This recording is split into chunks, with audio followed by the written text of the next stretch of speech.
We want to try to find a way to make a material difference because I've had the pleasure of giving keys to homeowners, and for each homeowner, it's a life-changing event. My name is Ron Terwilliger. Incremental progress we can make, we should. My father named me Jackson Ronald after his boss. I think he was a brown noser.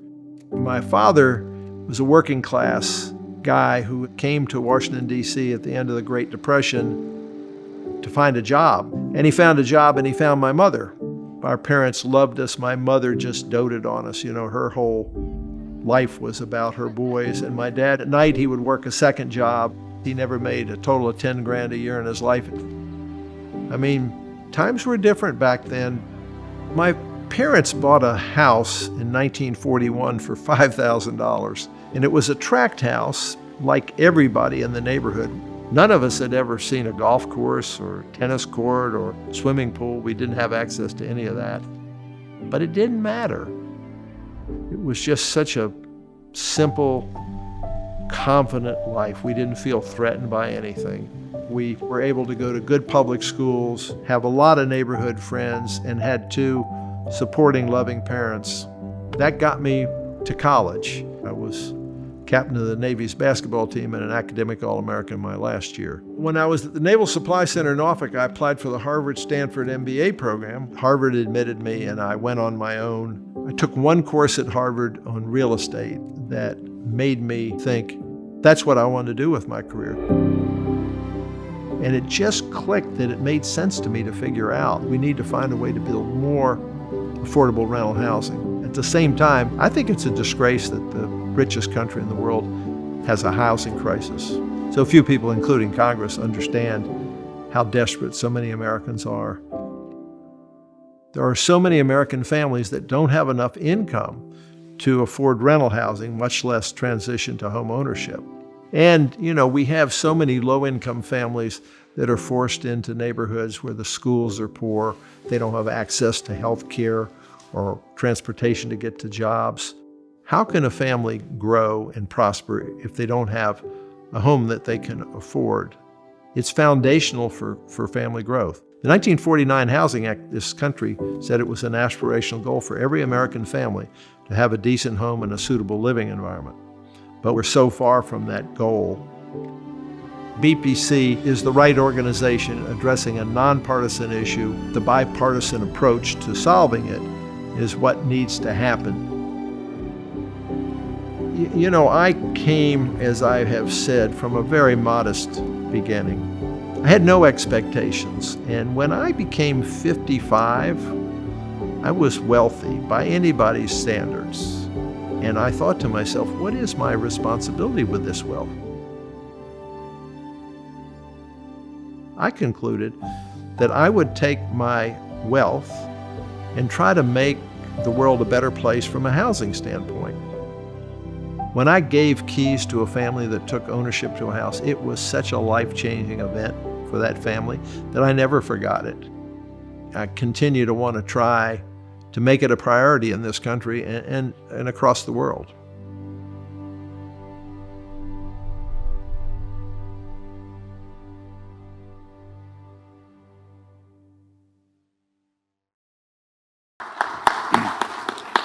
Well, good morning, everyone, and welcome to this, the second Summit on Housing Supply Solutions. My name is Dennis Shea, and I am the Executive Director of BPC's J. Ronald Terwilliger Center for Housing Policy. It's great to see everyone here in person, and greetings to all of our live stream viewers. We just watched a video entitled Strong Foundations. The video, of course, tells the story of Ron Terwilliger and the deep sense of obligation that has guided his philanthropy. But it also reminds us of the foundational importance of housing, that a stable, affordable home located in a neighborhood of opportunity can be a springboard for upward mobility. Unfortunately, today, too many Americans lack this strong foundation through no fault of their own. Millions of low-income households pay unsustainable rents, often in excess of 50% of their incomes. Millions of other families, frequently working multiple jobs, simply cannot afford to buy their first home. Each day, hundreds of thousands of Americans live on the streets as part of a growing homeless population. At the core of the housing affordability crisis is the severe shortage of affordable homes. Demand for housing far outpaces available supply. So closing this yawning gap is an absolute must if housing affordability and stability are to become a reality for millions of Americans. At the Terwilliger Center, we are optimists. So our goal is not just to point out the challenges, the problems, but to highlight concrete, practical solutions. As I think you will hear throughout the course of the day, these solutions are ready at hand. They are achievable. What is needed is the bipartisan political will to bring them to life. Before I introduce our first panel, let me take this opportunity to acknowledge the generous sponsors of today's summit: Zillow, Bank of America, Enterprise Community Partners, the Mortgage Bankers Association, the National Association of Affordable Housing Lenders, the National Association of Realtors, the National Multifamily Housing Council, and Novogradac. Thank you all for your support. For those of you on social media, we encourage you to follow us at BPC_bipartisan and use hashtag Housing Summit 23 throughout today's proceedings. Now let me introduce our first summit speakers. Ron Terwilliger is the Chairman Emeritus of Trammell Crow Residential, past Chair of Habitat for Humanity International, and our nation's leading housing philanthropist. Ron's commitment to affordable housing, as well as his beloved alma mater, the U.S. Naval Academy, is legendary. We're truly honored today by the participation of Adrienne Todman, the 12th Deputy Secretary of the U.S. Department of Housing and Urban Development. Deputy Secretary Todman has made it her life's work to help strengthen neighborhoods across the country through investment in affordable housing and community development. Prior to joining HUD, she served as CEO of the National Association of Housing and Redevelopment Officials, and earlier in her career, she was the Executive Director of the District of Columbia Housing Authority. Thank you, Deputy Secretary Todman, for joining us. This is your second time around with thank you.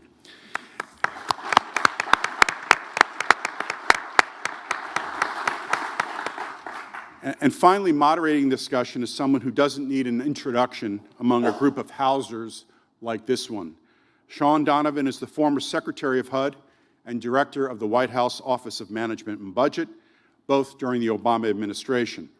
Prior to his federal service, he was Commissioner of the New York City Department of Housing Preservation and Development. And come September, Sean will be taking the helm at Enterprise Community Partners as President and CEO. Congratulations, Sean. And with that, let me turn it over to you. Thank you, Dennis. Thank you all for joining us today in this incredibly beautiful Martin Luther King library. And there couldn't be a better place for us to gather.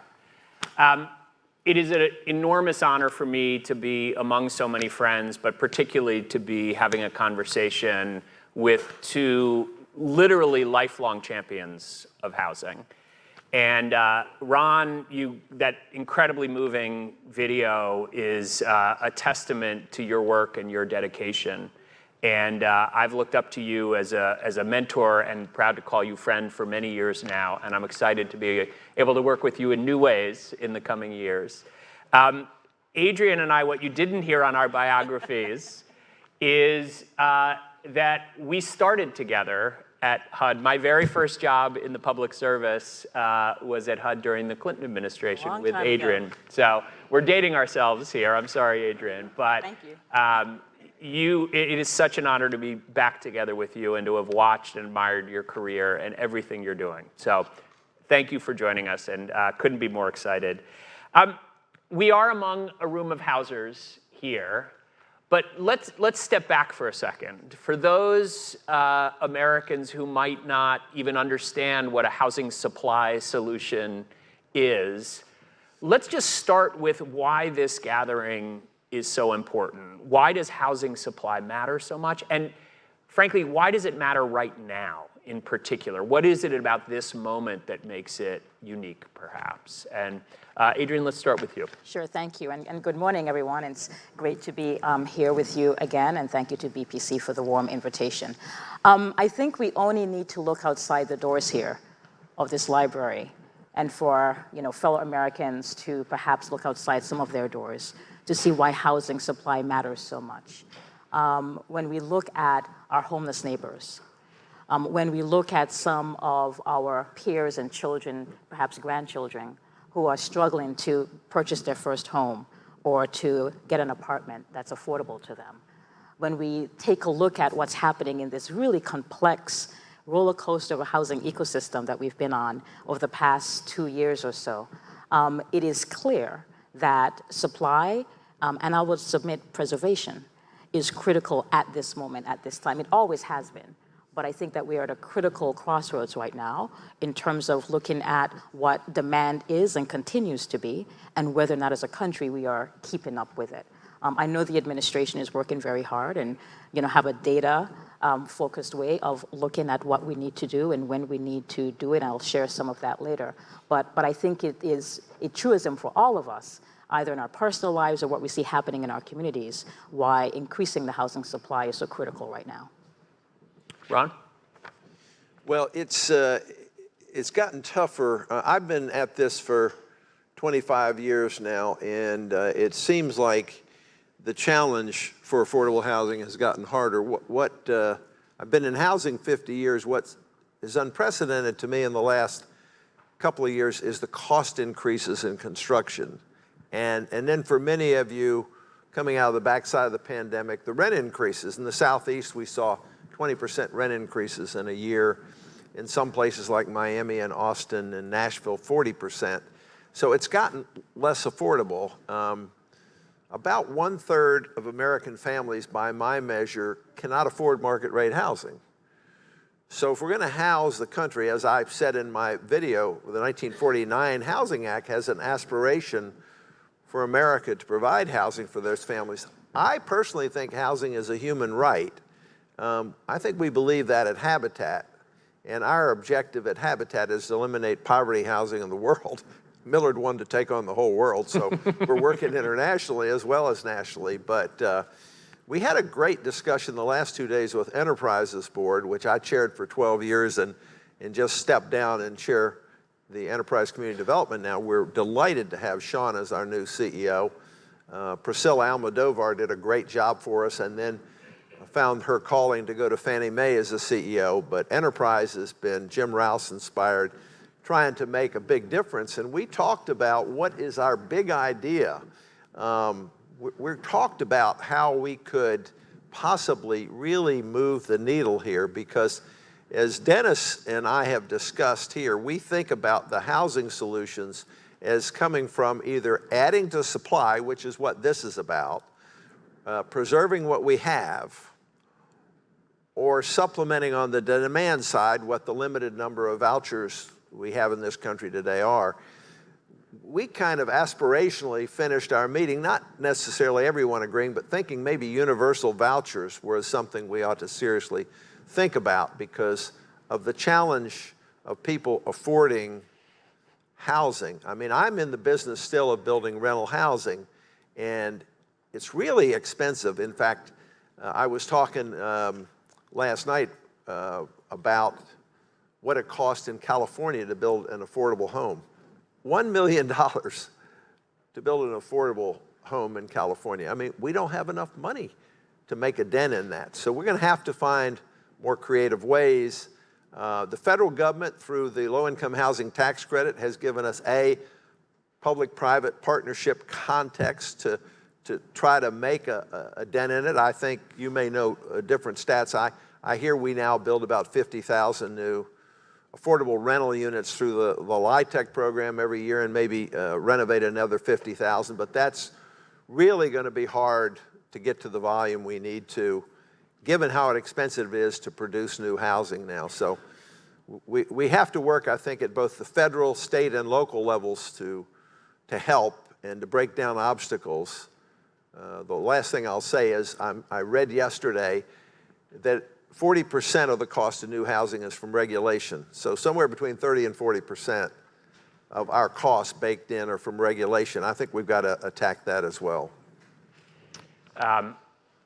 Very good context for all of the discussion we're gonna have, and this point about 50,000 units from the loan capacity tax credit program in a world where most estimates are we're millions of units short. Right. Gives you a sense of the scale of the challenge. But speaking of big ideas and moving the needle, I was really excited to see the leadership of the Biden-Harris administration, including last May, you released a housing supply action plan. Absolutely. And Adrian, give us a year-in update on that. Where have you come to? What's working? And where are the challenges? With a room full of housers, put us to work on how we can help. Absolutely. Well, let me just say that it was pretty incredible to have the entire federal family come together on a housing supply action plan. It was not just a HUD plan. Yep. It included many other federal departments who have equities in including supply. And so where are we today? I mean, we have done a phenomenal job restarting with the federal financing banks, risk sharing. We have a number of our HFAs across the country who have answered the call to work with HUD and Treasury to that end, and there's shovels in the ground and deals being finalized using that as a tool. HUD has done its job to make sure that it's HUD-held homes, those homes, unfortunately, that come into our possession because of foreclosures. We have made a decision and have continued on that decision to make sure those homes are going to either owner-occupants or to mission-driven entities, just a way to make sure that we're continuing the churn of homes being available for people at affordable prices. We have done everything we can to increase our rental assistance voucher program. And the reason that's important, as many of you in here who build housing, we do need to have an operating supply that will subsidy rather, that will help subsidize for our lower income families that need it. And so we're really excited to have been able to grow that program by 100,000 vouchers. Not enough, but we continue to fight for more. In addition to that, we've been working very closely with our partners at Treasury. I will say, I don't know during your time at the department, Sean, but HUD and Treasury have developed a really strong working partnership, as we always should, given the work that we do to increase the supply of housing. But we worked very closely with them to ensure that things like the LIHTC income averaging final rule was done, which I think is important to many of you who are developing and using LIHTC as a tool. In addition to that, we made sure that some of Treasury's state and local fiscal recovery funds, which was provided to states and localities really as a response to the public health crisis, that those funds were available not just to build housing, but also to help shore up where there was still rental assistance needs with the ERAP funds drying up across the country. So there has just been a wide range of things that we have really focused in on. I'll stay with LIHTC one other moment. One of the things that we also did was created a pilot program to streamline within our D4 program, which I'm sure any of you who've used our D4 program think it's just a bottle of joy. And so we are trying to streamline the way that program is used, particularly when there's a linkage to LIHTC. And I think just a couple of days ago, we announced that we're removing the $25 million cap on projects just because we understand just the pressures that are out there right now for folks who are building to make sure that this pilot is successful. So we're doing a number of things across the federal family, and we're 1 year in. I will say that the impact of the increased interest rates has certainly created a little bit of a pause in some of the deals we see coming in, and understandably so. But multifamily starts are still strong. Not necessarily strong in the affordable end, but certainly strong. And then we just saw a couple days ago that I think for the first time in a long time, single family starts have just ticked up a little bit. So we are the whole ecosystem, both the federal side and the private side are trying to respond to the demand that's out there. And we're making some advances, but there's still more work to do. And I would submit in terms of the group of housers here, in terms of how you can help, For folks like I was a practitioner, I used to build housing. I haven't done it in some time. I don't understand some of the pain points that our programs or other programs have. Part of my roadshow is learning, right? What is happening on the ground? How are we able to help you as a federal department, but really just as a full administration? And so the more ideas that come toward us, pressure points in terms of office to residential, for instance, the more ideas that come toward us, we will be responsive with our programs, our funding, and our regulations. Great. Well, I know this audience isn't shy, so I'm sure you and your team will be hearing today, and we'll get to work on bringing interest rates down. We'll have that done in I appreciate that. a few months.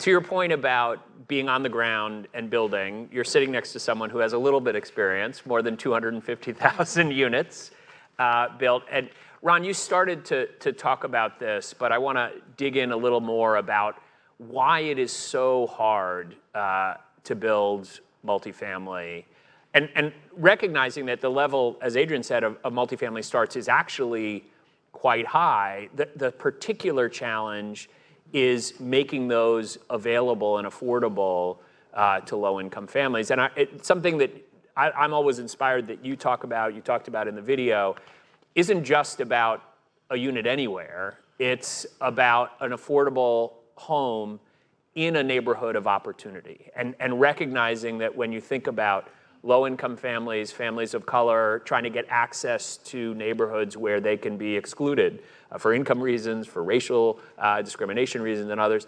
Tell us about what you're seeing as the barriers. You talked about regulatory costs and construction costs, but let's dig into that a little more and maybe on what we can do to solve some of those issues.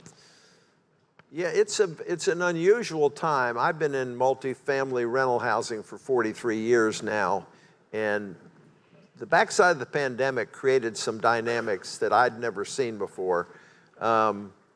We thought going into the recession, which was a V-shaped recession very shortly, that we were going to have a real challenge in rental, but it turned out rental housing and warehouses were the real winners. And as a result, the industry geared up. So to the point of production, we have started more rental housing units, multifamily, 5+ in the last 2 years than any time since the 70s. In fact, those of us who are in the industry every day are worrying now about oversupply. But it's at the market rate that it's oversupply. It's not affordable. If you think about the cost of building a new unit, you've got land, you've got construction, and you've got all the soft costs, including interest, which with today's interest rates are pushing the cost up. But construction costs have pushed it up so much. Cost increases, I think, for a period from the mid to late 21 till a year later went up like 50% for us in multifamily. And so we're trying to build what we call attainable housing. We're trying to build workforce housing.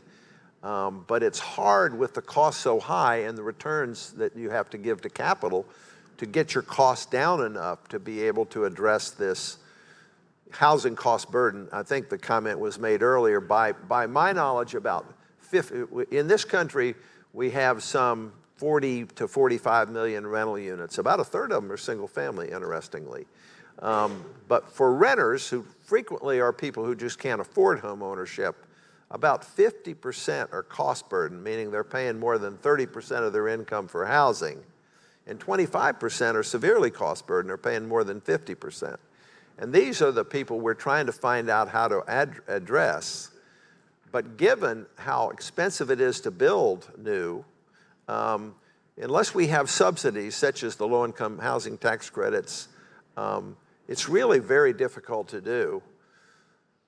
The rules on zoning are made, at the local level. In this country, we have delegated zoning locally. Habitat for Humanity, which I've been on the board of for 23 years now, we have a U.S. advocacy campaign. We've been working hard at the local and state level to get people to be more motivated to help us build affordable housing and preserve housing.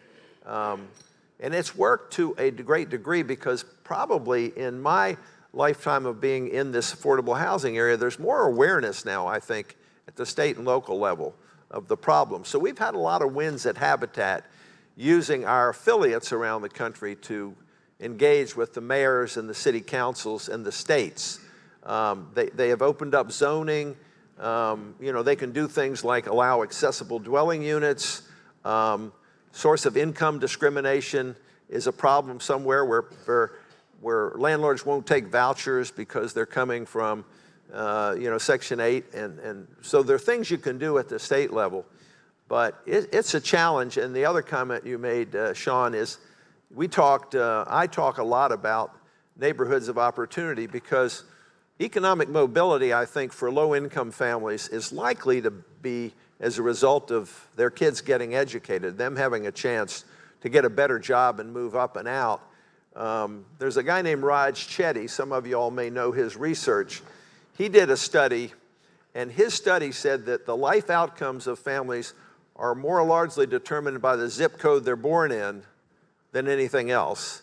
So we've got to help as a society create economic mobility, get people homes that they can afford in decent neighborhoods where there are good schools and there's transportation and there's ways to get to food and jobs. And even when I was chairman of Habitat, I used to talk to our affiliates about trying to avoid the temptation of buying the cheapest land in the neighborhood because frequently that's where it was unsafe and the schools were failing. So we've got a broad challenge, but as I said in that video, I consider housing foundational to family growth. And Rob Portman, Senator Portman was with us yesterday, and I said, Senator Portman, do you think Congress would ever accept the idea that housing is a human right? And he said, I'm not sure you're going to get there with Congress the way it is, but if we don't, we think education's a human right, I believe. I think we think healthcare is a human right. Why not housing? Housing's foundational. Housing's got to lead in all these areas. How do you have a good education and good health if you don't have a simple, safe house that you can afford to come home to? So that's the reason I've been at this. Can I have an amen for that?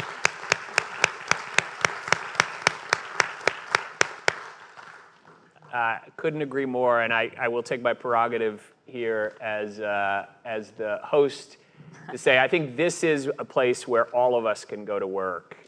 We are seeing in places like Minnesota, in California, we made a run at it in New York, strange bedfellows coalitions of housing advocates, racial justice advocates with home builders and others really pushing to say, we've got to be able to build, we have to do something about these zoning restrictions. And I think at the state and local level, these campaigns are a really hopeful, tough, as Ron said, but hopeful direction that we can go. And I know the administration's been supporting Absolutely. it. So let me shift in another direction with you, Adrienne. And I will say, as a former budget director, I'm a little jealous of what you all have been able to do in the Biden administration in the last few years.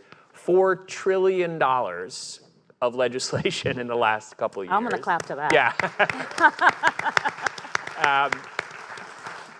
Most Americans can't keep up with the alphabet soup. Sure. So I've been taken to calling this New Deal the auntie and the uncles. There's Auntie ARPA, the American Rescue Plan. There's Uncle Bill, the Bipartisan Infrastructure Law.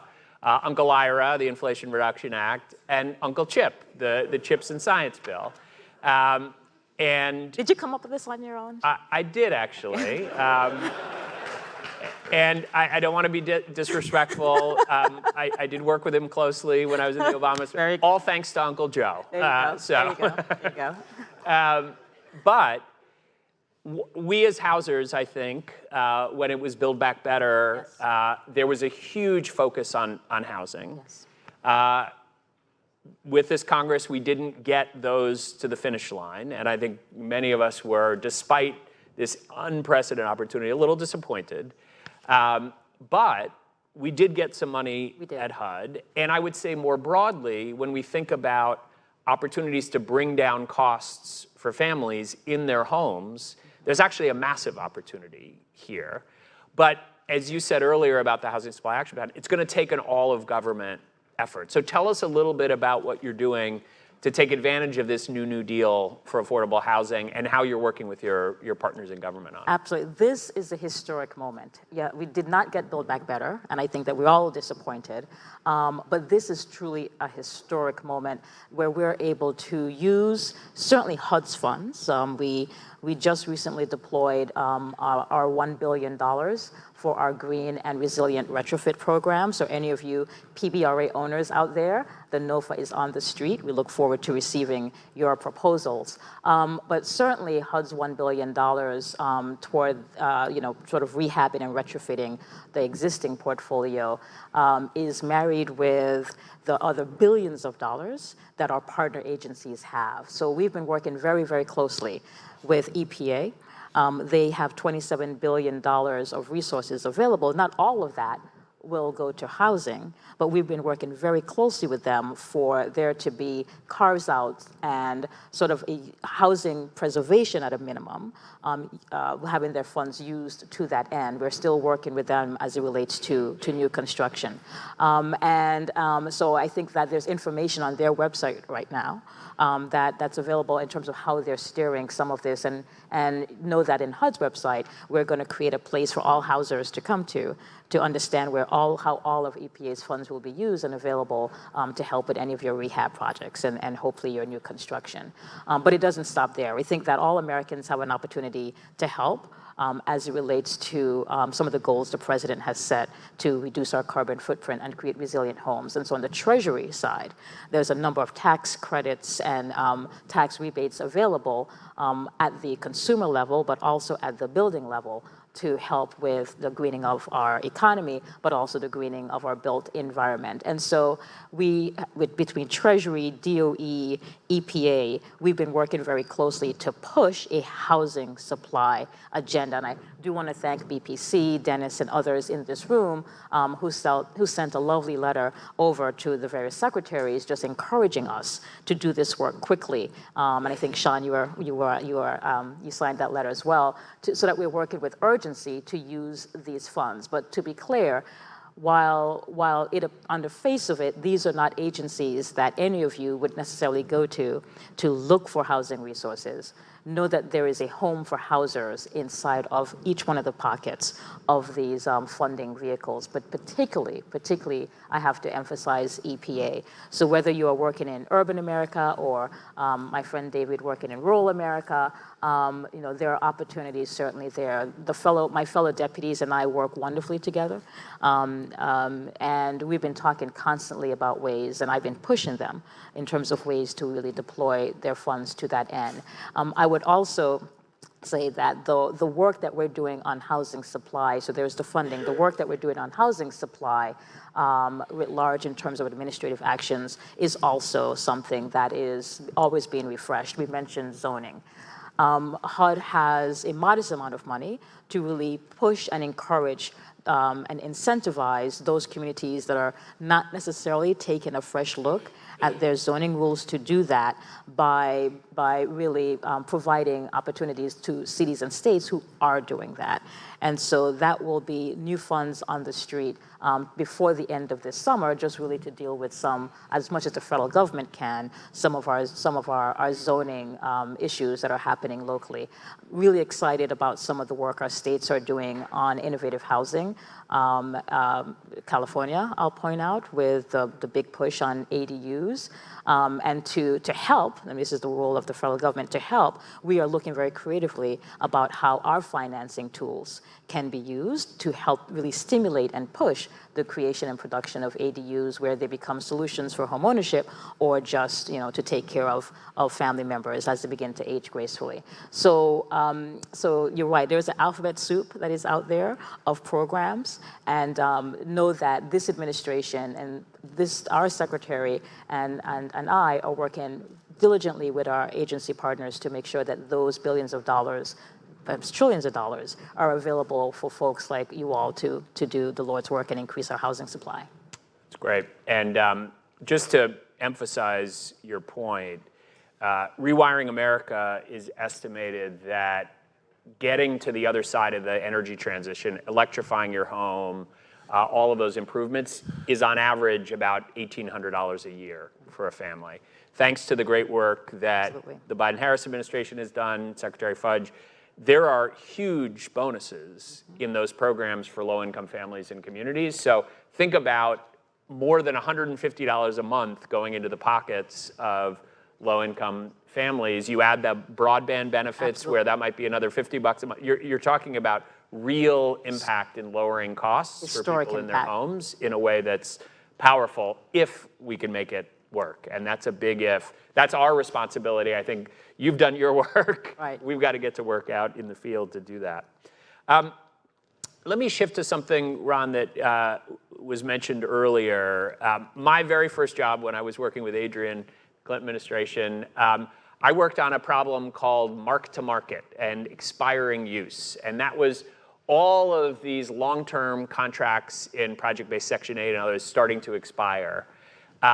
We've now got a new potential crisis on our hands around low-income housing tax credits and the expiration there. And we can do great work on supply, building lots of new affordable units, but if we're losing them out the back door even faster, we're gonna not just be running in place, but going backwards. And so, Ron, you've been a real advocate of preservation, but specifically around tax credits, of not just preserving them, but getting ahead of this problem with potentially permanent affordability. Tell us a little bit about your thinking on preservation and on that specifically and what we need to do there. Yeah, I think, as I mentioned earlier, when Dennis and I got together here at BPC, as I said in my video, I think housing is a nonpartisan issue, needs a bipartisan approach, and that's what the BPC stands for. So we're working hard to bring both Republicans and Democrats, a little harder with Republicans, it seems, into the fold.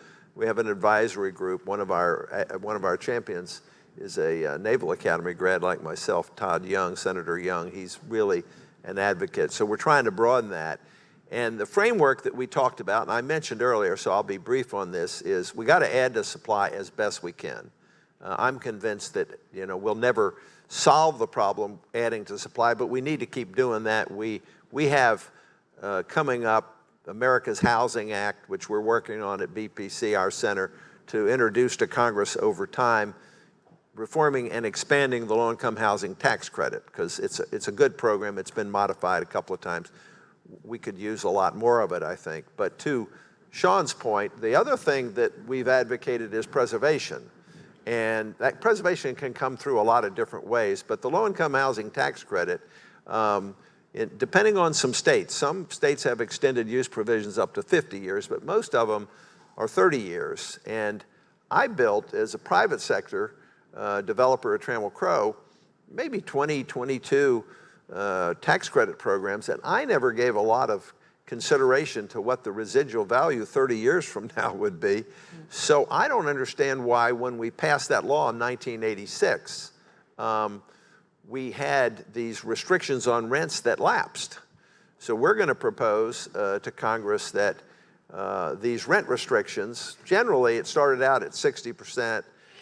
Now I think it's been modernized to where some percentage can go up to 80, but it's got to average 60, that those are in perpetuity. I don't believe people who are developing them, whether they're for-profit or not-for-profit developers, will be discouraged because they can't eventually convert to market rate. And I think there's a lot, as you say, Sean, there's a lot now coming up to where they're either going to go to market rate or somebody's going to refinance them and keep them as restricted. But that's the one program. I think there's been over 3 million units built since '86, and it's now a permanent program. And then the other thing, Sean, I got the floor here, I'll just touch on again. I think where we can really make a great impact on this problem that is haunting so many Americans that are cost burdened is if we could get the voucher program expanded. We hope, we talked about this yesterday, to universal vouchers. The VASH vouchers for veterans seems to be working well. Part of the problem with vouchers is the restrictions that HUD places on them, where you have to have inspections. They're just not landlord friendly enough. And so back to the neighborhoods of opportunity, we would like these lower income families to be able to live in good neighborhoods with good schools and access to jobs and stores and food.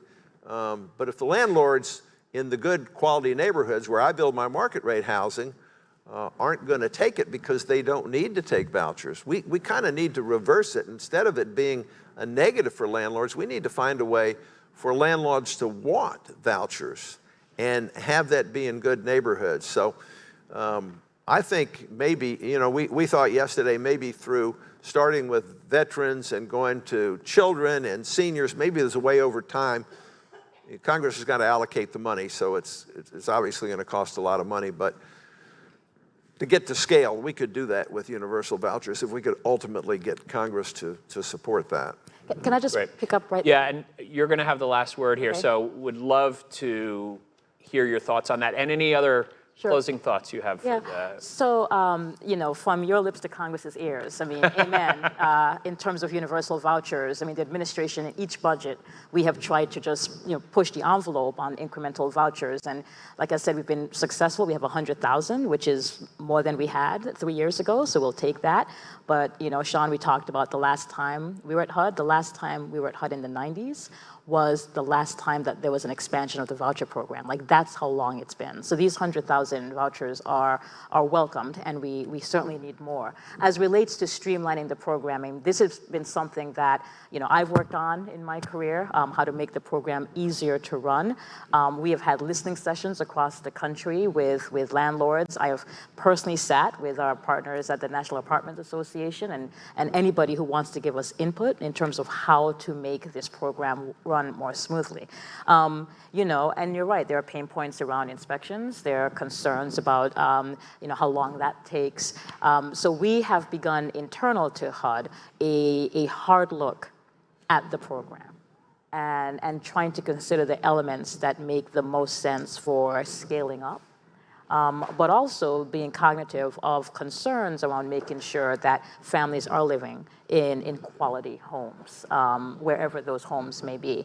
So we get it. We know that HUD is part of the problem in terms of administering the program, but we also know for us to shape and reshape the program, we are going to need Congress's help, because some of the regulations that we have are tied to the rules and the laws that we have to follow.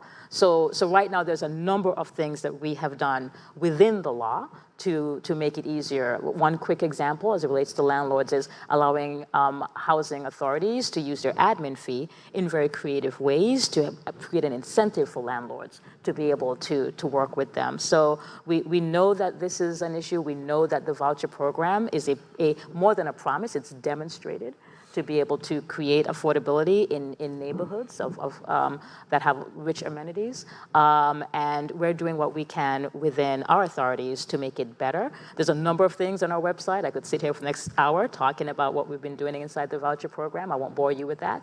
But certainly I think that if we all believe that this is a program that is worthy of an infusion, real infusion of funds, that's problem solving, and then it will take all of us to communicate that forcefully, to not just in terms of the dollar side, but to make it a program that is more nimble than it is right now. Yeah, and I appreciate you taking responsibility on that. Congress has its job to play. State and local governments have their job to play too, because as Ron said, the discrimination against voucher holders is a real thing. And you can make it a perfect program and still have challenges. Absolutely. So we're going to leave it there. As you can see, we are all very blessed to have these two remarkable housing leaders showing us the way in so many different directions. And so let's give them a round of applause. Thank you.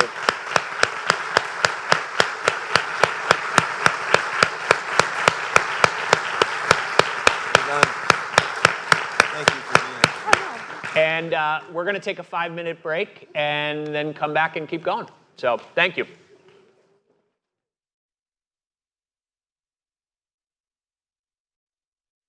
We are in a housing crisis. Across America, families can't afford rising rents and soaring home prices. The problem is, we have underbuilt over the past 2 decades. New home building hasn't kept up with demand, resulting in a severe shortage that hurts low-income renters and first-time home buyers most. Housing is foundational. Everyone deserves an affordable, safe home at all stages of life. To make this possible, we need to build more homes and dramatically increase supply. It's time to make affordable housing a national priority.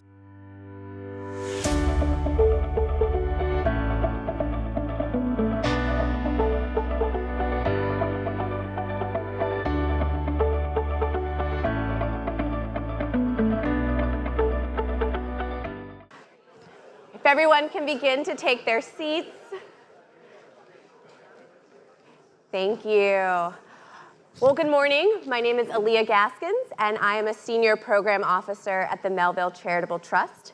Melville is one of the largest foundations that's solely dedicated to ending homelessness. And core to our work is a belief that we will never end homelessness until everyone has a home. And so I'm really excited about this discussion because we're going to continue the conversation about unaffordable housing costs and the connection between high housing costs and homelessness and housing instability. But we're also going to do a really deep dive at kind of one of the root causes of those high costs, which is the fact that it is just really expensive to build. It is very expensive to build, whether we're talking about unpredictable costs, delays, projects going over budget, extensive regulations, different things. Even with subsidies and other supports, we still run into projects that just aren't delivering or aren't penciling out. And we also know at the same time that when you look at the data, in fact, there was a recent study, I believe, by the National Bureau of Economic Research that talked about kind of productivity in construction has remained stagnant for decades. And so in this panel, we're going to be wrestling with kind of what's behind that lack of productivity, what's behind some of these high housing costs, but more importantly, what can we do? What are the opportunities for innovation? What are the opportunities for us to really invest in solutions that will help us drive down cost? So today we're going to be joined by 3 experts who are going to shed light on these challenges and opportunities. They're also going to showcase some of their new and exciting innovations that they're working on, as well as where they see trends and opportunities in the field. We're going to start with Dan Hardcastle, who is the Special Policy Advisor at HUD. He's going to really set the stage for us and talk about kind of the problem as well as innovative technologies. From there, we're going to go to our next 2 presenters who are going to really talk about some of the innovations that they are bringing in the market. We're going to start with Hugh Frater, who is the chairman of the board for Vessel Technologies, which is a mission-driven firm that is focused on leveraging technological solutions that address the global housing crisis using prefabricated materials for construction. Previously, he led Fannie Mae as the CEO. And then we're going to go to Peter Cooperman, who is the Chief Marketing Officer at Black Buffalo 3D Corporation, a provider of 3D printers for construction, 3D cement-based ink, and structural walls. After that, we're going to go into some question and answer and hopefully leave some time for audience questions.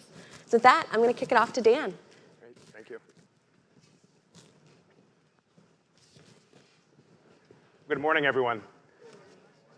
So we got to kick off this morning with 2 of HUD's great modern leaders, Deputy Secretary Todman and former Secretary Donovan, who've really pushed us as an agency to find innovative solutions to our country's housing needs.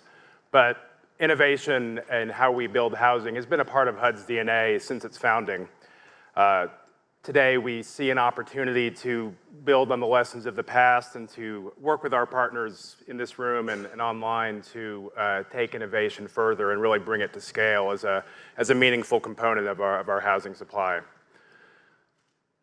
So, taking it back to the beginning, in 1968, just 3 years after HUD was founded, Congress gave us an incredibly ambitious mandate to build or rehabilitate 26 million homes within the next 10 years.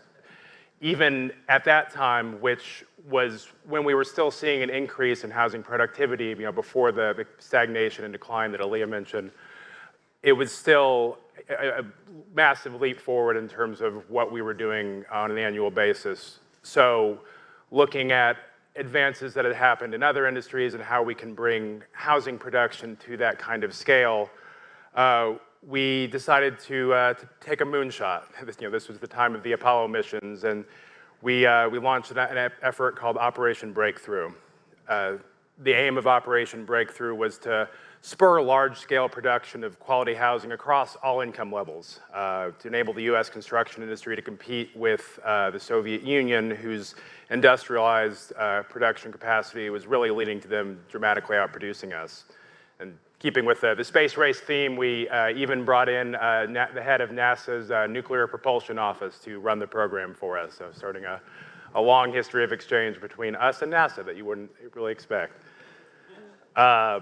We brought in some of the biggest companies in the country, Boeing, Alcoa, GE, to really help think through and demonstrate how do we build at scale using offsite and other innovative technologies. How can we really tackle the need for housing production the way we've tackled so many other consumer goods. The aim was to demonstrate the value that offsite construction could bring, and then help to address the barriers that stood in its way, from land use restrictions to production capacity and investments to the financing that was being offered by HUD to help make it a reality. This community here was one of the communities that was built under Operation Breakthrough in Kalamazoo, Michigan, and I did not actually add the sepia tone to make it look old-timey. It in fact came that way. So Operation Breakthrough helped introduce many of the component-level innovations that have been subsequently embraced by the housing industry, including factory-built trusses and walls. But its larger ambition to really see a transformative jump in housing production efficiency was ahead of its time. The growth of the 1960s fell into the 1973 oil crisis and subsequent economic stagnation that really led to a pullback in investment and in HUD financing programs.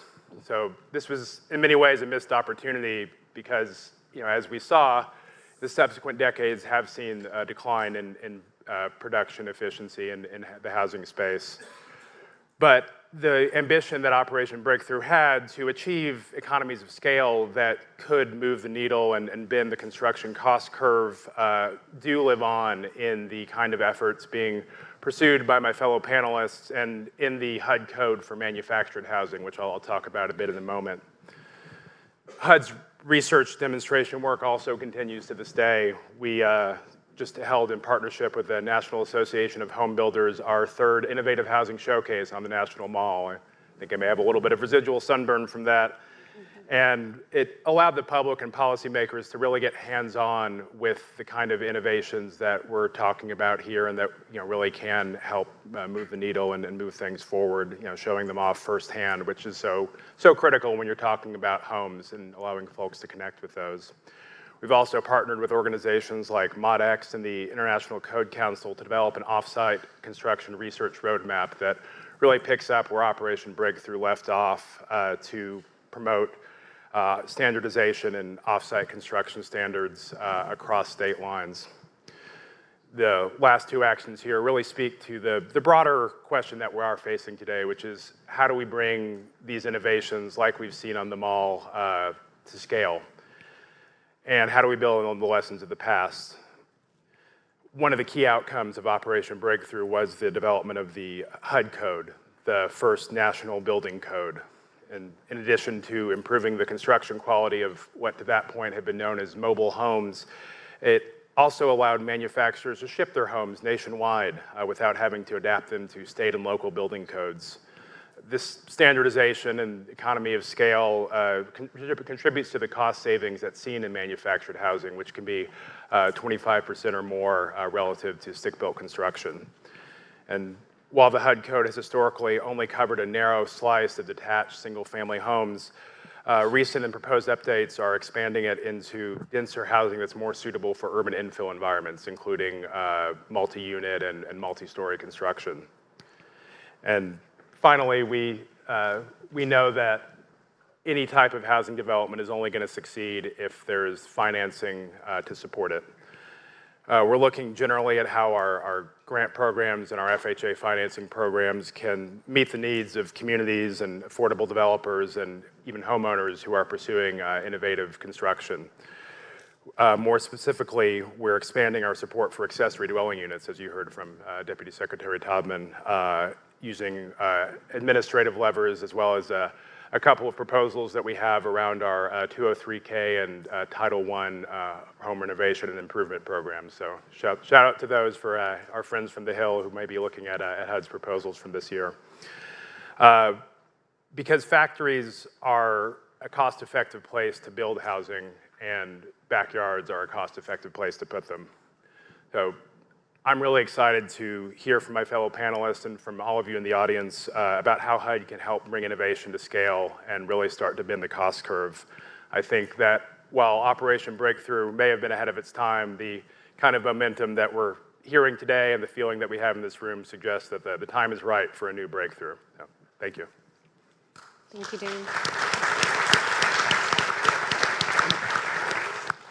Dan. Next, we're going to hear from Hugh. Go ahead. Thanks.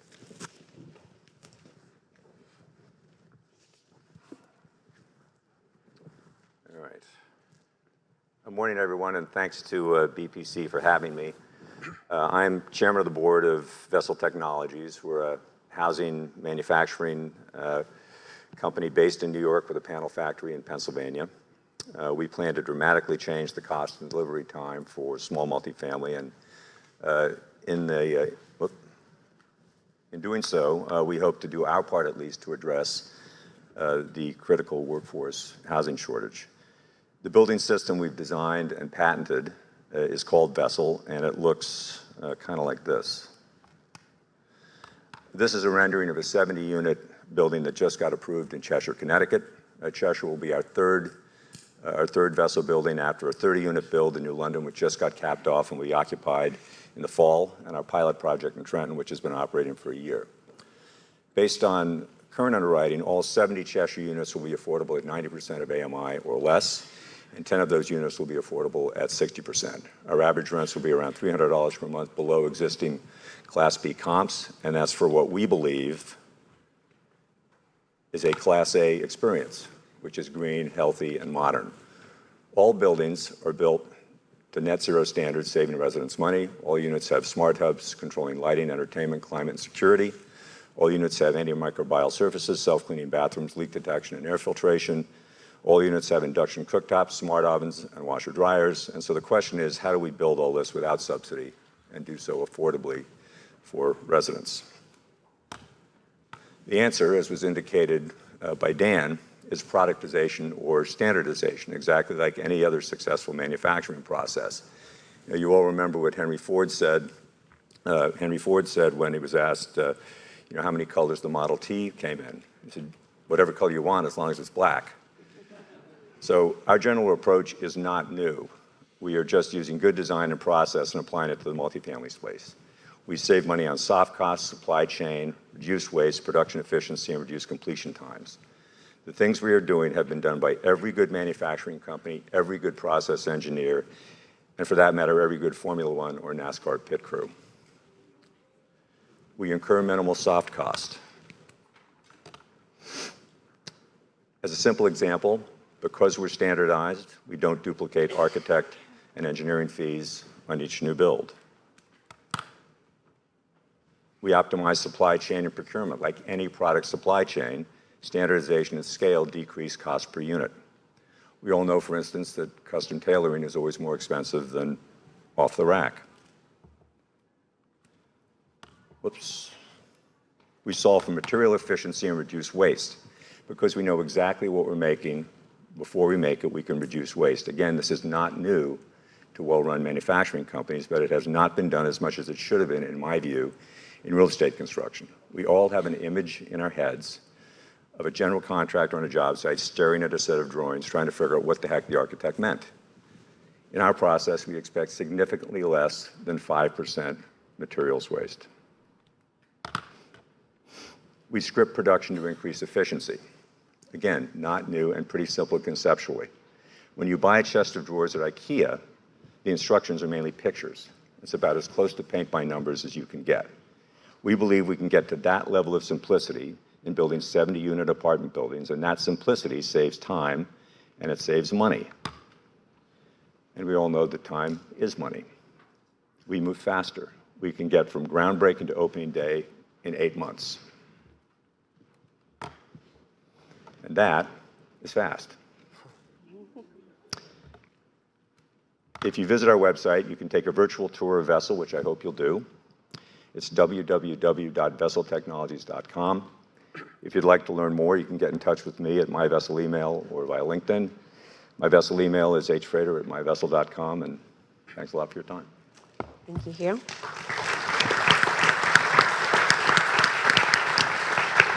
And last but not least, we're going to hear from Peter Cooperman.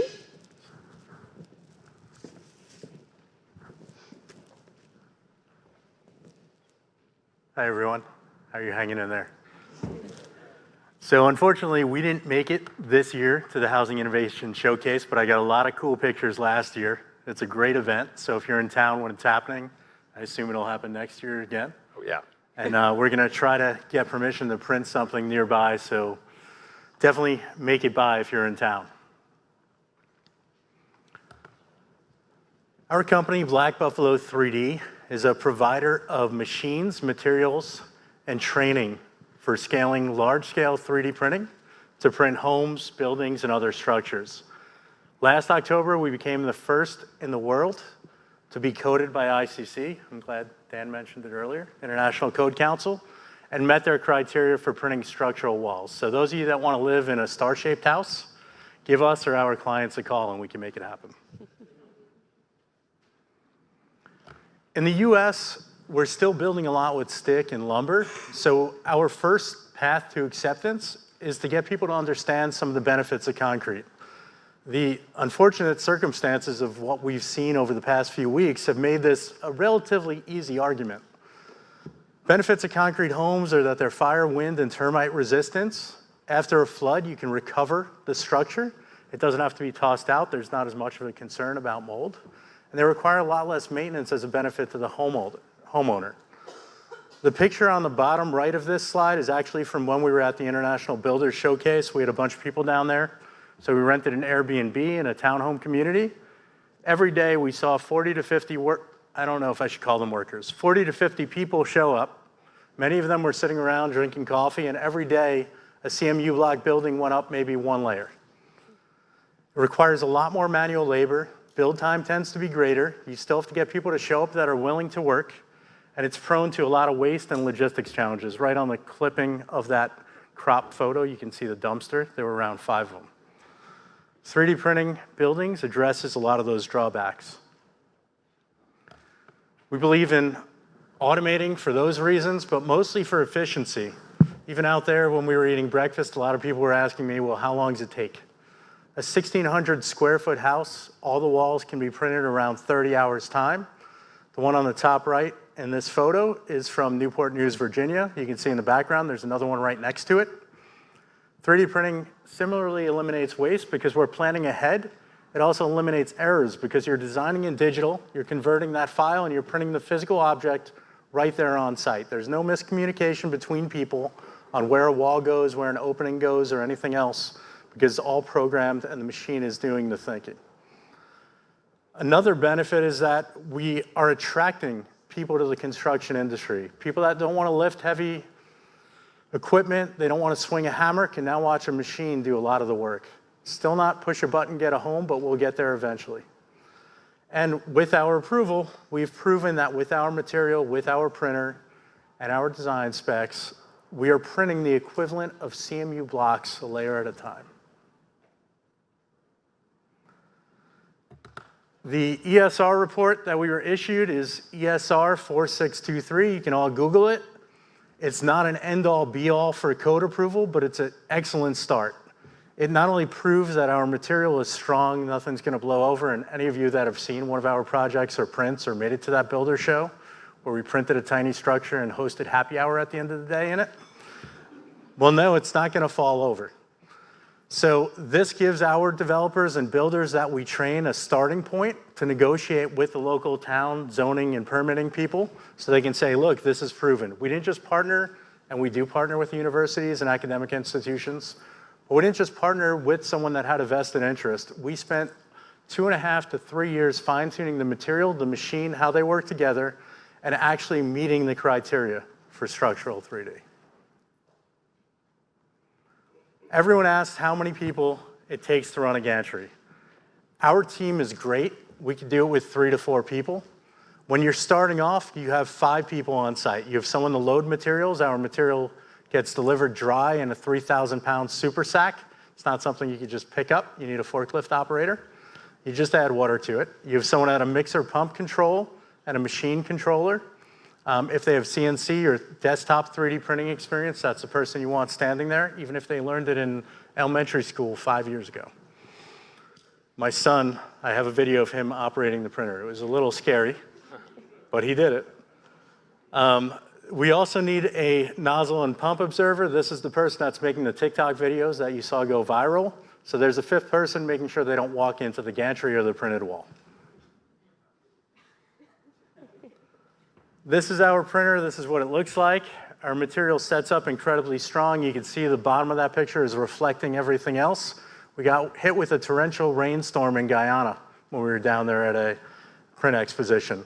We had to drill holes in the bottom of the building because it was holding the water, and we wanted people to be able to walk through it at the end of the day. Our gantry printer design is modular, similar in the thinking that you has on modular. We want to make sure that we could build to suit the project. So the printer could be set up. It's also uniquely on rails, so you can extend those rails and meet the footprint of the project, but more importantly, in row home communities, just have the printer keep going down and knocking out houses 30 hours at a time. It can be installed without any footings if you have compact ground. And then the ink is a very important part of it. We can print continuously, and we did 3 years of joint R&D, starting with what we thought was a good formula and spending 10,000 hours to improve it. So what's really important here is that everyone told me show a video. Videos say 1,000 words. They're right, but on these type of venues, videos never have sound. Something doesn't work, it freezes up.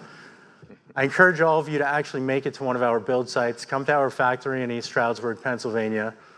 Watch us online and see. We're going to have 8 houses coming to Leander, Texas soon. Texas has become a hotbed for 3D construction printing. And we're going to be announcing a lot of additional sites and projects from single family to multifamily. And we want to make sure that everyone in this room, everyone on this stage understands the importance of making subsidies and grants available so that we can further this. And on our part, we will introduce any builder or developer that wants to do even a portion of their home in 3D to one of our customers, or we will show up on site and help them get those structures printed. We know that seeing and feeling is believing, and it's incredibly important to the success of the industry and helping resolve the housing shortage.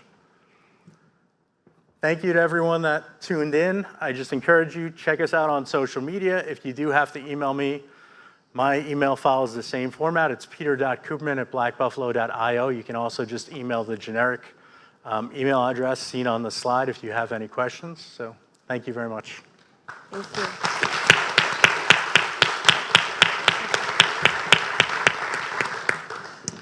Well, I appreciate each of you taking the time to kind of set the stage and tell us more about your work. We're going to spend the next couple minutes just kind of going deeper into each of your presentations. And Dan, I wanted to start with you. I'm hoping you could take us back to the innovation showcase and give us some specifics, give us some examples. What were maybe 1 or 2 of the most promising innovations that you saw? Well, a parent can't pick favorites, so they were all beautiful innovations in their own way. But no, this is the second year that I've had the opportunity to be involved in the showcase, and between last year's event, which featured Black Buffalo and their really exciting 3D printer, that the National Park Service really does not like having liquid concrete on their $1 million grass parcels, as you might expect. So we'll try to figure something out for next time. But I think just some of the coolest things, some of the things that catch the most attention from the casual passerby who just happens to notice, oh, there are homes on the mall where there aren't usually. It's things like the panelized 2-story unit that we had in the middle this year that went up in under 12 hours. I think folks just walking to work one day and seeing nothing, and walking to work the second day and seeing a 2-story building. That always catches folks' attention, and I think it emphasizes what Hugh talked about the speed that can be achieved with these factory-built construction techniques. Also, on the scalability side, the duplex unit that we showcased this year, which was built under the HUD code, this is something that's new. It's as I mentioned, historically, the HUD code has really spoken to units that are what you might think of in a manufactured home community. Individual, separated, detached, single-family units, and what the HUD code is now allowing are things like the duplex that really can make sense in new contexts and really can bring some of the efficiencies of factory-built construction to urban and suburban contexts. think we're also excited by some of the innovations that our partners at the Department of Energy brought to the showcase, which aren't even on the market yet. Some really next level technologies out of places like Oak Ridge National Laboratories that focus on 3D printing panelization and other techniques that can reduce the number of layers required in panelized construction, while at the same time increasing their efficiency and relying on the use of sustainable materials. We had hemp-based insulation that DOE also brought, which I think got us a little shout out from the hemp community. I think that HUD goes green, and but it's really an important and innovative tool that feeds into so many of the other products we saw out there. One innovation in one area feeds into this broader ecosystem, and so we at HUD, see our role as being able to convene folks and bring them together, put these kind of ideas on a national platform where everyone can see them, and HUD grantees can see, oh, this is an opportunity that we might employ that might help bring down our development costs. Thank you. Peter, I'm sure anybody who walks past your model, it's hard for them not to be like, wow, how do we do more? And so I'd love for you to touch on kind of what are some of the primary challenges that your industry is facing? I think in general, just getting people trained and to accept that something that's printed layer by layer is strong enough to survive, hurricanes and different conditions is very difficult. And then, the shortage of land right now is difficult. Every community wants to add housing. There's a lot of infrastructure that goes in there. I think the positive side of it is that really the ability to automate a lot of the hard work is making it much easier. And then from local towns to federal government, everyone's starting to understand that this is viable, and 3D printing a home or a structure or something needed in the community is something that's really, it's gonna happen. So hopefully it's not you flying somewhere or driving a really long distance to see a home sometime soon. And we'll do whatever we can to help out local communities that need housing. Hugh, it struck me that you described your work as a ballet. When I'm not at the foundation, in my other hat, I serve on our local city council, and I think there are very few things that go as beautiful as a ballet. And so I guess I'm wondering, when you think about your work and specifically your interactions with local governments, are there things that local leaders can do to really help support the ballet and to make sure that your technology is being able to be delivered as quickly as you envision? Well, look, I think there's something in general that we need to do as a society, which is try and change NIMBY to YIMBY. And what we found is that given the criticality of the housing issues in every jurisdiction, it's not just Portland, Oregon, where they talk about rent control. They also talk about it in Tampa, Florida, and it's an easy thing for people to latch onto. The key thing is a need which exists everywhere, and combine that with political will. And zoning, we've had tremendous support from mayors, from local officials, but when you are standing in front of a zoning commission with seven different people with different views on things, it becomes more challenging. But that's where things like 8-30G in Connecticut become really, really important, because it makes it harder to say no to something which everybody knows intuitively you need to do. I think this is, we've not found any resistance to, quote, the technology or the newness of it. If they really thought about it, all of them carry a smartphone around, and it's the same productization and standardization that's in that phone that they use every day. So I think that there's going to be growing acceptance of these new techniques. When I was at Fannie, we did work on ADUs that Dan were talking about. We did some pilots on 3D printing. All of this, if it makes fundamental sense, and if it is good for consumers and lowers the cost of housing, it will be supported. I mean, we're in a period right now of explosive innovation in construction. Dennis has heard this before. It's kind of like the automobile industry in 1920. There was almost 200 car companies. I mean, a car was a good idea.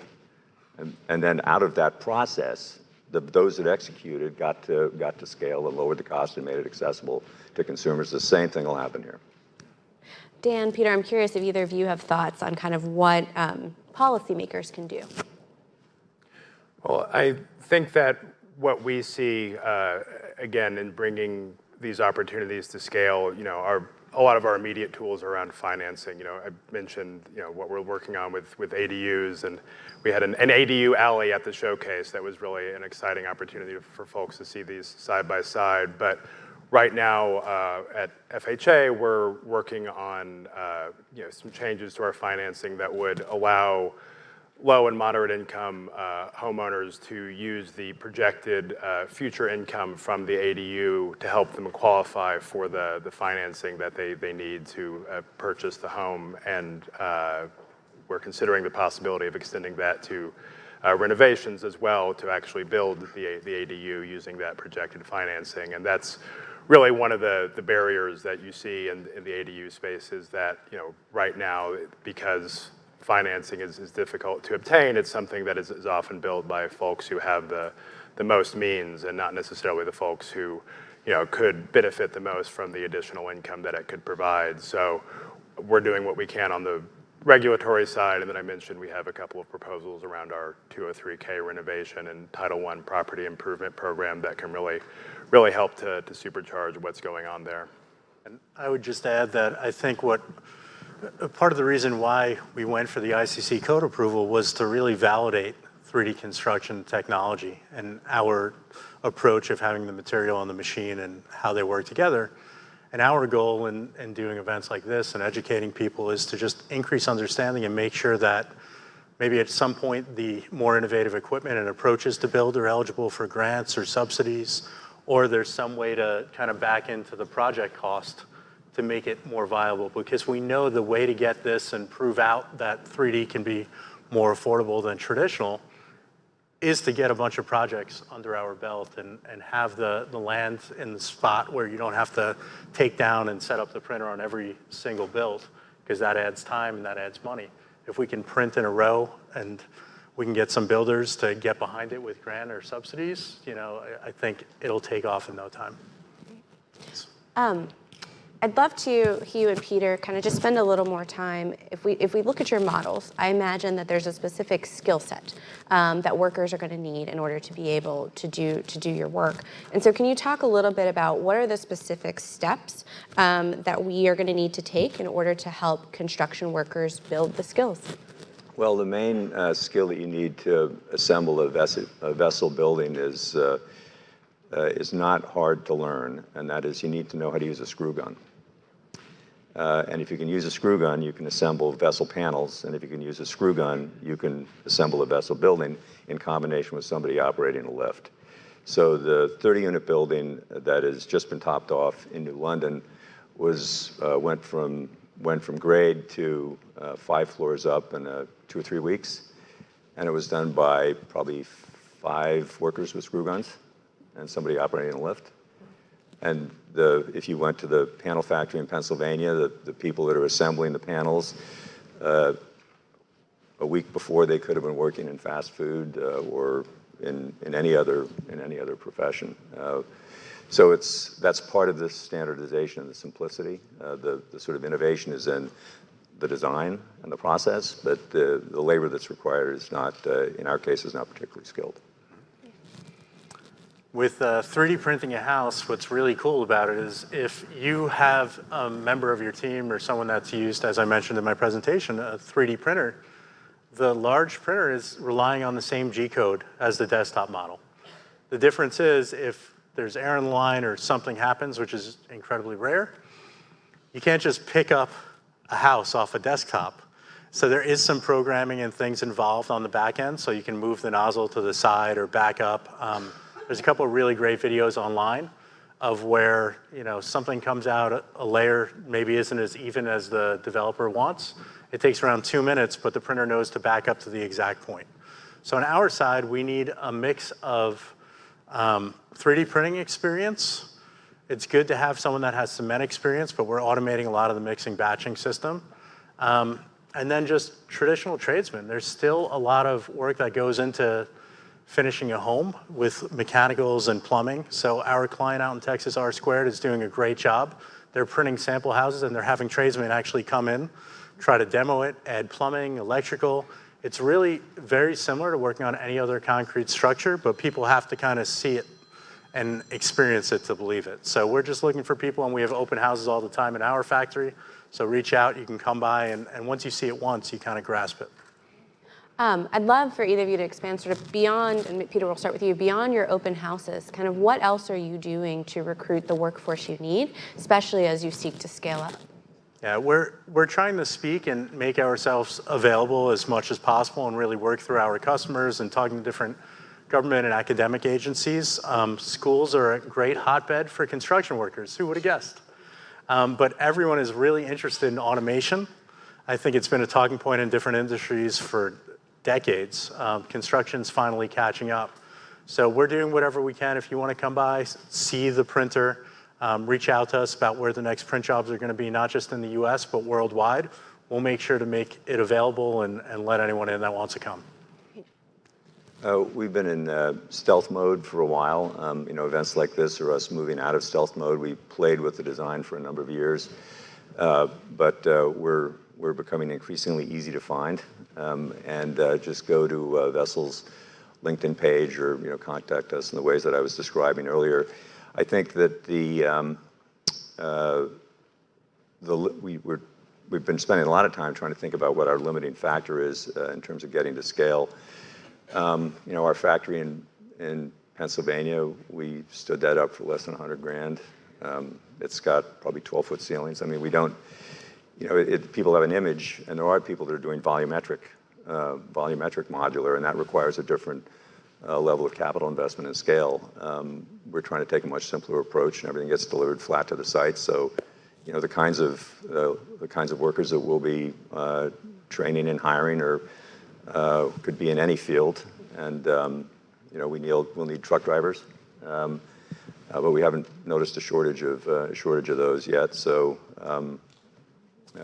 we think that we haven't quite figured out yet what the limits are to scale. Other than everybody knows in construction there's three main inputs. There's the cost of materials, the cost of labor, and the cost of money. I think the one thing we'd hope to find over time is that the cost of capital goes down because people realize, as most people know, that affordable housing is actually, and workforce housing is actually lower risk, so it should command a lower cost of capital. I think it'll take a while to get there. I guess maybe that's the limiting factor right now. The cost of money is stubbornly high, but we'd hope that comes down over time. I want to pivot us a little bit, and Hugh, this is actually, I think, inspired by one of your comments where you said the goal should be, green, healthy, and modern. And I think many of us in this room know that the Inflation Reduction Act generated billions in green housing investments. So Dan, maybe we'll start with you, but could you talk a little bit about what opportunities you see from these new construction innovations in order to provide more green, sustainable housing? Yeah, I think that that's really an opportunity. So much of the construction that is happening, within factories and using other innovative techniques really does lean in on the innovative side of things that is allowed because of the more precise tolerances when you're building off-site, or when you're using the kind of technology that Black Buffalo employs on-site to really build in a very precise and resilient way. So I think that one of the exciting opportunities I see with the resources that the Deputy Secretary talked about earlier, that generally live at agencies outside of HUD, but like EPA, like Department of Energy, is to support greener production in housing and in off-site construction. We recently saw that Clayton Homes, the largest manufactured home builder, is moving their entire production line to zero energy ready homes using 45L tax credits. We also talked to communities who are looking to get in the affordable housing production game themselves and actually establish their own factories to build off-site, and many of them are turning to HUD resources and to dollars from these green energy programs. And so I think the intersection of the two is really where there's a great opportunity to do more in this space. Yeah. And something that Black Buffalo has been doing, our ink that passed the ICC test actually has supplemental cementitious materials. Hope I said that right for the technical guys from our company watching. but we were actually able to lower the cement content of our ink and get desirable properties that you want when you're basically extruding a building layer by layer. And we're continuing on that path. We already have where you give us a design, even if it's an architectural drawing, and it goes into our software and it tells you how much material you need. But we're also delivering in dry super sacks. So there's a lot less trucks and a lot less logistics and emissions involved. We're working on a full life cycle analysis that we're going to make public right now with our current mix. And then at the same time, we're looking at other bio-based and different innovations within material. And ASTM and ACI have been really great in trying to change standards so we can tweak a little more in our material. And then we'll retest again, get structural, and we'll have a couple options for our builders, probably at different price points, different strengths that they can pick from and still get structural criteria approval. I want to go to, we've actually received a question from Jeff in our audience, and this one is actually particularly of interest to Melville in itself, but all of these technologies sound really promising, but at the end of the day, how do you ensure that the cost savings actually translate into greater affordability for consumers? And then why wouldn't they just be sold at market rate levels? Well, I guess it just depends on what your purpose is. I mean, I think that we're a mission-driven company. We are delivering buildings to owners, and our desire and intention is to deliver it to owners that will maintain affordability. Now, in some cases, if you're building under 8-30G in Connecticut, you have to maintain. That was the condition of approval. You have to maintain affordability. If you're looking to get financing incentives from HUD or from Fannie or Freddie, things like sponsor-initiated affordability, you have to maintain for the life of the loan. In a perfect world, we'd find equity investors that had an 8% return requirement that wanted to own it forever. I haven't found them yet, and most of the people that we talk to say, I'm really mission-oriented, and I'd really like mid-teens returns, and well, I'd like something too. I mean, you can't have everything. But I think that it's just an intentionality, or we start with a couple basic premises. Any addition to supply is good, period, end of story. And then you have to have intentionality about how you build and then how you own and how you finance. And the combination of those things, I think, can at least make sure that affordability is sustainable for some significant period of time. I think it's interesting. You would think that innovation and standardization would be opposites, but in fact, there really are something that need to come together in order for these innovations to actually bring down costs. Again, I mentioned what you've seen with the HUD code, where because you do have this ability for builders to ship the same product nationwide, they achieve economies of scale that do translate into direct cost savings for home buyers. And so I think that the changes that we're in the process of making to the HUD code to move it into new spaces, or proposals that we've seen on the Hill to remove the permanent chassis requirement from the HUD code, which would allow it to move further into the modular space, or the collaborations that we've done with ICC to help promote cross-state standardization. I think that all of those efforts are really key to innovation, not just being for innovation's sake, but for the sake of driving down costs. Yeah. And I think what both of your answers illustrate is also kind of what we were talking about earlier, that intersection with policymakers at all levels of government. Exactly. And the different requirements that are put on around affordability and so forth. I want to turn to another audience question that we have. It's specifically, what are the lifespans of vessel and 3D printed homes, and what are the costs for repairs and maintenance? I think I can jump in here. Everyone always asks about 3D printed homes. So the 3D printed homes are essentially concrete structures. So the cost to maintain them and the products to maintain them are the same that exist now for CMU. What's unique about a 3D printed home, and why the cost of ownership can be so tailored to the homeowner, is because you can actually decide how much width you have between the inner and outer wall.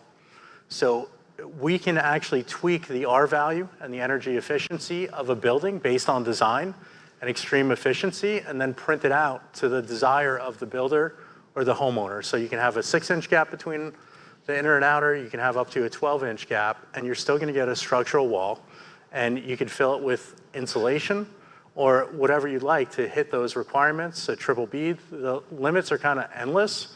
And from what we've seen, and there are limited 3D printed homes that are owner occupied right now in the world, everyone's saying there's a significant reduction in cooling and heating costs. And we'll make that public as they become available and we get more homes out there. The main panel material on the outside and the inside is high pressure laminate, and it's indestructible. But for, when people ask the question, we say, look, it's probably 50 years, whatever it is, but we can recycle everything that goes into the building. So as we prepare to close, each of you guys are active in the innovation space. You're constantly going to expos, you're speaking on panels like this. I just love your closing thoughts on maybe what's next. Are there innovations or things in the field that we're not talking enough about that we should be? And Peter, we'll start with you and just go down the line. At first, we were trying to convince people, don't overthink the 3D printer. It's basically a concrete structure. Now that we have the structural approval, I'm going to say, overthink the 3D printer. A lot of the homes out there are squares and rectangles and boxes. We can do a lot more with innovative shapes and things to actually meet the needs of the homeowner exactly as they want it. So I think that we're going to see a lot more interesting buildings being printed in the future, and I can't wait to see them. I think that the moment for innovation in construction has come. I think the industry will eventually deliver on its promise. The road to hell has been paved with lousy manufactured housing companies and failed modular companies. But I think the time is actually finally there, and I would ask policymakers to suspend their disbelief, and it seems like some of them have. But I remember in the early, at Fannie, talking to people about taking panelized techniques from the single-family industry and applying them to the multifamily industry. And people would say, well, geez, it's kind of new. I said, wait a second, we do it already in the single-family space. Why is it new if we do it in the multifamily space? And that's not a criticism. It's just these things take time to change, but I think we're at that inflection point. I think to Hugh's point, these innovations are innovative, but they're not new. America invented off-site construction in the 19th century with Sears Roebuck and the kit-built home, and other countries like Japan and Sweden have taken this American innovation and brought them to scale in their own construction techniques, where they're seeing significant portions of their development happening in factories. And I think that for us it's about clearing the roadblocks, helping at the local level with zoning, at the federal level with financing and opportunities for standardization, and just doing what we can to support these innovations and allow them to achieve the kind of scale where they are bringing down the cost for housing overall and helping more Americans afford a place to call home. Well, I just want to thank you all for sharing your time and your expertise. I always find it so interesting. I think when you see the numbers about the supply challenges we have and how much housing we need and by when, it can seem so daunting. And being able to think about kind of how each of these models can help us accelerate our work in order to deliver the housing we need is just so interesting. So I want to invite everyone, if you could please join me in giving our panelists just a round of applause.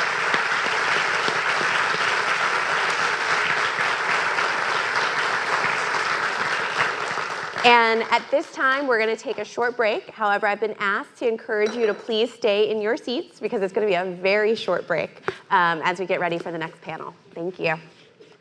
Local zoning and land use regulations dictate what can be built and where. While often intended to keep heavy industry away from homes, these regulations have, intentionally and unintentionally, kept people apart, concentrating neighborhoods by income and race.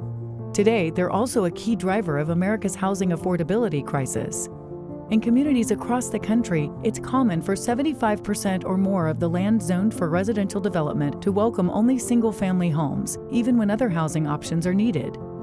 Even where multifamily apartments are allowed, height restrictions, parking requirements, lengthy permitting, and other regulations limit the number and type of homes that can be built and account for over 40% of multifamily construction costs. The result? Fewer new homes are built, reducing supply and driving up costs for buyers and renters.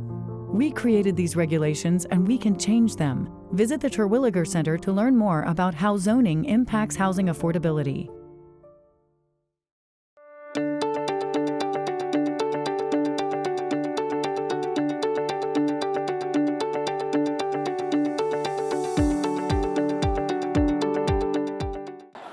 If we could all please be quiet, we're going to begin our next panel.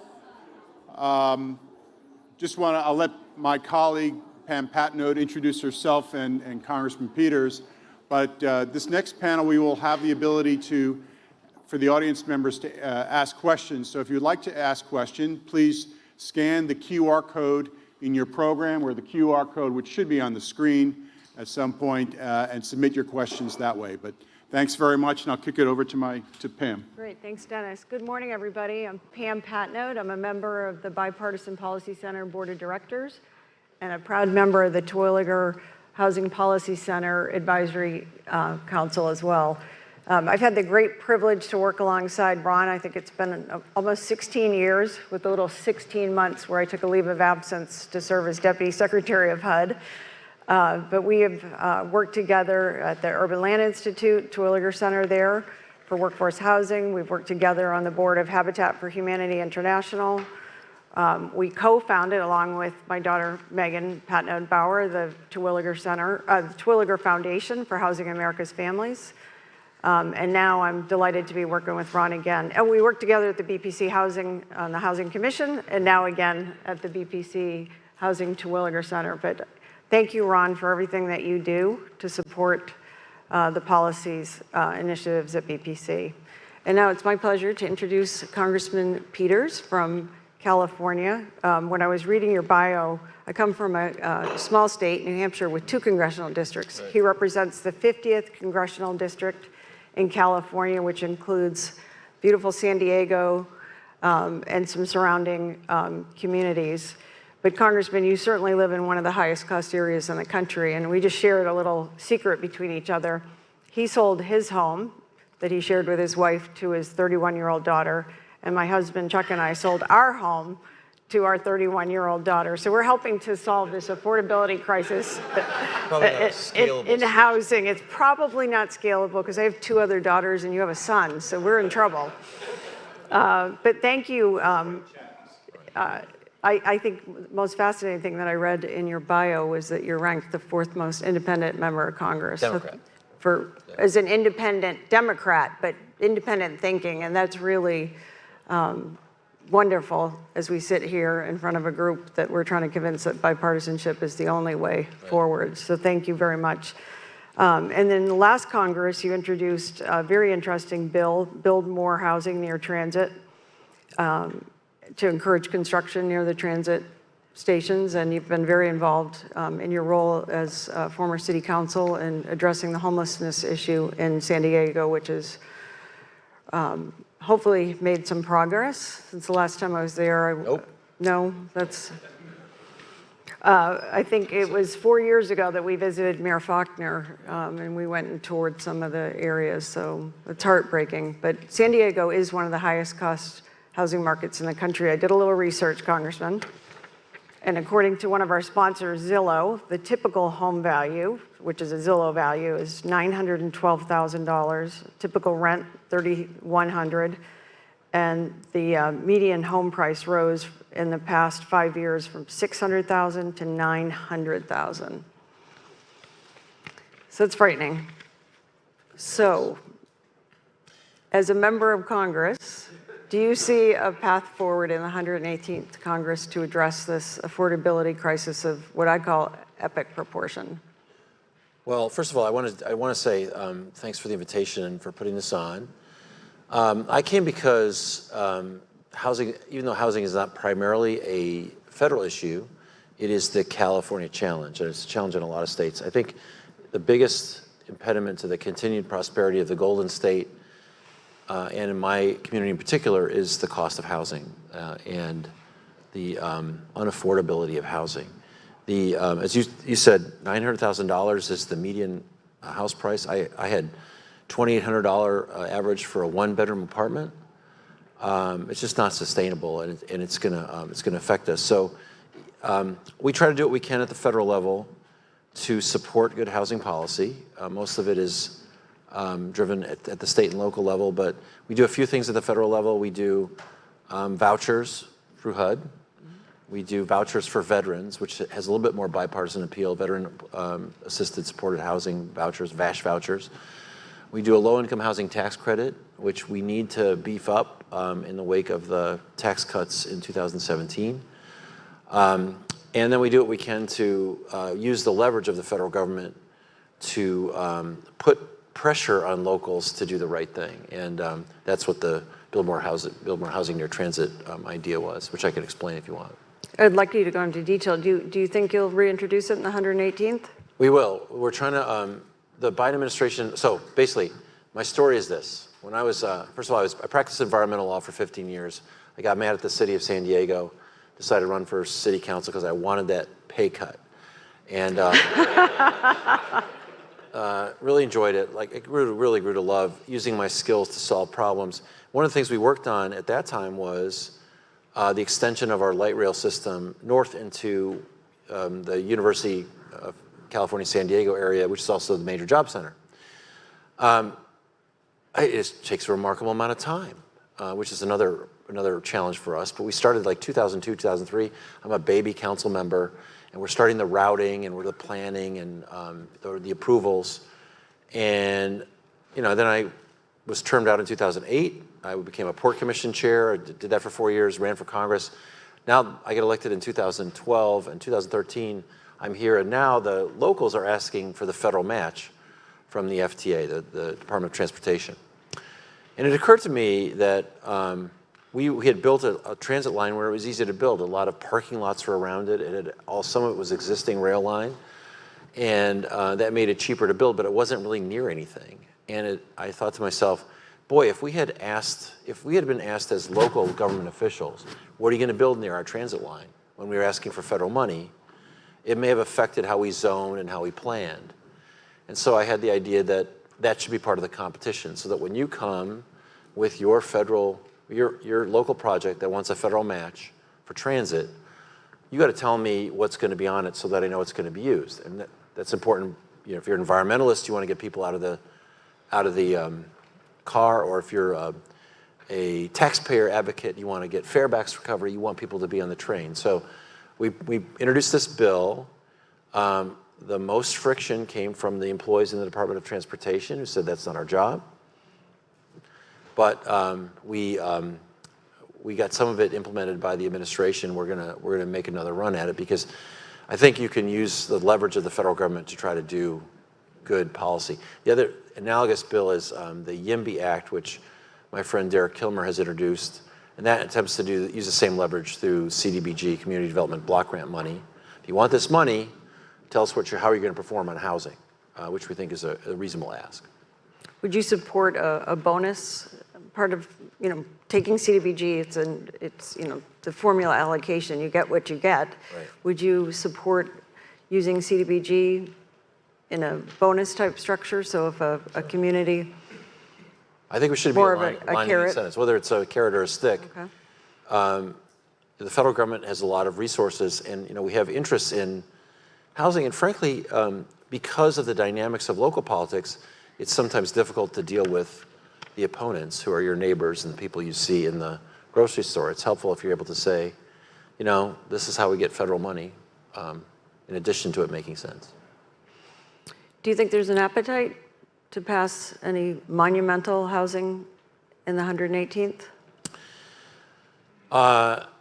Monumental is probably a big ask. How about comprehensive? Comprehensive. I think, again, it's sort of we're in a position where a lot of it is driven at the local level. I will say one thing that's happening in Congress now is a real discussion around permitting reform, which might influence the states too. The Governor Newsom found himself screaming at our NEPA analog, CEQA, the California Environmental Quality Act, about people who are getting in the way of building housing, getting in the way of building clean energy. It's really a NIMBY kind of thing. And I think the politics is changing at the local level, at least in California, in a good way. I think the federal government, we're going to really be trying to fill in gaps still. That's going to be more of our role. Earlier today, we heard from Ron Terwilliger, and Ron had read an article yesterday that said that the regulatory barriers contribute up to 40% of the cost. For a long time, we were saying 25%, but as an environmental lawyer, you certainly understand where some of this is coming from. But if it's creeping up, 25% was unacceptable, but 40 is unbelievable. Right. We have particular challenges in California. We've jerry-rigged things in the wake of Prop 13. You know, our Prop 13 assessment system is really is odd, but also because of the lack of local tax revenues for localities, we've put additional fees on new housing to pay for infrastructure, right? So stuff that used to be paid for by general tax revenue. Now we're asking this particular development to pay the costs of all the parks and everything in that region, and it makes the initial housing costs astronomically higher. And California's in need of some tax reform that, you know, I'll be happy to talk to Governor Newsom about, but he's probably not even awake yet. Looking to see what time it is. Yeah, right. So the impact funds are certainly a problem in California and across the country. Right. I mean, we also, like, we do stuff that's well-meaning, like we're requiring solar Impact fees, I didn't mean funds. Yeah, They're no, fees. impact fees, right. But we do, like, we've required solar panels on every house. Well, you know, what are you optimizing around? I think, you know, actually utility scale solar might be the more efficient way to deliver that and not require each homeowner to add that on there. So, you know, I think we have to get more serious about focusing on what our problem is. It's affordability and housing and homelessness. I mean, there's a book, Homelessness is a Housing Problem, right? Is a housing issue. We just have to build more housing. The bipartisan, I think, so my Republican colleague is not available to be with us because he's got to review Hunter Biden's laptop, I think. Is that what he said? But he's a great guy. I don't speak Republican, but I can understand it. And I think one opportunity for us to think about housing, I think we lose sight of sometimes that just supply is important. Like, you don't have to. I mean, it's great, and I think there's a role for rent restrictions and, you know, affordable housing set-asides and things like that. But really, just to build more and to get out of the way of that would be really helpful. I think that's something that Republicans and Democrats in concept could support. I think there's a lot of bipartisan agreement that the low-income housing tax credit program, which was enacted as part of the 1986 Tax Act, has been very successful. Ron mentioned that 3 million units have been created. We have lost some through expiring use restrictions, but you've been supportive of that in the past, and would you be supportive of, you mentioned reforms, but increasing? Yeah, I think we should increase it. I think the benefit of it was diminished a little bit when tax rates are lower. Tax rates may go up again because the tax cuts expire, but watch how much pressure there will be on people to extend those tax cuts, despite their stated concern about the budget deficit. But yeah, I think the affordable housing tax credit is a really good way for the federal government to help incentivize the kind of development that we want to see. Are there other programs that you would like to see increased funding for? You know, look, I tell you that we should do more HUD, you know, Section 8 vouchers. In California, it's almost a bigger problem. We need places for people to spend them. Right. But in particular, in San Diego, we have, as you might expect, 230,000 veterans in the county, and more post 9/11 veterans than any area. And as a consequence, it's a larger percentage of our homeless population than many other places. So the VASH vouchers are really important to us. When I was on the committee, you know, the president's budgets aren't always serious. They're sort of political statements, but it was pretty surprising to see President Trump's proposal to cut those entirely. Obviously, that didn't happen, and no one was really for that on the Veterans Committee, which I sat on back then. But that's a particularly helpful and surgical and federally related program that I think is really worthy and deserves support. Later today, we're going to hear from Phil Mangano, who chaired the U.S. Interagency Council on Homelessness. And Phil cites this number, and I worked with Phil, so I tend to believe him, but he said there are 6,000 HUD-VASH vouchers going unused right now because we do not have the supply of affordable housing. Right. And then San Diego being, you know, the high concentration of the mostly Navy veterans, I assume. Navy, Marines, Coast Guard. Okay. Yeah, and I think, the other thing is flexibility in using VASH vouchers. A lot of them just talk about being able to aggregate them to build housing as well. I think that's an option that you'll be able to use too. And I just want to say too about veterans. Most veterans do great. There's just some that fall through the cracks and don't do well. To the extent we can help them in particular, that's worthy, I think. Great. Do you want to open up for questions? This is your chance to ask the congressman directly about the 118th Congress. We don't have to only talk about affordable housing. Okay. So Ron, this is your chance to ask him what you want done. You want to use this one here? Oh, I didn't see this. Yeah. The challenges facing owners of office space from new focus on remote work could create a critical opportunity. So first of all, I'm not sure we've reached the end state on remote work. I would like to give it a little bit more time. I see a little bit of a trend to people going back to work, which I think would actually be healthy in a lot of ways for our cities. And I think also, frankly, is better for the workplace. But I do think that some remote is here to stay, a larger percentage than before. I do think that it's going to be, you know better than me, that we're going to have a little bit of a debt problem with all the money that's out there on commercial real estate that may be lost. And I would defer to you all to tell me how to convert these buildings, but I understand it's really difficult to do. We talked about this at dinner last night, and I don't know if Secretary Donovan is still here, but Sean Donovan's an architect, and he talked about the floor print, Right.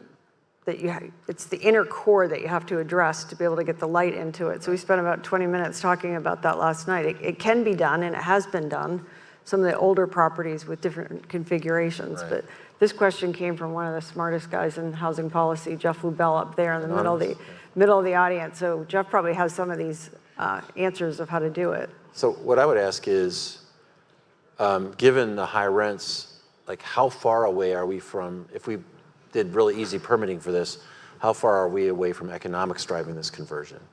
Because I would like to know how uneconomical it is to do that before we would commit to a federal program.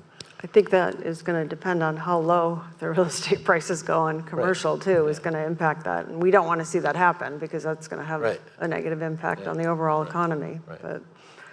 But, so this question is going to addresses the Affordable Housing Credit Improvement Act. What do you think the chances are of it passing in the 118th? I don't know. I think this would have to be part of a trade. The Republicans seem less interested in this than I think the Democrats are. Partly, I think it's the nature of the places we represent. Democrats mostly represent cities, or most cities are represented by Democrats, and most of the areas that face this particular problem are cities, although it's not exclusively true. So I think there's less interest on the natural among Republicans. But if the administration would like to take this up as part of its portfolio of things to lead on, I think it's the kind of thing that could be part of a bigger bill, when we put something together.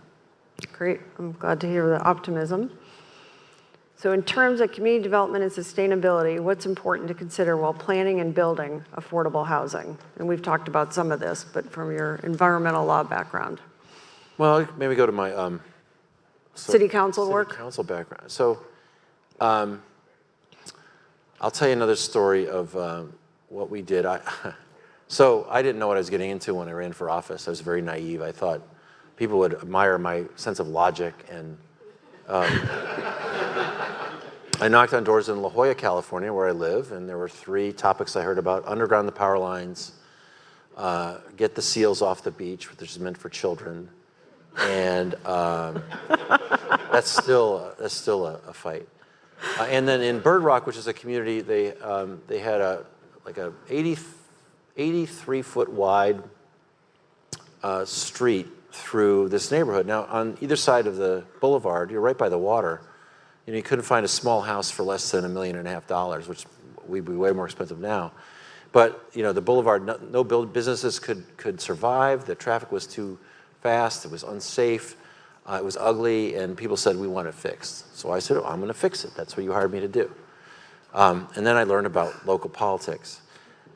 We came up with we did like a development night, or 3 nights where we did 1 night on finance, 1 night on architecture, 1 night on traffic. Had about 50 people come, announced the plan, and then the neighborhood went batty. How dare you bring this solution to us from downtown? How just going to ruin our neighborhood? There's going to be all this cut through traffic, blah, blah, blah. And my staff member who had been in politics long enough to say, look, you're really in trouble. These people are really mad. You got to go talk to them and let them let off steam. So I remember August 1st, to Bird Rock Elementary, I went up there, and these same people who said they wanted to vote for me to fix this boulevard were screaming at me one by one, 3 minutes, like just really ticked off. So I said, okay, I just started this job. I'm not quitting. And I said, we're not going to do nothing. And I said, I'm going to appoint 1 person from each block to be part of a big committee. We ended up hiring them a consultant, a walkability consultant named Dan Burden from, you may know him, he's up from Port Townsend, Washington. And he looks like a hippie, and he wears like a safety vest, this old hippie in a safety vest. And he came and did 2 charrettes with him and did like a whole walking tour. And they said, Scott, are you really going to do this? I said, don't build tunnels or overpasses, but come up with something and I'll figure out a way to pay for it. And they came up with 5 modern roundabouts and roundabouts in the back, in the off side streets. And at that time it cost like $5.6 million. And I just started thinking, okay, how are we going to put this together? We got it permitted. We held back some of the money for infrastructure so we could do the streets at the same time anyway. It took 7 years, we built it. And now everyone loves it, and it's won awards for walkability and for transforming a neighborhood. What I would say to you is that 2 things. One is, people have a right to expect that the investment you make in their neighborhood will improve their neighborhood. That's not NIMBY, right? They have a right to expect that, and also you can do investments that benefit a neighborhood. We talk so much about the increased density like it's some sort of enema, right? It's not. It has to be something that could benefit the neighborhood in terms of the quality. We did something that made it more walkable. We took out an old hotel that was literally being rented by the hour and was had a big surface parking lot. We made it into a really nice housing development. We added 138 units because we were able to work with the community, and they were convinced that what we did would be a benefit to them. So don't ever start with the point where you're doing something to them. I think that's a really big mistake. What you're doing, you're making the neighborhood better, and there's all sorts of examples that you could do to make that happen. And it's helpful if you engage community leadership early. So it sounds like the charrettes were very helpful. Oh, they were great. And plus, it wasn't me. It wasn't the evil city councilman. I wouldn't know how to design anything anyway. I mean, my wife doesn't even let me buy any art, right? It's like, just stay out. But they had support, and they were able to make the decision themselves. But the other thing is, just from political leadership, I said we're not quitting, because I think the temptation would have been for most people to just say it's too hard, we're not going to do something. So the only thing I did, and if it didn't work, look, I put my political career at risk, I suppose. But the way they yelled at me on August 1st, I didn't really want that. That was not the career I wanted. So it was really worth it. So the political leadership was to say, we're not quitting. You're going to do this. You hired me to do this. I was really frustrated that these people that I knocked on their doors and told them I was going to fix La Jolla Boulevard, they were so anti. But that's a common reaction because it's out of fear. But also we made it something that was a credit to their existing neighborhood, and I think that's what we should all aim for. When you're back in your congressional district holding town halls, what concerns are you hearing from your constituents? And housing is number one, or? Well, homelessness is the number one thing right now. And you asked about improvements. It hasn't improved. I mean, homelessness exists where rents are high. That's just where it exists. And we have high rents. And in the long run, I mean, I think there's various strategies of varying promise to increase the housing supply. But in the short run, it's a real quality of life issue. And there's sort of a big fight now between the humanitarian approach and the clean up our streets approach, which both are legit. And you have to, if you're the mayor, you have to be concerned about both. But that's the main issue. And I think that's an issue that is a concern for for residents, it's a concern for businesses, it's a concern for a tourist economy. People notice that when they come in. So that's the big issue right now, overwhelmingly. We have another audience question here. Is there an appetite for a federal program that addresses affordable home ownership rather than just focus on rental? I think there should be. I actually was a Mike Bloomberg for President supporter, that went really well. But actually, if you remember, Joe Biden had never won a presidential primary ever in any state for 3 times. His campaign had about $20, and I was pretty concerned about the other guy. So I thought Mike Bloomberg would be a good alternative. Mike Bloomberg had a really good program for generating more African-American wealth, and part of it was homeownership.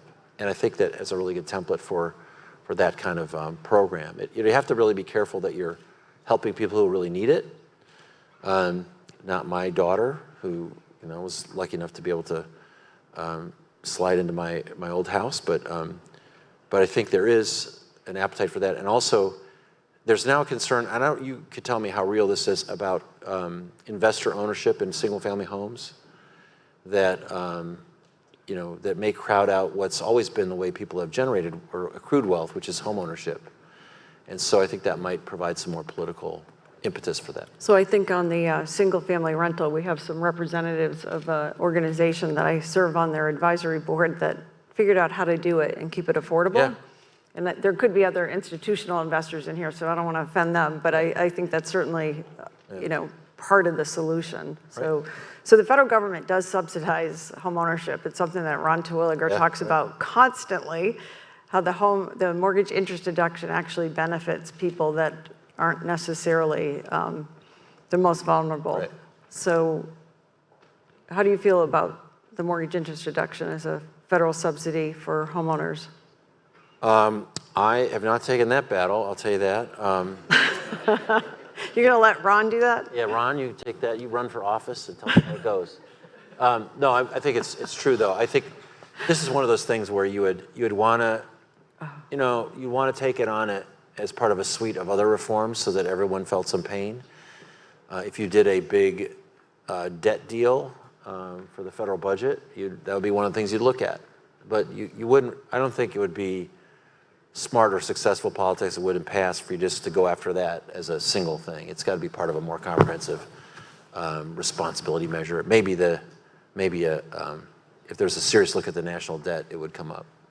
There's another component to that, and I'm looking at Ron and Dennis. We have not discussed this policy issue, but I see that Seth Appleton's out in the audience there. Seth worked with me at HUD and represents the USMI. The private mortgage insurance is no longer deductible, and Senator Hassan from New Hampshire just introduced a bill to make that deductible for moderate income homeowners. And I don't know why that disappeared. I guess it expired. It was an extender, okay. But that certainly makes homeownership more expensive for lower and moderate income homeowners. Right, and I think that to the extent we can target those benefits to people who need them, it makes sense, which is one of the issues with the mortgage interest deduction. It bleeds into helping people who don't really need it as much. Like our daughters? Like our daughter. Well, yeah. Megan's looking at me like, oh, you're not going to take that away from me. Let's see. Yeah. How have you seen perceptions of housing issues change in Congress? Have you noticed increased attention, support to issues related to housing and homelessness? And this is among your colleagues. I have not seen increased attention. I've probably seen less attention to it, to be honest with you, as a federal government. I think it's one of those consequences of having such a divided Congress. And maybe it's not less, but certainly not more. Again, I think the issue affects areas represented by Democrats typically more than it does by Republicans. Congress stepped up in a big way during COVID to address the financial hardships of not only homeowners, but renters. I mean, hundreds and hundreds and hundreds of millions of dollars that I'd like to say we're well used, the Emergency Rental Assistance Program and the Homeownership Assistance Fund program to help people get caught up on their mortgages or their utilities or taxes. But was that a discussion, or was that just such a big bill that it was just part of this gigantic? One of the problems with one-party rule is that you come in to the office and find the legislation has hit your desk and you're asked to vote for it. So if there were discussions about it, I don't know what they were. I think the general theory of the COVID relief was to get people through a period of difficult time, whether it was, support for the PPP for employment or for housing. I supported it, and I thought that was a good plan. I knew that we might be going too big rather than too small. I thought that was also the intention. The thing I'm thinking is interesting is that it's hard to get people back into the habit of paying their bills. And in California, there was a lot of stickiness about holding on to the moratorium, like you can't evict people. Stickiness about starting to pay your student loans again. That concerns me a little bit. I don't think the market works if renters don't have to pay rent. So I don't think that's a universal thing. It's probably more of a California thing, but that was the issue coming out of the pandemic that I noticed was that people like not having the risk of eviction, even when they should have been evicted. Does that make sense? I have real concerns about the repayment on student loans. So we have $2 trillion in student loans outstanding right now, which is more than double what it was 10 years ago. Right, it's more than credit card debt now. And there have been virtually no payments, in the high 90s, 97, 98% of students have made no payments, right. Although the interest has not been accruing for 41 months. And we have 6 servicers for the Department of Education. So I think we could see a real crisis. Right. That Congress may need to step in and take some action. Right. It's going to be very difficult for people that are applying for mortgages with repayments starting at the same time for that to be figured out. And right. Yeah, I don't do education, but I'm not on those committees. But we've got a lot of antiquated systems that don't meet the need of the economy, and certainly are in many cases putting young people in a difficult spot. I know that comes out in the ability to purchase a home too. we have a question here about, do you support idea of expanding VASH voucher program to a similar program for seniors? I would do these things based on income, not on age. So, I think veterans is a different category. But I was probably housing support based on income rather than age. Would you support a universal voucher, housing voucher? Obviously, that's income-based. What does that mean? I don't know, Ron. What does that mean? Unlimited? Universal is I get one? No, I don't want. No. Income tested. My Republican colleagues in the audience are saying she's lost her mind. Yeah. Asking this question, but I would ask what the CBO score for that is, right? Speaking of, that's what a Republican might say. I don't know. And that is a congressman that serves on the House Budget Committee. Well, Congressman, thank you very much for taking the time to come and talk to this wonderful group of housers. We've got the private sector, public sector, former federal officials in the audience, policymakers, and practitioners. Thanks, Pam. What I would ask you all is, first of all, thanks for the work you're doing. Build more houses and build more places, great. But if there's things that I'm missing, you have ideas for me, we'd love to hear them. And again, I don't directly work. I'm not on the Financial Services Committee or the committees of jurisdiction, but I'm from a state that really needs to deal with this problem. So even though I'm not, in those federal committees, I'm talking about this all the time. I do text with the governor. I give him some attaboys. I give him enough attaboys so I can give him a what the hell every once in a while. But anyway, so if there's ideas you have for me, I'd certainly appreciate your expertise, and thanks for inviting me today. Thank you very much.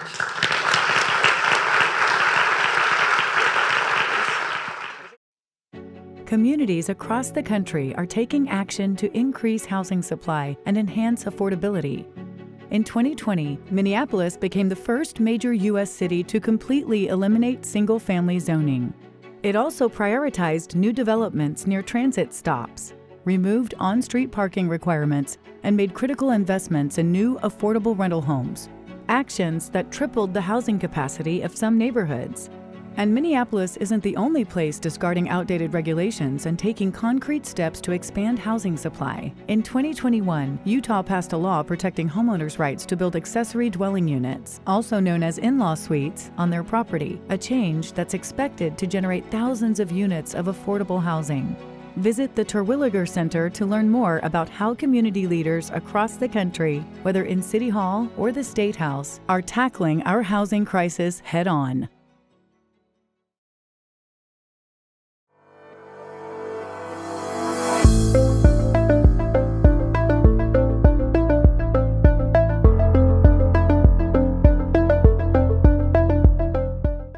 All right, good afternoon, everybody. My name is Nick Timmerhouse. I'm the Chief Economics Correspondent at the Wall Street Journal. It's a pleasure to be joined this afternoon. We just heard from members on the House side. Now we get to hear from some of their colleagues in the Senate. We are joined today by Senator Tina Smith, who has served representing Minnesota since 2018. She has consistently worked across party lines. Prior to her time in the Senate, she served as the Lieutenant Governor of Minnesota, Chief of Staff for the Governor of Minnesota, and Chief of Staff for the Mayor of Minneapolis. So Senator Smith, welcome. We also have with us Senator Cynthia Lummis of Wyoming, first elected in 2021. Senator Lummis is the first woman to serve in the U.S. Senate from the Equality State. Prior to her time in the Senate, Senator Lummis served in the House of Representatives, where she co-sponsored several bipartisan budget proposals. And before that, she spent 8 years as Wyoming State Treasurer and 14 years as a member of the Wyoming State House and Senate. So Senator Lummis, welcome and thank you for joining us today. They both sit on the influential Senate Committee on Banking, Housing, and Urban Development and serve as chair and ranking member of the Subcommittee on Housing, Transportation, and Community Development. So with that, let's jump into the questions. While mayors and governors consistently treat housing as a top priority, housing policy often fails to make it onto the legislative agenda in Congress. I want to ask both of you, why do you see housing as an important issue for Congress to take up in the 118th Congress? And Senator Lummis, I'll start with you. What are some of the primary housing challenges you're seeing in Wyoming? Well, first of all, thank you very much for having us together at this session. In Wyoming, housing issues are challenging at both the rural and urban level. And so one of the things that I'm so pleased to be working with Senator Smith on is legislation that is focused on rural areas. She recently held a hearing on Indian housing. Native American housing is a huge issue in Wyoming, as it is in your state as well. So those are definite challenges. Another thing we're noticing in Wyoming is that the interest rate increases not only affect buyers of housing, but developers of housing. So as interest rates have gone up, the cost to finance build-ready lots has gone up.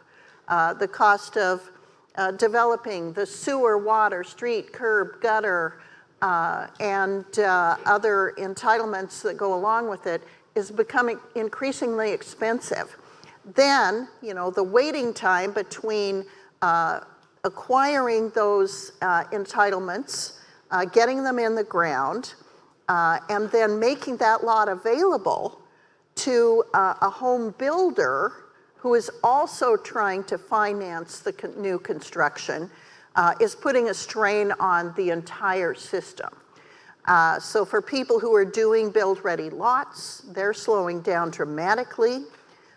Some of the lots that were purchased or committed for purchase before interest rates started going back up are being turned back to the suppliers of build-ready lots by the potential home builder, making housing stock, new housing stock unavailable, especially for single-family housing. Now we're seeing more development of apartments and some smaller housing but it's a challenging system for everyone in it right now, and it's just exacerbating the problem. Senator Smith, does that resonate with what you are seeing in Minnesota? Oh, absolutely. And again, thanks to everyone. It's great to be back. I really appreciate so much the work that you all do here, and thanks, Nick. What Cynthia is talking about in Wyoming is very true in Minnesota, and I think it's pretty much true everywhere in the country. I mean, I look out at all of you sort of nodding your heads. I mean, the first thing for me is that I really do believe that housing comes first. If you don't have a safe, affordable place to live, nothing else in your life works. And so addressing the shortage of housing, which exists in every part of our country, in rural and suburban and urban areas, is crucially important. And in Minnesota, what Cynthia is describing is very much the case. One thing that I think, as we ask ourselves, what can Congress do more of, I want to just give a glimmer of bipartisan hope to everyone who's here, because I do think that there is agreement on both sides of the aisle in the Senate that this is something that we should be able to work on together. Sherrod Brown, who is the chair of the Banking Housing Committee, has really sort of beat into all of us that we want to call it the Banking Housing Committee, to remember the portfolio of housing there. And it's great to be able to work with Senator Lummis on our subcommittee on housing, because that is a great place for us to find common ground, particularly on the issues that Cynthia raised around the shortage of affordable housing in rural communities, and especially on tribal land, which is about the hearing that we just had. So there's tons to talk about here, and lots of, I think, examples of great innovation happening at the local level that we can, at the federal level, lift up and support and try to expand. And sticking with that, both, as you mentioned, your states have substantial rural populations. Senator Smith, you've worked with Senator Rounds in the subcommittee to hold hearings on ways to improve federal rural housing programs, and as a result developed the Rural Housing Service Reform Act of 2023. Can you talk a little bit to us about how this bill would help address the housing affordability challenges of rural Americans? Yeah, absolutely. So people who don't follow closely housing policy are often not aware. You think of the housing and HUD as the big federal agency working on housing issues. Many people don't know that the U.S. Department of Agriculture has a very important rural housing service that has been instrumental in helping to support affordable home ownership as well as affordable multifamily apartments in rural communities. But this rural housing service has not been updated or modernized or improved literally for decades. So we started to hear about this from folks on the ground. I heard about it first from folks on the ground in Minnesota who were saying, this has been a really good tool for us, but we need to fix it so that it's working better right now. And so with that, we held a series of hearings. Mike Rounds from South Dakota was hearing the same thing in his state. And so we put together a package of reforms to the Rural Housing Service that will allow it to work better for landlords as well as renters and home buyers. It will modernize some of the processes so that it actually works today with the way loans are made, and will help to preserve the affordable housing that we have in rural America. And this sounds so basic, but it's so necessary.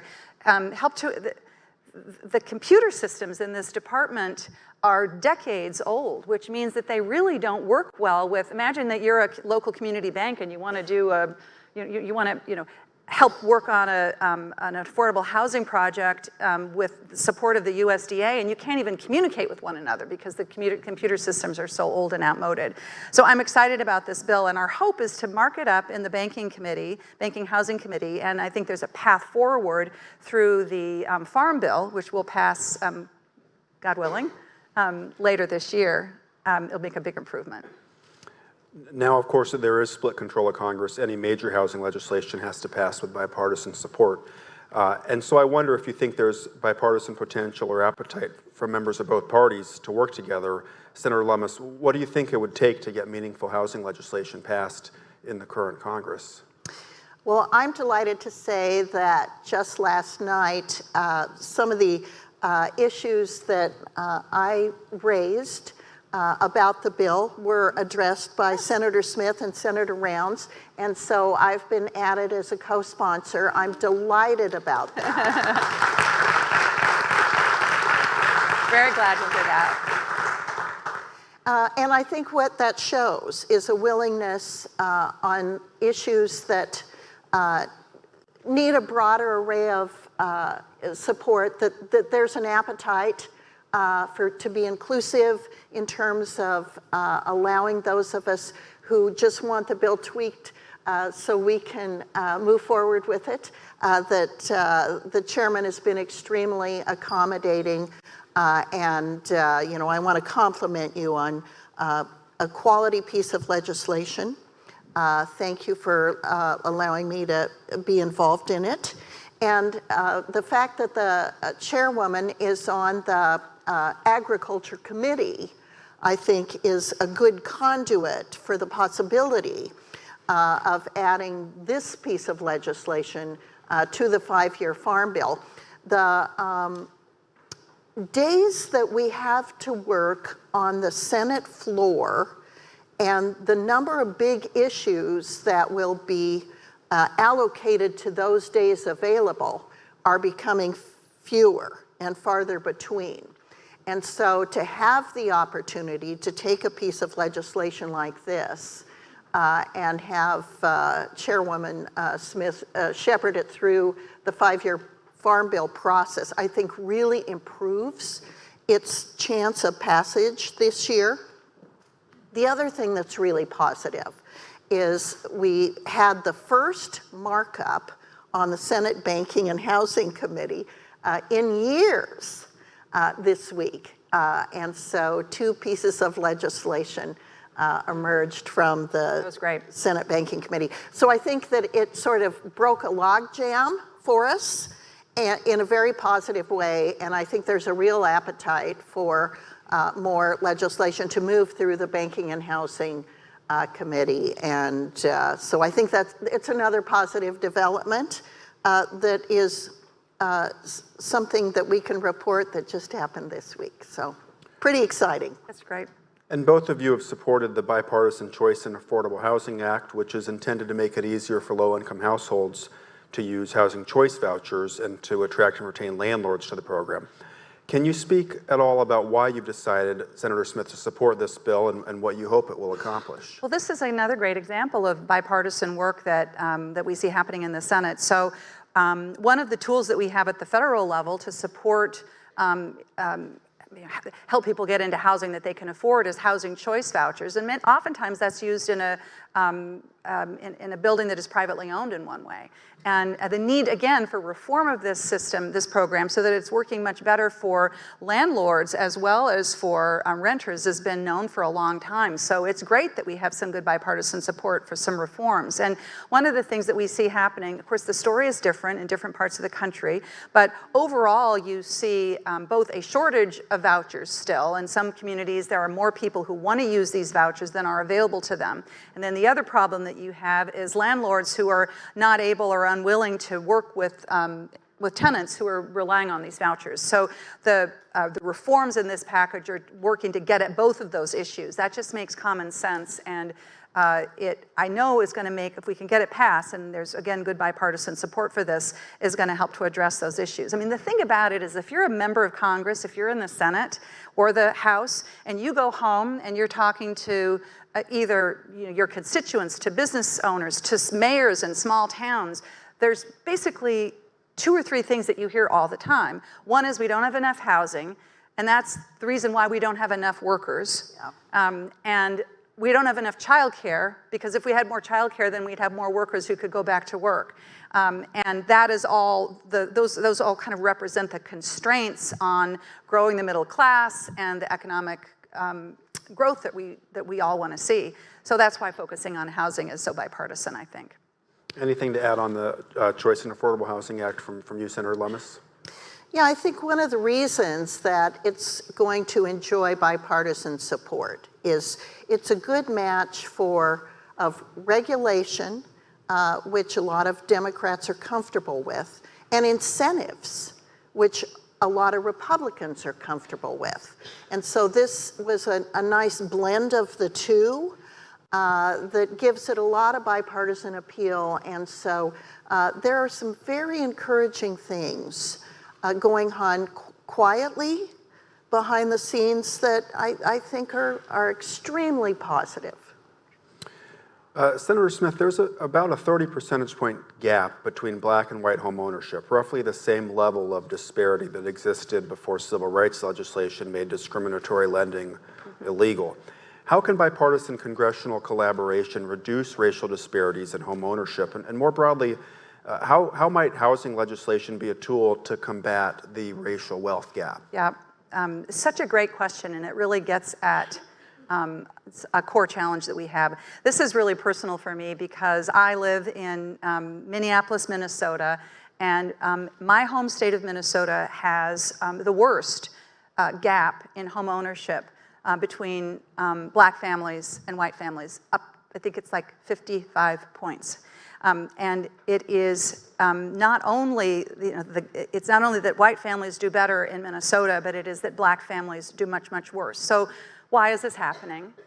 You can easily trace the legacy of redlining and the history of housing policy in this country, federal housing policy, which created this disparity. I think it's just important to put our brains around the fact that this didn't just happen, that the system was designed this way.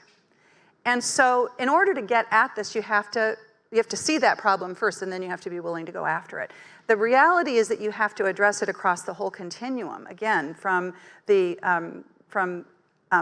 creating affordable places for people to rent, creating a path to home ownership, addressing issues around access to credit, which are so pronounced. The data is clear that even if you equalize for education and income, that black households are less likely to receive mortgages than white households with the same kind of profile. So you have to, and I'm coming from a state where there is a very rich and diverse financial services community, and I know that many of the institutions in my home state, including community banks, are aware of this and are working on trying to figure out how to solve it. As Cynthia said, in a moment where we're seeing an increased credit crunch, as the cost of money is going up and therefore the cost of mortgages are going up, it's very concerning that this is going to exacerbate this big gap in home ownership. So what do we do about it? This has got to be a state, local, federal response. And I think the first thing is you have to understand, like you can map the discrimination in my community and communities across the country. Doing that is important. You have to address straight on the lack of access to credit so that people can buy homes and address in that way the wealth gap.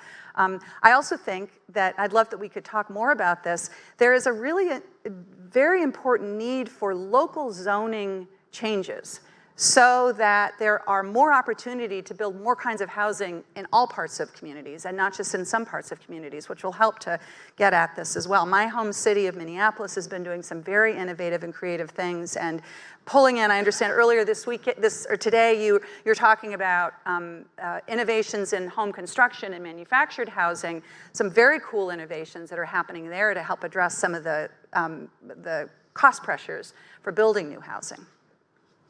Well, we've addressed a variety of important housing policies today.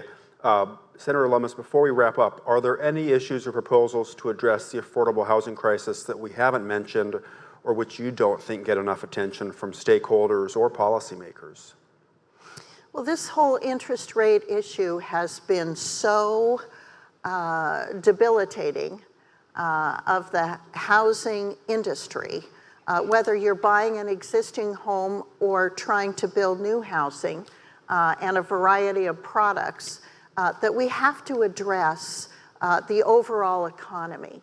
As the cost of rent goes up, as the cost of housing goes up, as interest rates put adequate housing out of reach, as we see families in areas like tribal properties, including multiple generations and crowding too many people in too small of a home, which creates situations that can cause abuse. It is it's important that we get after the interest rate issue. We all know that we have come through a phase where interest rates were artificially low, and so we are going to have to adjust our thinking to a new environment for interest rates.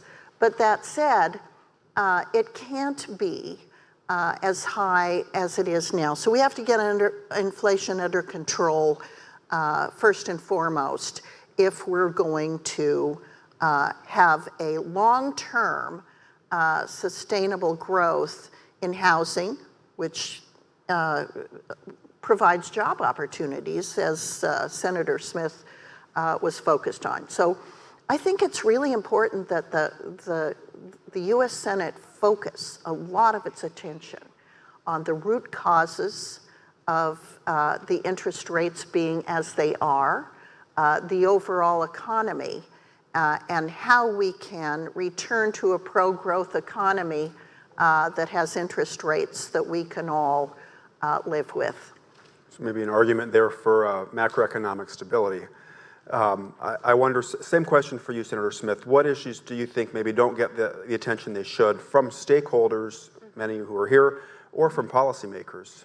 Well, first I want to thank Senator Lummis for mentioning the issues around housing on tribal lands. There are particular challenges because of trust land issues, and part of our rural housing service includes taking a policy that has worked really well in a pilot project in South Dakota to support native CDFIs to help to provide lending for building homes on tribal land. That's included in the rural housing bill, and that'll be part of it when we get it done. So thanks for bringing that up, because I think it's extremely important. Let me just mention two other things quickly, because I know I'm standing between you and your lunch. I think that we have got to get at the issues at the local level around zoning and the ways that we can change local zoning, and the federal government can support changes to local zoning so that it's easier to build housing and more different kinds of housing in more places. Here's an example of what that looks like in my home city of Minneapolis, where we are building 56 new units of affordable housing scattered around the community. So units that are going to be maybe 6 or 8 units. We're using a combination of state and federal and local funding to build that. They will include solar panels that are there because of the incentives in the Inflation Reduction Act, and they're using a method of construction done by this great innovative company in Owatonna, Minnesota, that is modular manufactured construction, which also is helping to keep construction costs lower of these units, that will be expanding the number of affordable housing in Minneapolis, and doing it thanks to, or in part, thanks to the changes in zoning in the city. That's the kind of local innovation that I hope we can support more at the federal level. And the last thing I'll say is that we have to also just understand that the amount of money that we have been putting into housing programs at the federal level to support maintenance of existing public housing, as well as expansion and improvement to public housing, has in real dollars been going down. And so there is a relationship between the growth in homelessness in communities like San Diego and my home community. There's a relationship between the lack of affordable housing, the investments that we have not been making, and what we see when people don't have a safe, dignified place to call home. So all of those things, I believe, need to be on the agenda. Well, I think that that's a great point to leave it on. Unfortunately, that is all the time that we have. But thank you again to Senators Lummis and Smith for taking time out of their busy schedules to speak with us today.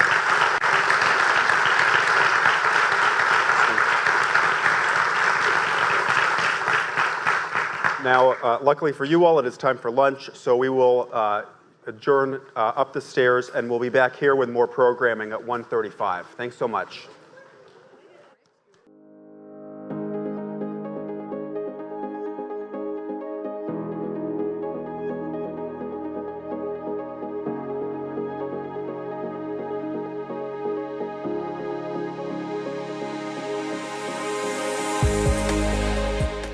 Good afternoon.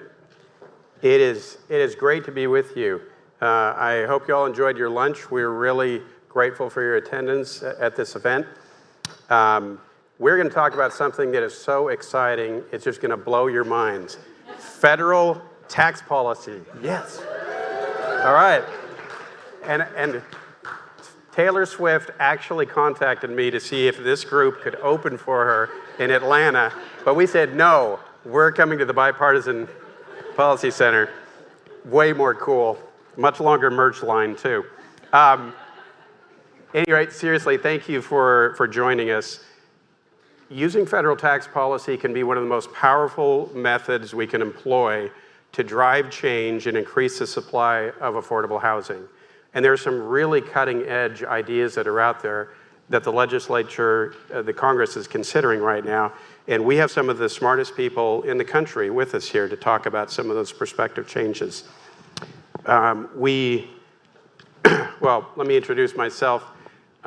Besides, I will confess I am a Swiftie at this point. My 3 daughters and I and wife all went to see Taylor Swift in Houston. It was freaking awesome. And I'm a rock and roll guy too. But any rate, I was an assistant secretary at HUD over community planning and development. Was fortunate to be there when Pam Patnod was the deputy secretary, and I tell people that she saved my life there. There were some people who were kind of right-wing, and we had to pull people back kind of to the center on occasion and really fight to make sure that we work cooperatively with across both sides of the aisle to do good, especially for the people in Puerto Rico.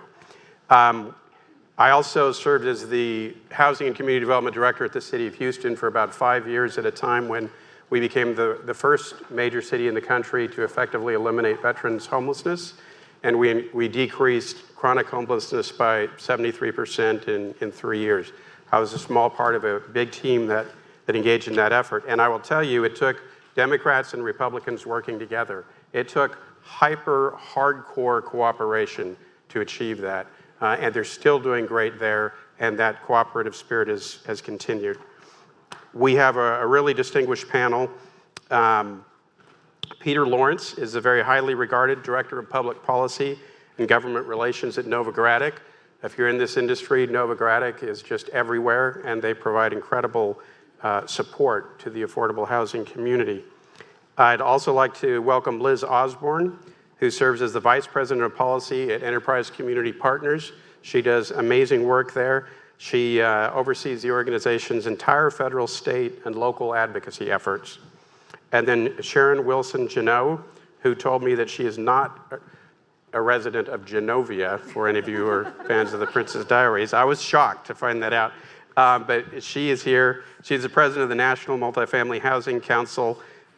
They represent key leaders in the apartment industry and provide really valuable guidance to for-profit, nonprofit, government, and housing affordability and policy issues and for people across the spectrum that are involved in our industry. And then finally, let me welcome Buzz Roberts, who's kind of a household name in this effort. He's president of the National Association of Affordable Housing Lenders. And he apparently was involved in the implementation of the low-income housing tax credit, which blew my mind. I said to him, you do not look old enough to have been involved in that implementation, and yet he was, and here he sits. So we've got a great program for you. I'm going to join my colleagues. A question I'll start off with for all of you is, you know, there are a lot of different issues that we're facing, right? We've heard a lot of facts and figures today. One that I thought was really compelling is that according to an estimate from Up for Growth, the U.S. has underbuilt housing by an estimated 3.8 million homes, which has led to a real severe mismatch between the demand for housing and housing supply. And unfortunately, that gap continues to grow. Housing costs are being driven up across the country. And so to kind of set a baseline for our discussion, what do you all see as the primary drivers of this mismatch between supply and demand? Open that up to any of you. Yeah, I'm happy to take a crack at it. I mean, I think it fundamentally starts in two places. One is inability to build over time for the growth of our population. And we don't talk enough about population growth. In 2012, we had 300 million Americans. By mid-century, we're going to have 400 million Americans. And COVID hasn't slowed that down a whole lot. Immigration policy hasn't slowed that down enough.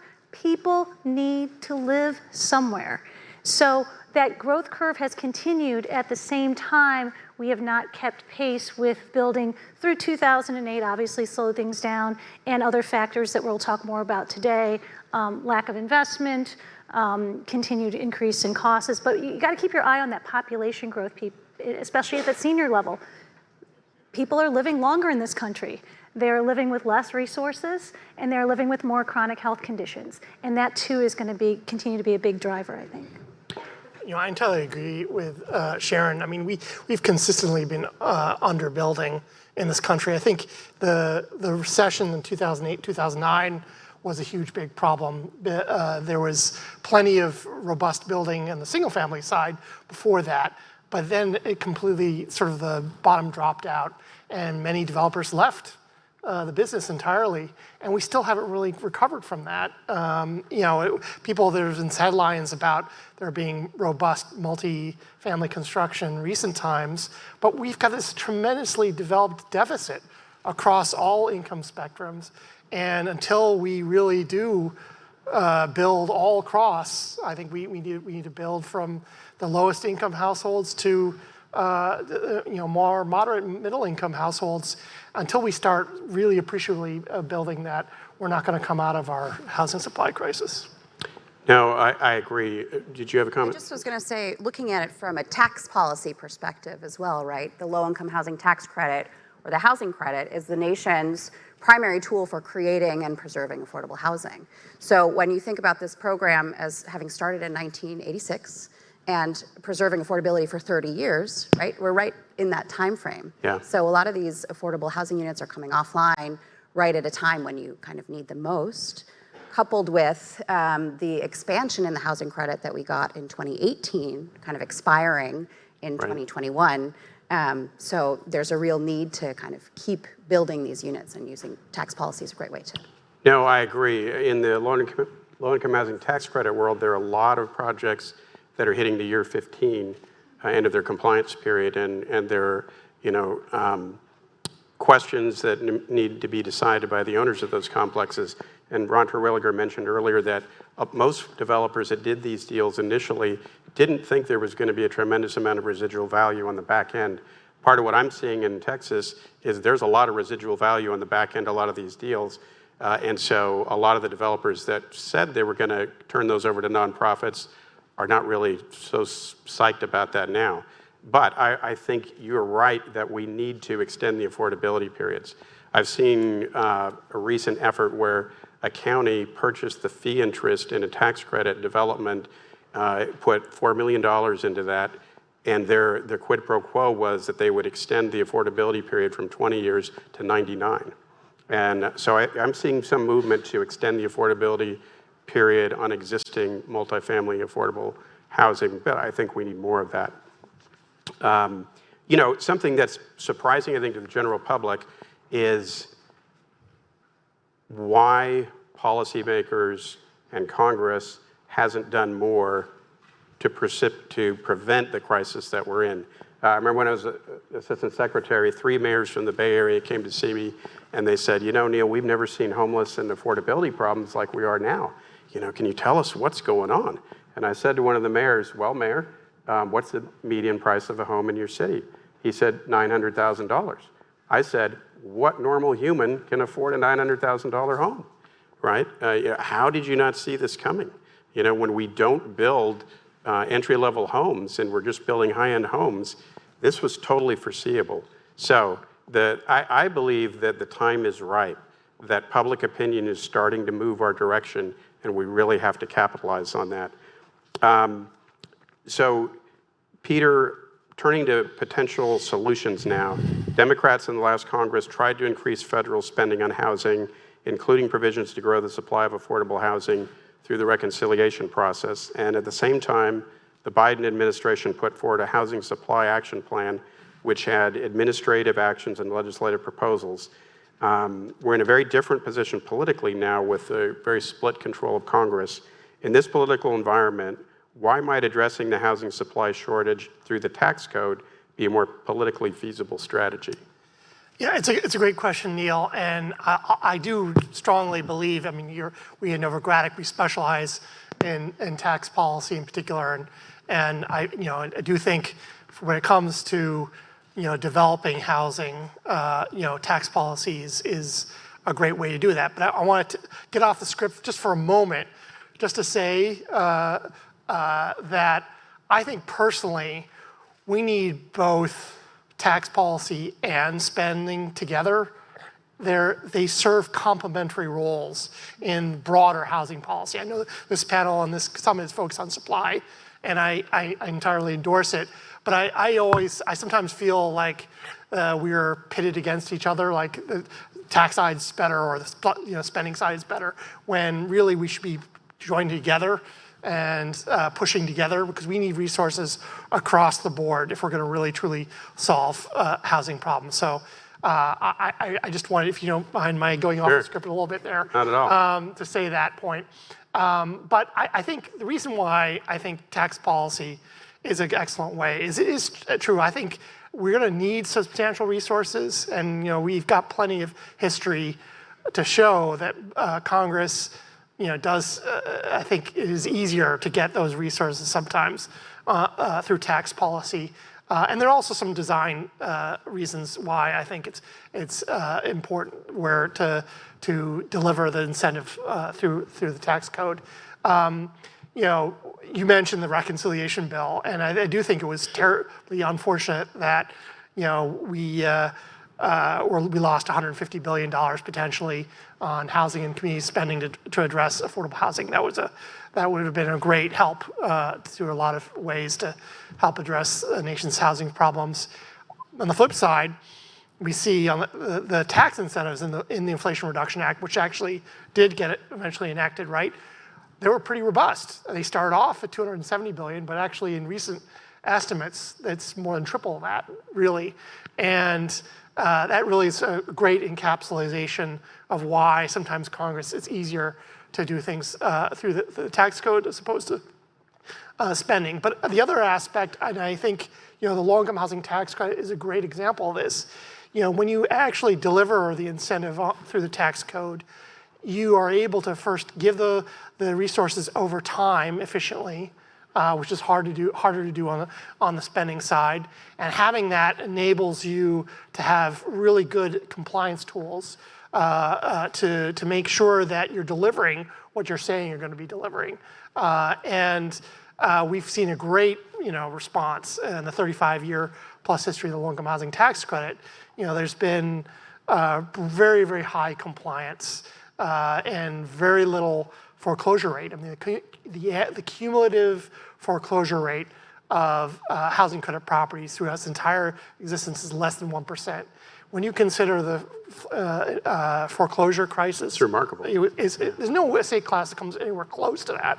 Yeah. It's really remarkable, and that's because you have the investors, really focused on making sure compliance is, because they're on the hook.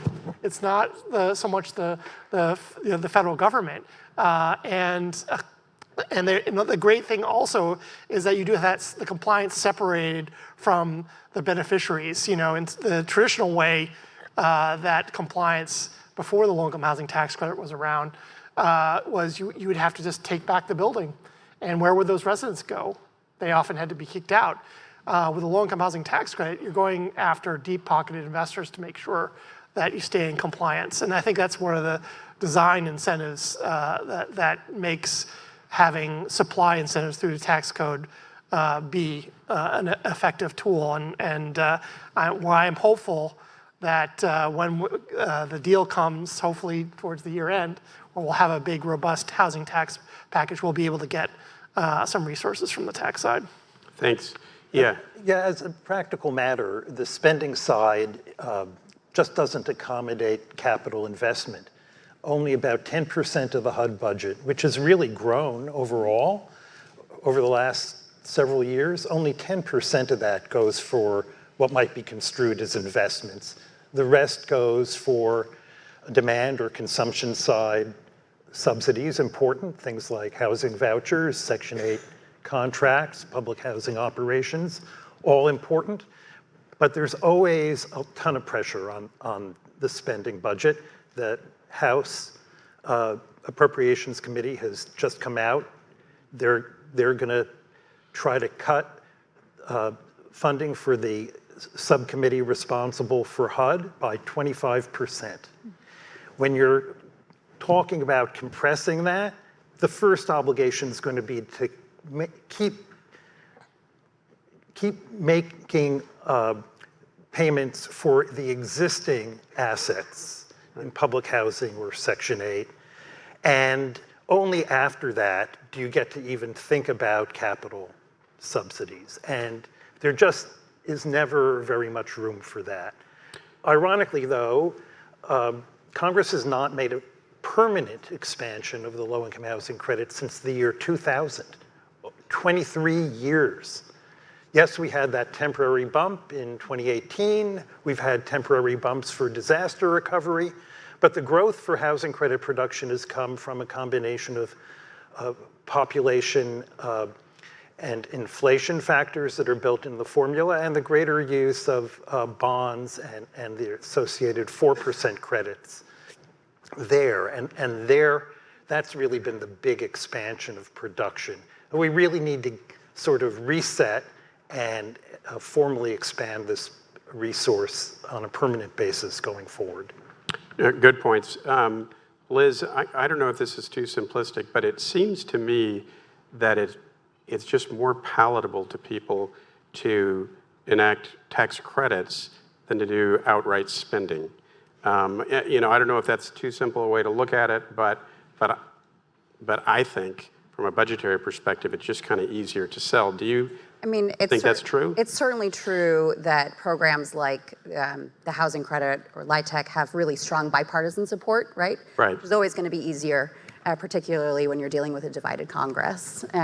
So that's why one of Enterprise's top policy priorities is enacting AHCIA, the Affordable Housing Credit Improvement Act, right, which is a very comprehensive bipartisan bill to strengthen and expand the low-income housing tax credit. Thanks to our friends at Novogradac and their estimates, it would create the production provisions. There's a lot of provisions in the bill, but the production provisions would create 2 million additional affordable units over the next decade. And it would do that by first reinstating that 12.5% increase that has expired, and then phase in a 50% increase in the 9% credits over the next 2 years. Which the Bipartisan Policy Center was a key proponent of. Thank you. Right. It would reduce the 50% test for private activity bonds to 25%, which would go a long way towards unlocking the other part of the housing credit, the 4% tax credit. And then it would make it easier to invest in some harder to serve communities, rural, tribal lands, low-income communities, and high-cost areas by providing basis boosts for that investment. So that's a really, really critical component. It was just reintroduced about a month ago and already has 128, I believe, bipartisan co-sponsors. That's amazing. It's evenly split, and we're doing what's called a Noah's Ark approach, right? 2 by 2. So one Republican, one Democrat. We'll get them on board. And after just a month, I think that really speaks to the strong support this program has and the understanding that it really can go a long way to increasing the supply. I agree. Improving that and making it more robust, allowing it to reach more people is so important. I tell people often that in my 30-year career, no program, in my opinion, has worked more effectively than the low-income housing tax credit program to increase supply and to build really high-quality, affordable housing for those that need it. It balances the public and private sector goals and objectives well, and it just puts the incentives where they need to be in the private sector for the production and the management operation of the housing, but allows things to happen in a way that meets important policy goals. So I think it's amazing, and it's no accident that most of the key legislation that folks are trying to move forward is either amplifying that, improving it, or coming up with things that are similar to it. So Sharon, if you could talk to us a little bit about the tax credit that you're supporting that would help middle-income households, I think that's a really wonderful concept. Sure, thank you. So Senator Ron Wyden from Oregon is championing a middle-income housing tax credit, which NMHC is strongly supporting, as are many other organizations. And just what all of you said, it builds on this terrific success that the LIHTC program has had since '86, using that same structure, but allowing for the opportunity to have a ready-made set of units for that population between 80 and 100% of AMI. That is also still a very fragile population from an economic standpoint. They are one job loss away or one shift cut away from putting more pressure back on that affordable supply. So we need ready-made supply in that level as well. And we're also seeing, we're trying to get a little bit ahead of it through the MyTech proposal, where we've seen the number of cost-burdened households grow dramatically in the affordable space. We're also seeing that grow very rapidly in that middle-income space between that 80 and 100% of AMI. Currently, about 26% of that group is cost-burdened. So if we can get a little bit ahead of that curve, we'll hopefully be able to prevent putting more pressure on that affordable space. Through a lot of conversations, and there's been a lot of conversation about, oh, well, doesn't that take away from LIHTC? We don't believe so. It's really complementary, and it helps support in making those LIHTC dollars reach more people, because the MyTech dollars will have the opportunity to create a ready set percentage of units as families hopefully move up the income scale, in part supported through LIHTC. Well, and if I could interject there, most folks felt that when the low-income housing tax credit program really got going, it would be great to have a lot of mixed income developments, right? You know, 50% market rate, 50% affordable. Everybody agrees sociologically there's all kinds of benefits in that. None of those deals, or hardly any of those deals happen, because the economics are such that you need every bit of tax credit equity you can get to make these deals work. Am I right, Ron? And so 100% of the units on almost all these deals are 60% of AMI or below. And so I agree with you. I think it would be great to be able to move up to 100% of AMI and have more mixed income deals. And there's very much a need for that part of the population to have quality rental housing as well. If I could just add, I think, one of the things also, just to build on what Sharon was saying, if you had that reliable, stable stock just above with the LIHTC income limits, it gives, first of all, we see all the time, right, that moderate income households are living in units that are affordable to that. So if they had another option to move to that's affordable, then that would free up units for low-income households. And the fact they can stay there. I mean, you have a 30-year minimum use that you can rely upon in the stack. I mean, one of the things we've seen, and was documented yesterday in the State of the Nation's housing, we've lost 4 million units of over the past decade. Wow. And that's driven by the fact that either the low-income units we currently have are obsolete, they're falling apart and no longer being used as housing.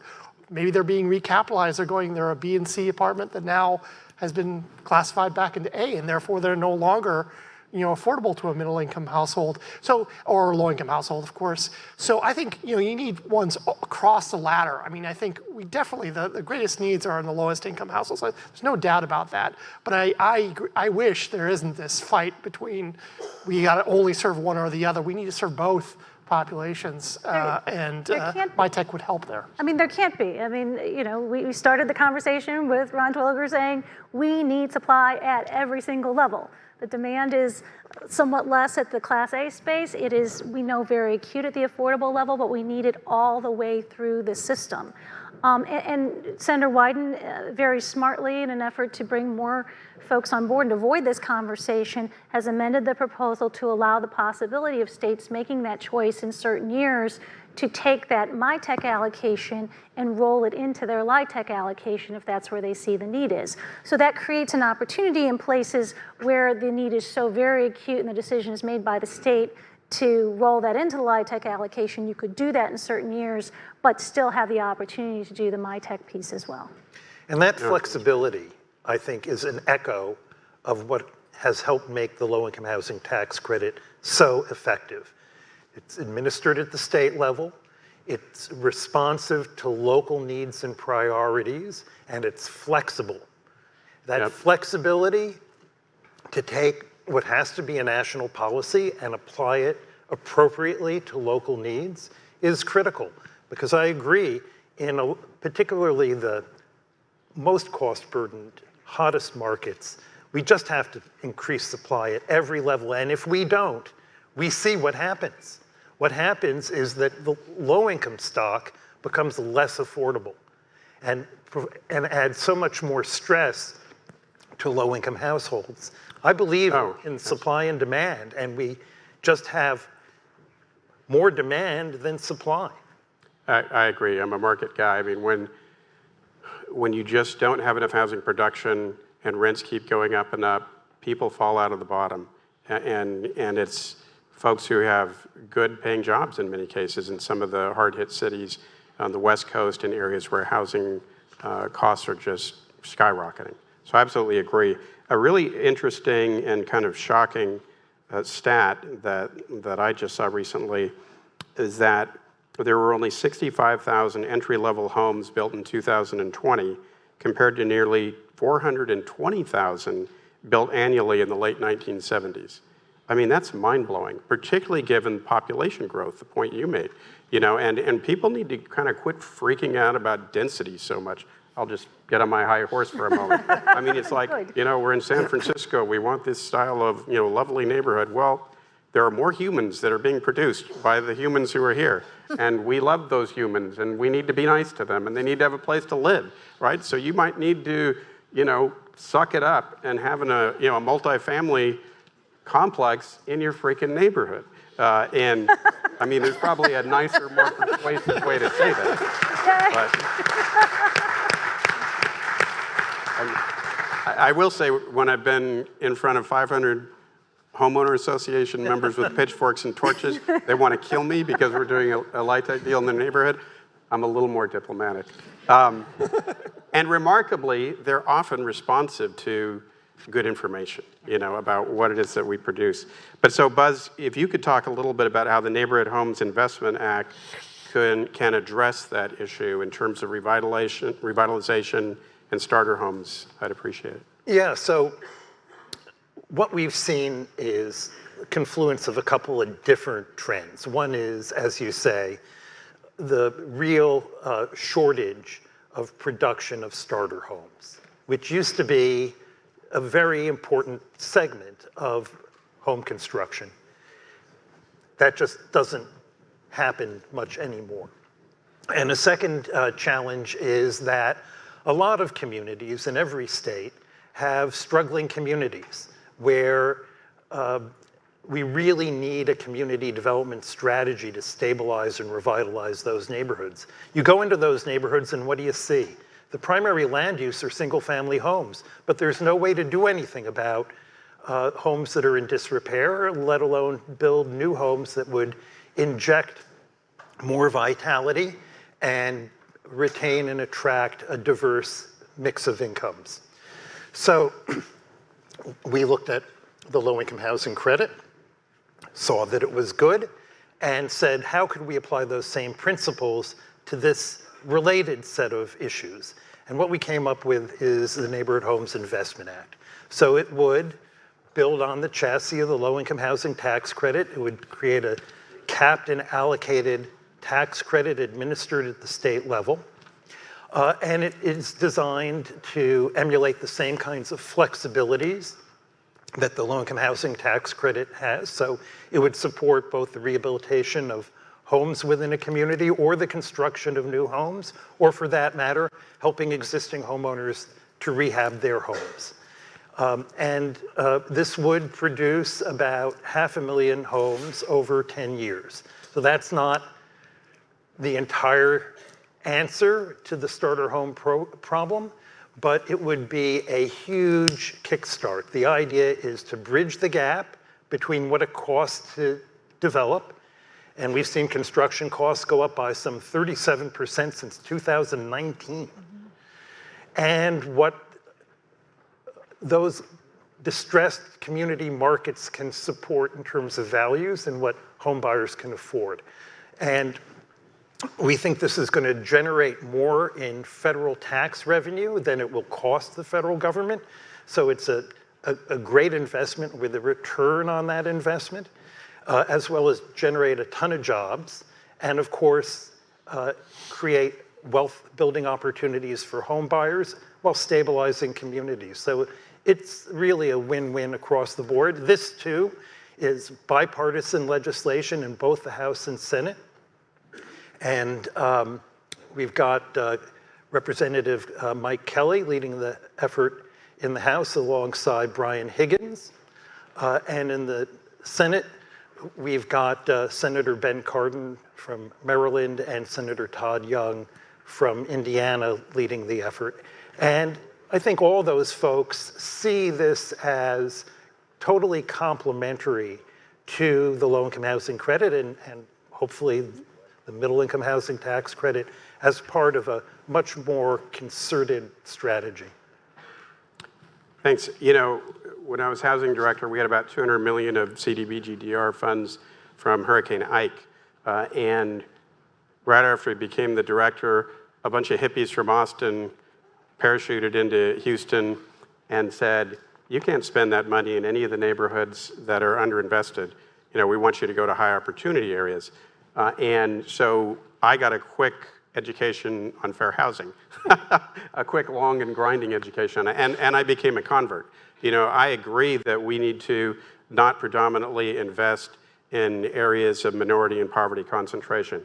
At the same time, I do think that we shouldn't abandon neighborhoods that have not been invested enough in. And I believe that sometimes quality multifamily can be an economic stimulus.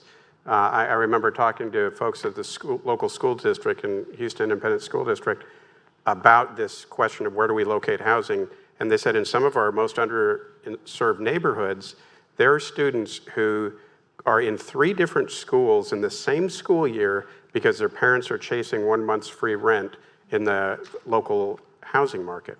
So that's mind-blowing. You know, I mean, there was one year when my parents moved and I had to switch school in the middle of the year, and I'm still emotionally scarred from that fourth grade experience. You know, I recovered, well, arguably, yeah. But you know, being in 3 different schools in a school year, that is mind-blowing. So I think we need to focus a little bit more too on the link between education and helping underserved neighborhoods become high opportunity areas.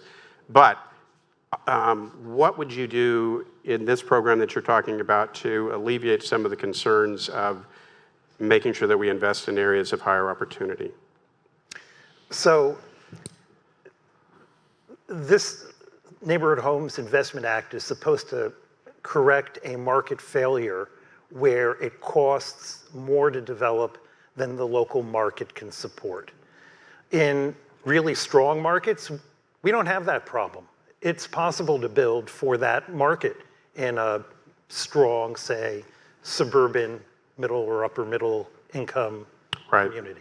So we don't, there may be other things that need to happen to encourage development, but we don't have a financing gap the same way that you do in distressed communities. Right.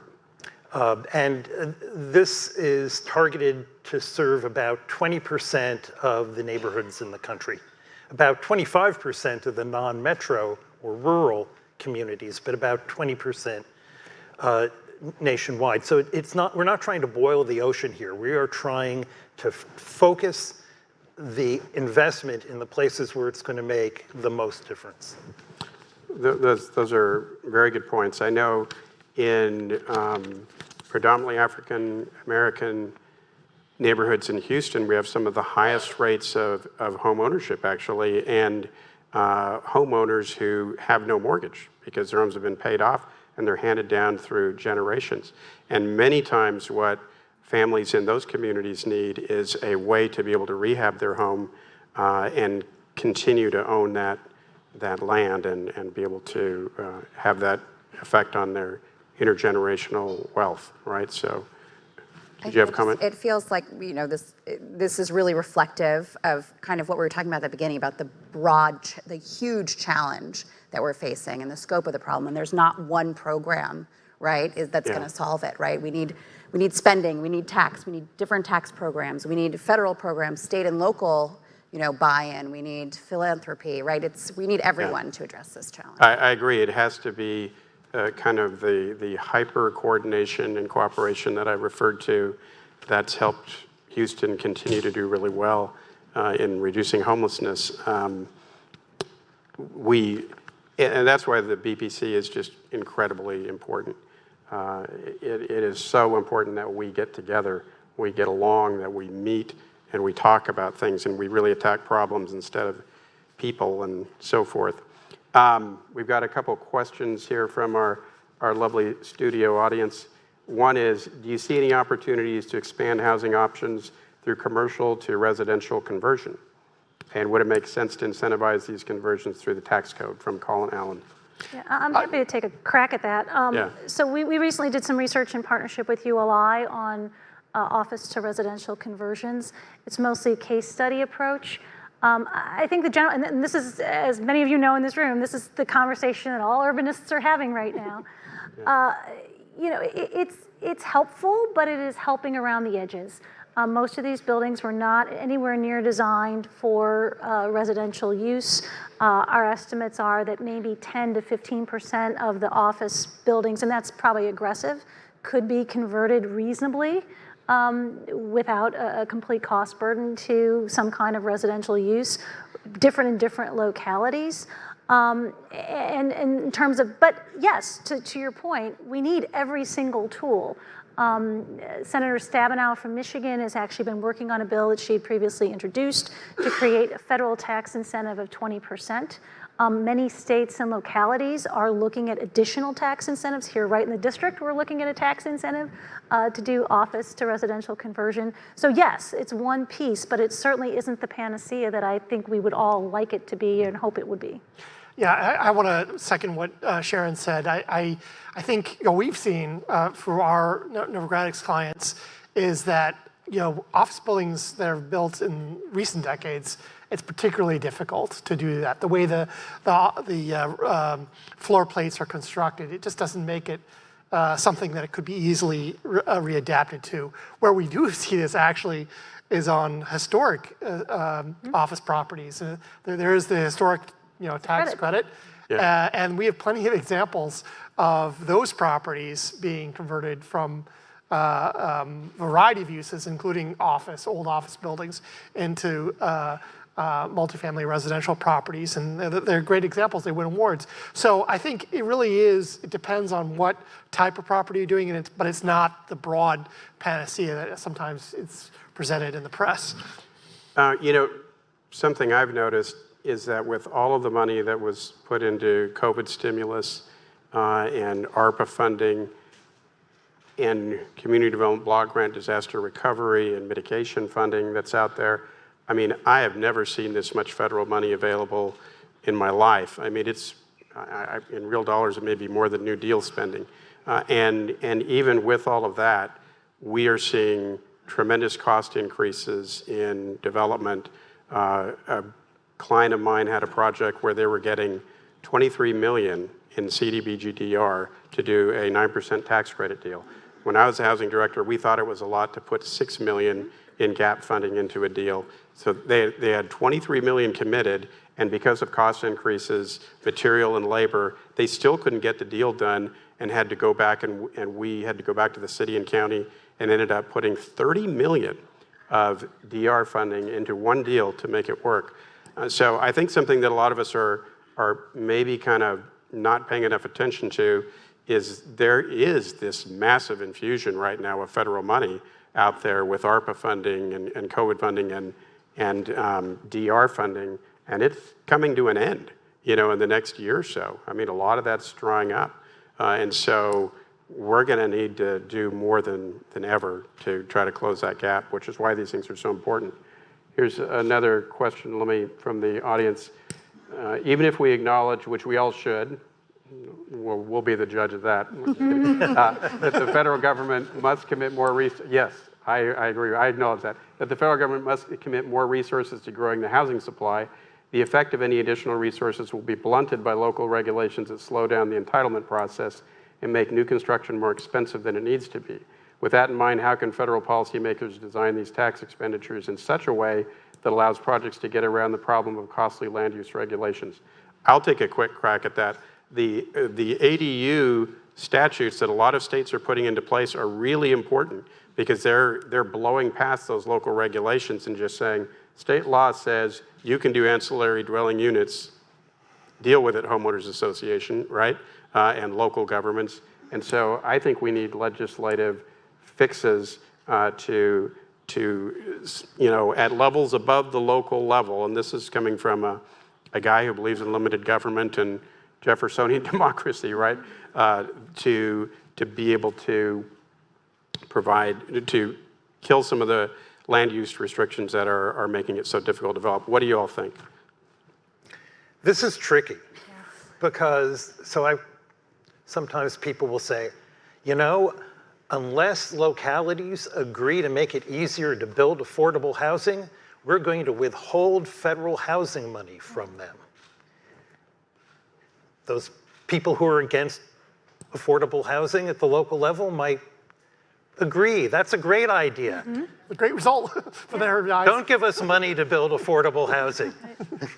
And so it's really hard to design a mechanism within the narrow range of affordable housing policy to discourage these restrictive rules at the state and local level. If we had a magic wand, a pretty big magic wand, and we could withhold the kinds of funds that those jurisdictions really do want to have, perhaps for transportation, then that might be a better lever to pry that open. Well, and I think that happens sometimes, right? In Galveston, in Texas, that happened. HUD was a leader of that. It said, look, there's all of this disaster recovery funding that you want, but if you aren't going to rebuild the public housing that's here with quality multifamily, you're not going to get all this money. And there were people in Galveston, I know for a fact, who wanted that public housing to never come back.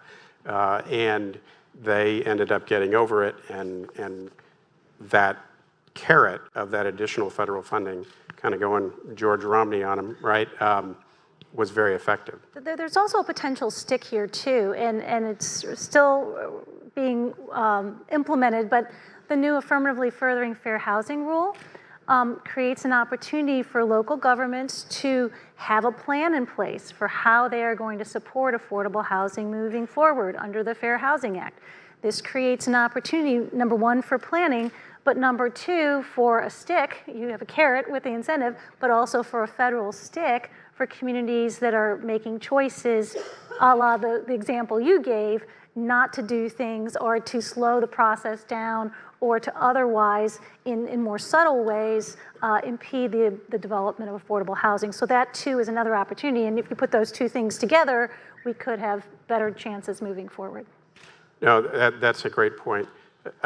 I think that when you look at places like Los Angeles, I went there about 5 times when I was assistant secretary to try to figure out how to help them, right? At that point, 1 in 10 people who were experiencing homelessness in the United States were in Los Angeles. And they passed a local measure, a $1 billion property tax increase to allow them to deal with that challenge. I think as people see, unfortunately, it takes people really seeing the problem up close and personal. And in LA, people saw so much homelessness that they were willing to enact local measures. And I would sometimes say to local government officials that would come to me, Republicans, saying, how come the federal government isn't doing more to put more money into my city? I'm like, you're a Republican, right? You want more taxation, but local governments are going to have to shoulder more of the burden. And I think more will, unfortunately, as the problems become more acute. We need to wrap up here, but one thing that I think is important for all of us to do is, this conference is wonderful, but we have to continue to get the message out, right? We've got a lot of brilliant people here, and wonderful people. We all need to become advocates. We need to talk to our friends, to our family members about the affordable housing crisis. And I have never seen more interest in this issue than right now. And personally, it's not scientific or anything. I think what's happening is that previously affordable housing has affected lower income people. And so people haven't paid that much attention to it. Now it's affecting the middle class, and it's affecting people whose college-educated children can't afford to buy a home. And suddenly, they're really starting to focus on this. So the time is now. We have an opportunity that I think may never come again, where we really need to advocate and we really need to think big. Just interestingly, I was at the National Housing Conference Gala 2 nights ago, and David Dworkin, President and CEO, made this statement. He said, if you don't want affordable housing in your backyard, you're going to have homeless people living in your front yard. And I thought, man, that's a good tagline. Now, while I was thinking that, my millennial daughter, Eve, who's brilliant with social media, took a video of him, put it on TikTok, and it, between then and now, has 52,000 views, almost 5,000 likes, and 218 saves as of 11 a.m. today. And what she has told me is like, Dad, TikTok's not just for goofy music videos. There are young people who want to hear from old people like you, Dad, who about things that interest them. And the housing crisis is hitting that generation. They're staring right down the barrel of it, right? So they care about this. She had me do a little video that got like 37,000 views on just why we have a housing crisis. We need to use non-traditional methods to get the message out, to mobilize folks and call them to action. And I appreciate all the great work that you all are doing. And thank you for everyone here for the efforts that you're putting into this. I really do think, I am optimistic that we're going to see real change in the next 3, 4, or 5 years. And so thanks all for your time. We'll take a short break before the next panel.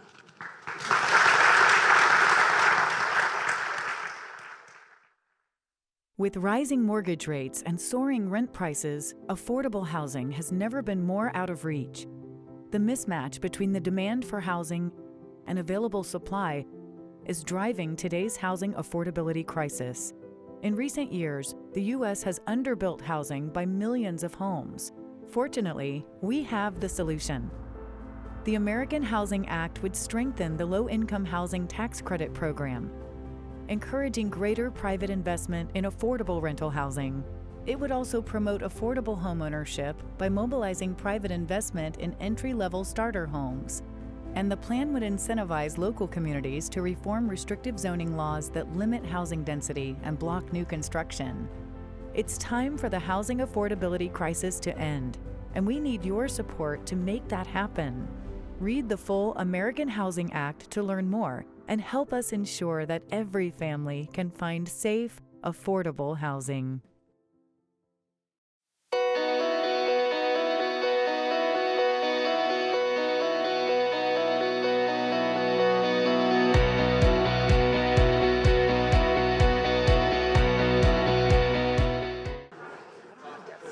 All right, we're going to get started. Next panel. Thank you, everyone, for joining us. We've got Mark Zandi, who's the chief economist at Moody's, Skylar Olson, chief economist at Zillow, and Douglas Holtz-Egan, who is president of the American Action Forum here in Washington. I'm changing my name to chief economist at Edge. Chief economist, yes, for the next 45 minutes. You look like a chief economist. Really good. Yeah. You got the hairline for a chief economist. Thank you. Hey, we don't all look the same. Yeah. We're going to be talking about housing supply today, and it's a huge input into the economy, and the economy is very strange right now. So curious to get everyone's thoughts. Start very high level. The Fed obviously took a pause. I think Jay Powell said, "Don't call it a skip," but we'll call it a skip. Clearly, a sight line to higher interest rates. Just go down the line quickly, kind of where you guys see this landing, and then if we end up in a recession, it will be the most predicted one that never shows up. So, all right, we're starting here. No. Oh. Can I just? Yeah. Last year, he guaranteed. I don't remember this at all. You did. That's in my notes to get to. Yeah, guaranteed there would not be a recession. Guaranteed it? Well, I wasn't here, but there does seem to be some tape. Really? Yeah. Just wanted to remind you. I don't think many economists say the word guarantee. I don't think that's in our lexicon. Yeah. But okay, well, Yeah. a year has passed and no recession. Yeah, it's still very wide. Yeah, widespread in the job market, absolutely. You want to give your interest rate take? What do you think? Where will we be in interest rates in a year, maybe is a way to think of it. I think it'd be pretty close to where we are today. Yeah. I think the 10-year Treasury yield at 4-ish is probably where it should be long run. I should point out that 30-year fixed rate mortgages are elevated. The spread between 30-year fixed rates and the 10-year yield is extraordinarily wide by historical standards. That goes to the volatility in rates and also the inverted yield curve. So the prepayment option is much higher than embedded in the mortgage. So I think in the long run, the fixed rate, 30-year fixed rate should be about 5.5%-ish, 5.75. We're at 7-ish, something like that. So that'll come in, although that'll take a while, not until the yield curve, normalizes. Short-term rates, I think, are going to remain elevated too, because that goes to the monetary policy and the Federal Reserve. And by the way, I should say thank you for having me. Yeah, that was really a pleasure to be here. Thank you for that.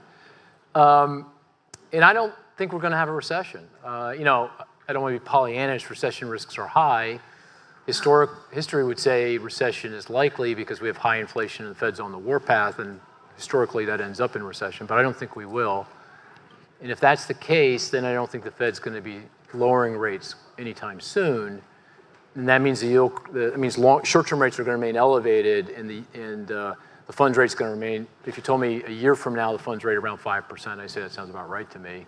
So 5% funds rate, a 4% 10-year Treasury yield, that's still a flat to inverted yield curve, and I think that remains the case until inflation is back within spitting distance of the Federal Reserve's inflation target of 2. We're still well above that, 4 or 5, depending on how you measure it. So it's going to take a bit of time to get there, but not until we can see the 2%, very clearly, will the Fed start easing monetary policy.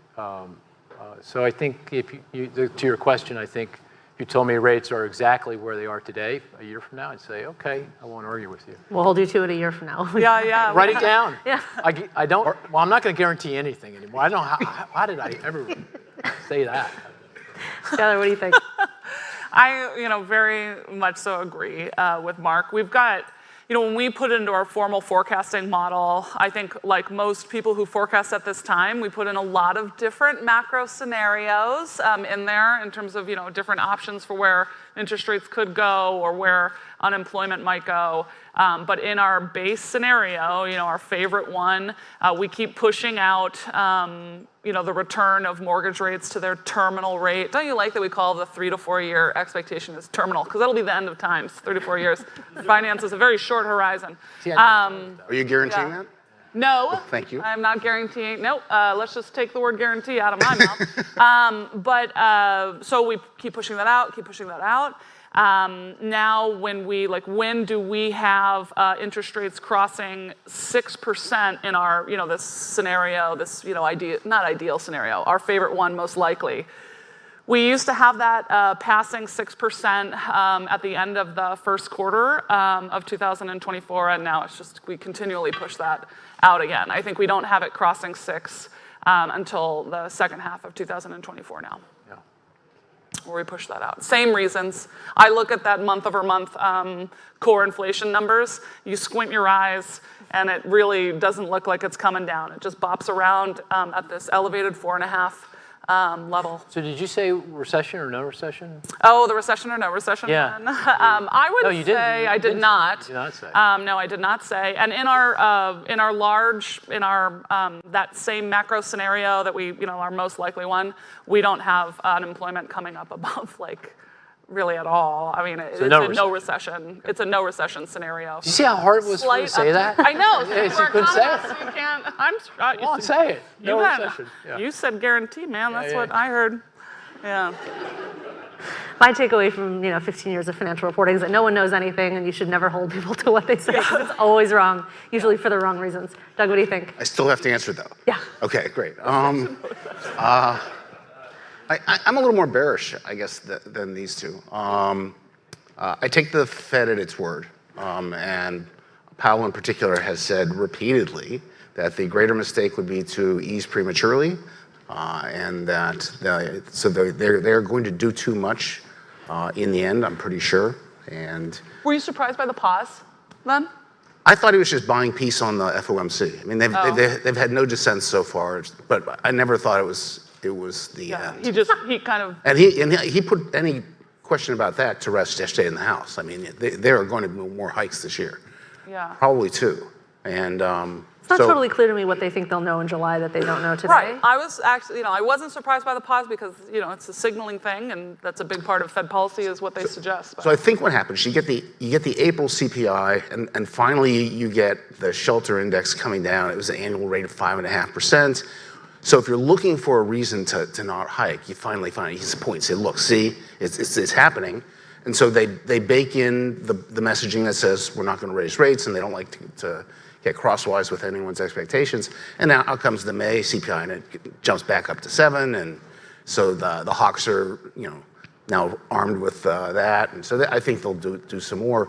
Any measure of core, take the market-based PCE core, it just hasn't moved that much, and they have been putting much more weight on what we're seeing right now than what you might forecast will occur. Twice their staff has told them, we're going to have a recession, and inflation will come down in 24, and twice they hiked anyway. They're probably going to see another forecast like that. So I'm nothing but a Fed staffer. I think we're going to have a recession, and we're going to see the inflation come down dramatically next year, but not this year. Okay. Let's get to why we're all here, housing. Start with Mark. I have been surprised at how little sort of bang for their buck, the diminishing returns the Fed seems to be getting with these hikes on the housing market. I think starts had been falling for 6 or 7 months, ticked back up in May. Prices had been falling, and been, to Skylar's point, like if you zoom out, not a lot of encouraging data. And they're back to pre-pandemic growth. Exactly, and I would think, that the housing market is the Fed's sort of it's the closest pipeline they have, right? They touch interest rates and houses get more expensive immediately. And the fact that they seem to be having trouble there, curious why you think that is, and is this just a question of just keep going, it'll work, or like this is the wrong medicine?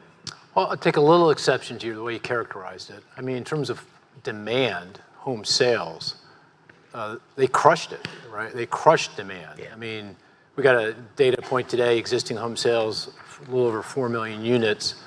Throw in new home sales, which have held up a lot better because builders have been much more aggressive in cutting effective prices. We're at 5 million, let's say, give or take. In a well-functioning housing market, it should be at least 6 kind of million units. So we're about a million shy of what's typical. In terms of house prices, yeah, and certainly in terms of supply, I would agree that the models would say bigger price declines and less construction. But this goes to two, pretty obvious things. First is interest rate lock. I mean, you've got most homeowners with mortgages have coupons. That's the rate on the mortgage, sitting around 3.5%. These are the golden handcuffs that people have, right? The golden handcuffs. They hate their home, they love their mortgage, kind of thing. No, they love their mortgage. They hate their home. I don't know why you guys laughed. They love their mortgage. No, wait. You said it right. That's why we're laughing. You got it right. You should laugh at me. I'm all confused. So they're locked in, and so that has helped to support prices. Although I will say, and we can maybe this is where we have some debate. I do think prices will continue to move south because because demand is so weak, that goes to a lack of affordability. People can't afford single-family homes at these prices, these interest rates, and with the current income. So something's got to give, and I do think prices will continue to move south over time. It's not going to happen quickly. It's going to happen over time because life happens, and you're going to have life events. People, age out of a home, they die. There's divorce. There's children, there's job moves, that kind of thing. So over time, people will have to transact, and for it to work out, they're going to have to cut price. And so I do expect more price declines. It's just more attenuated because of the interest rate lock. And of course, the other factor that's in regard to supply, that's housing construction and starts, the thing that's kind of supported the market is we've got a very severe shortage of physical supply. The home ownership vacancy rate, the homeowner vacancy rate is at a record low. And rental vacancy rates are starting to push up, which is really good from the inflation perspective. But they're still low. By my calculation, there's a lot of debate about this. The shortfall is about a year's worth of typical construction, about 1.6 million homes. So you've got this very severe shortage of homes that's supporting the supply side of the market. So I think in general, you're right. The Fed's not getting the same kind of impact on the economy from the higher rates than they would have typically gotten because of those two fundamental forces. Skylar, you guys put out, I want to talk about this, you put out your forecast in June. I think you actually were expecting sort of faster growth. Yeah, I don't know how prices actually come down. Our forecast and our modeling is going to be pretty sensitive to the supply side of that picture. And even if I look back in the 1980s, we saw flat prices and the volumes did get cut. We did hit demand, but in this market, 70% of sellers are also buyers. And so when Mark spoke to that lock-in, I mean, it's serious. So in terms of the number of homes that are dropping into the market each month, we're about 30% down from where we would have normally been. And last year, at this time, rates had already exceeded 5%. They hadn't yet gone up to 7 or whatnot, but we were nowhere near experiencing the kind of lock-in that this season has demonstrated. And the forecast that you're talking about, I mean, as recently as 2 months ago, our forecast was only 2.4% over the course of 2023. And then we incorporated, this view of a new listings forecast, into that picture. And then just watching the next, 3 months of inventory getting lower again. We now only have around 65% of homes that are available like at any one time as we used to. And I don't know where that gets better. I don't know where that supply comes from. You spoke about kind of the normal fundamental moves that might bring supply on the market. Those same fundamental moves bring more demand as well. So we've got a really massive generation of millennials, and I don't think that long generational cycle and pressure on housing is gonna go anywhere for the next 10 years. So when we look at the current month-over-month pace in our home price index, we're back to a pre-pandemic pace on the for sale side. If I look at the rent side, and we look at the asking rate rent, this might be a leading picture on the shelter component of CPI, right? So leading asking rate rent with our repeat rent index, tracking that guy. The pressure, is certainly came off of that. It's a good sign that the current rent pressure, so that month over month, is below pre-pandemic pace, but not that far below. It's a difference annualized like 7% at this time of year versus now, which is more like 6%. It's not that much softer than pre-pandemic. Of course, the shelter component of CPI is only like halfway back down to pre-pandemic. So if I see the leading market rate rent is at below, that's a good sign for general inflation. But I don't think that's not a fast come down, Well, how much of a lagging or leading indicator, right? Maybe 12 months. 12 months. If you think about the annual, we see that in terms of just in general, the shelter components of CPI at least stopped growing and stabilized in terms of their month-over-month pace about 12 months after, honestly, a fever pitch of market rate asking rent broke. So it seems to be confirmed, this kind of 12-month lag. So we're currently watching that, but the other way to interpret that is it'll take another 12 months, for this pressure on rentals to come back to pre-pandemic kind of idea. Doug, I wanted to ask you, we've been talking mostly about the monetary side. Obviously, there's policy, fiscal policy, and legislative policy. The Housing Supply Action Plan, I think you've raised some concerns, right, about whether that might sort of kick us back into this inflationary cycle. Curious kind of what you think and what you'd be watching for.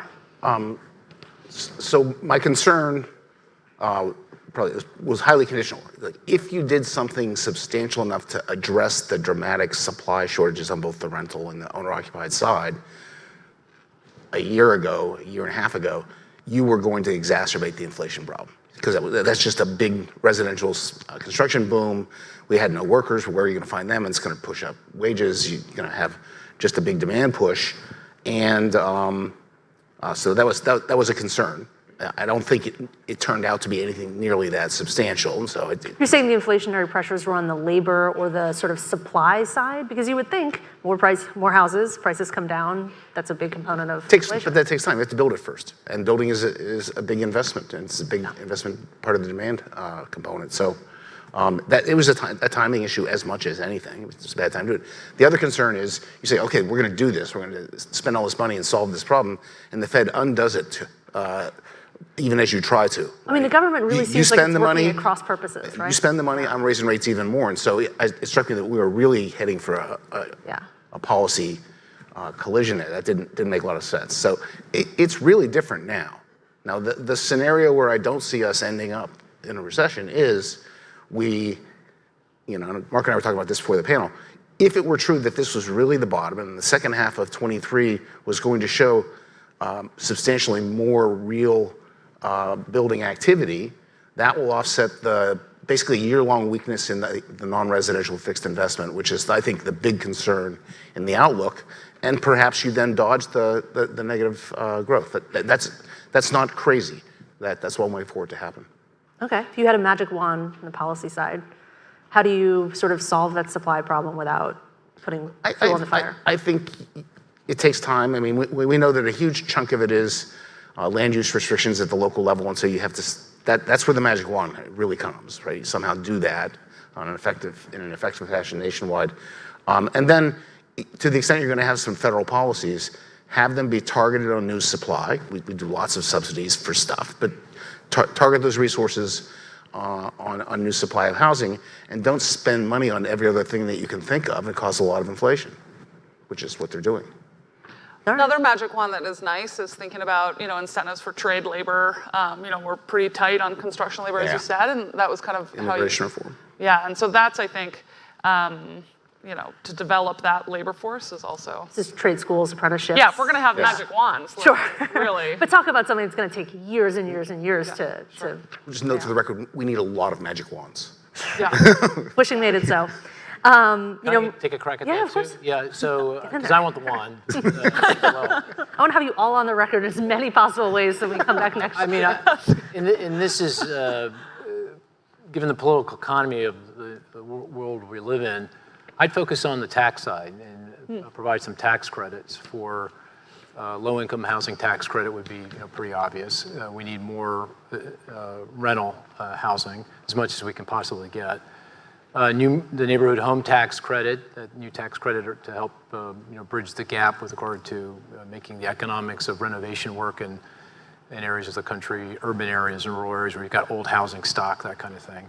And because I have a sweet spot for CDFIs and new market tax credits, that's a little bit more complicated to get that to work in the context of affordable housing, but I think we need to really think about that. So all those things, and I say it in the political economy of it because I do think there is support both from Democrats and Republicans for something like that.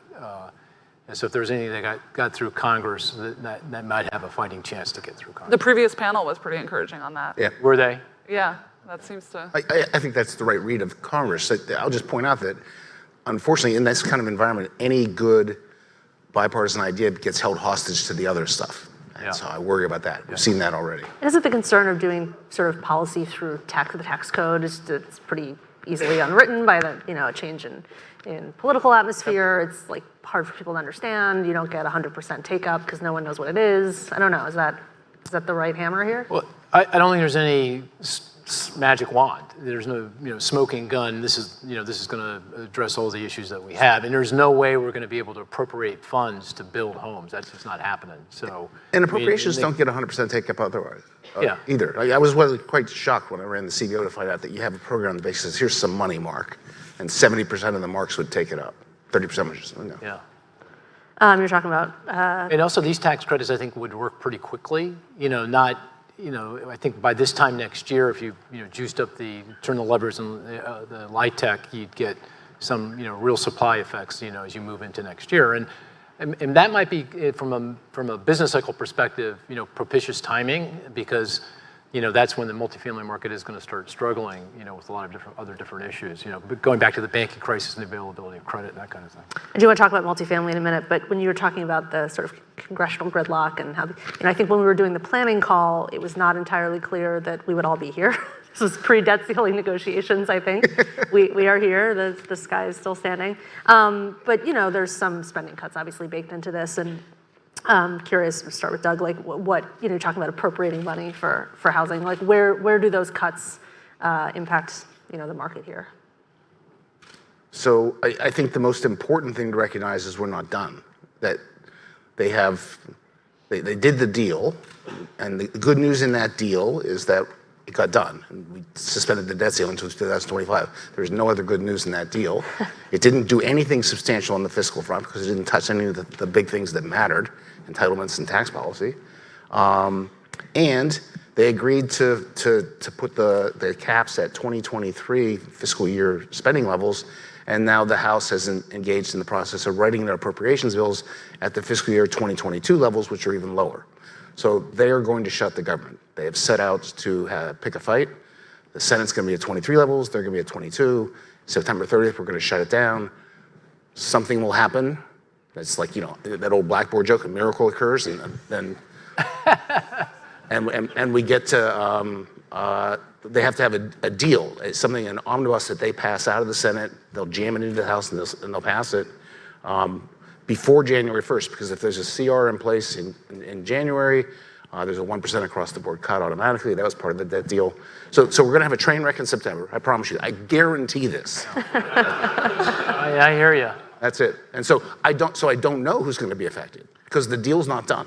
Did you guys watch the Mortgage News daily rate as the deadline was returning? I mean, even on threat, of, we could default, or whatever, mortgage rates, I mean, there was a huge swing just over those 3-4 days as we were approaching June 6th. Mortgage rates on the daily numbers went up, past 7, and then they came right back down after the, like wildly You're down. weird. You're very weird. You just you don't sit there refreshing. Look at that. How many people do that? Did you guys see? Did you see it? Mortgage daily market rate. Can you stream that? She's my kind of person. Dude, there's now a joke at Zillow when I'm in meetings where like, Skylar shared her screen to show dad again. Everybody drink. Because I'm just constantly like, look at this.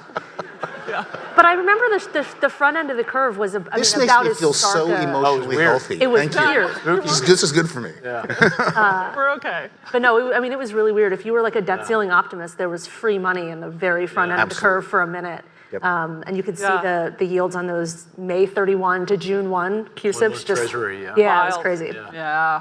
I'm sure someone made a lot of money. I would talk about multifamily for a minute. Mark and I were talking about this outside a little bit. You actually seemed a little more sanguine about commercial real estate than others I've talked to. But just tell us, describe this sort of multifamily landscape. What's happening? Who owns these things? Where does the debt sit? Defaults are ticking up. How should we be thinking about multifamily? Well, multifamily's humming right now.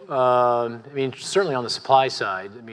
We got 500,000 starts, which is high by any historical standard. I guess the statistic that really stands out, I play the statistics. I'm going to advertise. I got a great podcast called Inside Economics, and we have these statistics game, and I'm definitely going to invite you. Have me on. Yeah, I'm definitely invite you. And here's a statistic. Skylar, don't go on. 900. Yeah, Doug was on. Doug was on. Doug was really, actually, he was pretty good. It was good. He was pretty good on the game. Yeah. There's close to 1 million multifamily units in the pipeline going to completion. It got all bottled up because of the pandemic, the supply chain issues and the labor market issues these guys were talking about. And as those supply chain issues and labor market issues are starting to iron themselves out, we're going to get a lot of completions over the course of the next 12 months, which, again, from a inflation perspective, and one of the reasons why I'm more optimistic, is that's very positive, right? Because that means vacancy rates are going to rise. That means rents are going to be weak. That means inflation is going to moderate, and hopefully that keeps the Fed at bay. Yeah. It doesn't push us into recession. So that's all good. The thing I do worry about, though, is the banking crisis has had an impact on the availability of credit. And there's been a material tightening in underwriting, particularly for commercial real estate and for mortgages, multifamily mortgages. A little less so because that's also, you got Fannie Mae and Freddie Mac and they're doing 40-50% of origination volume. So that helps the market out a little bit. But I talk to a lot of developers that are clients and they're in panic mode. The banks are just not at all interested, in providing multifamily. Well, I remember when these banks were, kind of toppling like dominoes, there was this sense that actually the underlying credit quality was fine, that they just gotten wrong-sided on duration, right? Yeah. They had done something very, very elemental and stupid, yes. And bought long-duration treasury bonds. But I don't know. Do you guys agree? Is this just like you got to bridge to the rate thing and you got to fill that hole? Or is there I don't know, I just feel like people haven't been paying attention enough to the underlying quality of a lot of these real estate assets. You mean defaults? Yeah. Yeah. People just assumed it's a rate problem and not a credit quality problem. You want to take a crack at that? Or? Well, I mean, I do like, the reporting on, say, what is the value of a private REIT versus what is the value of a public REIT?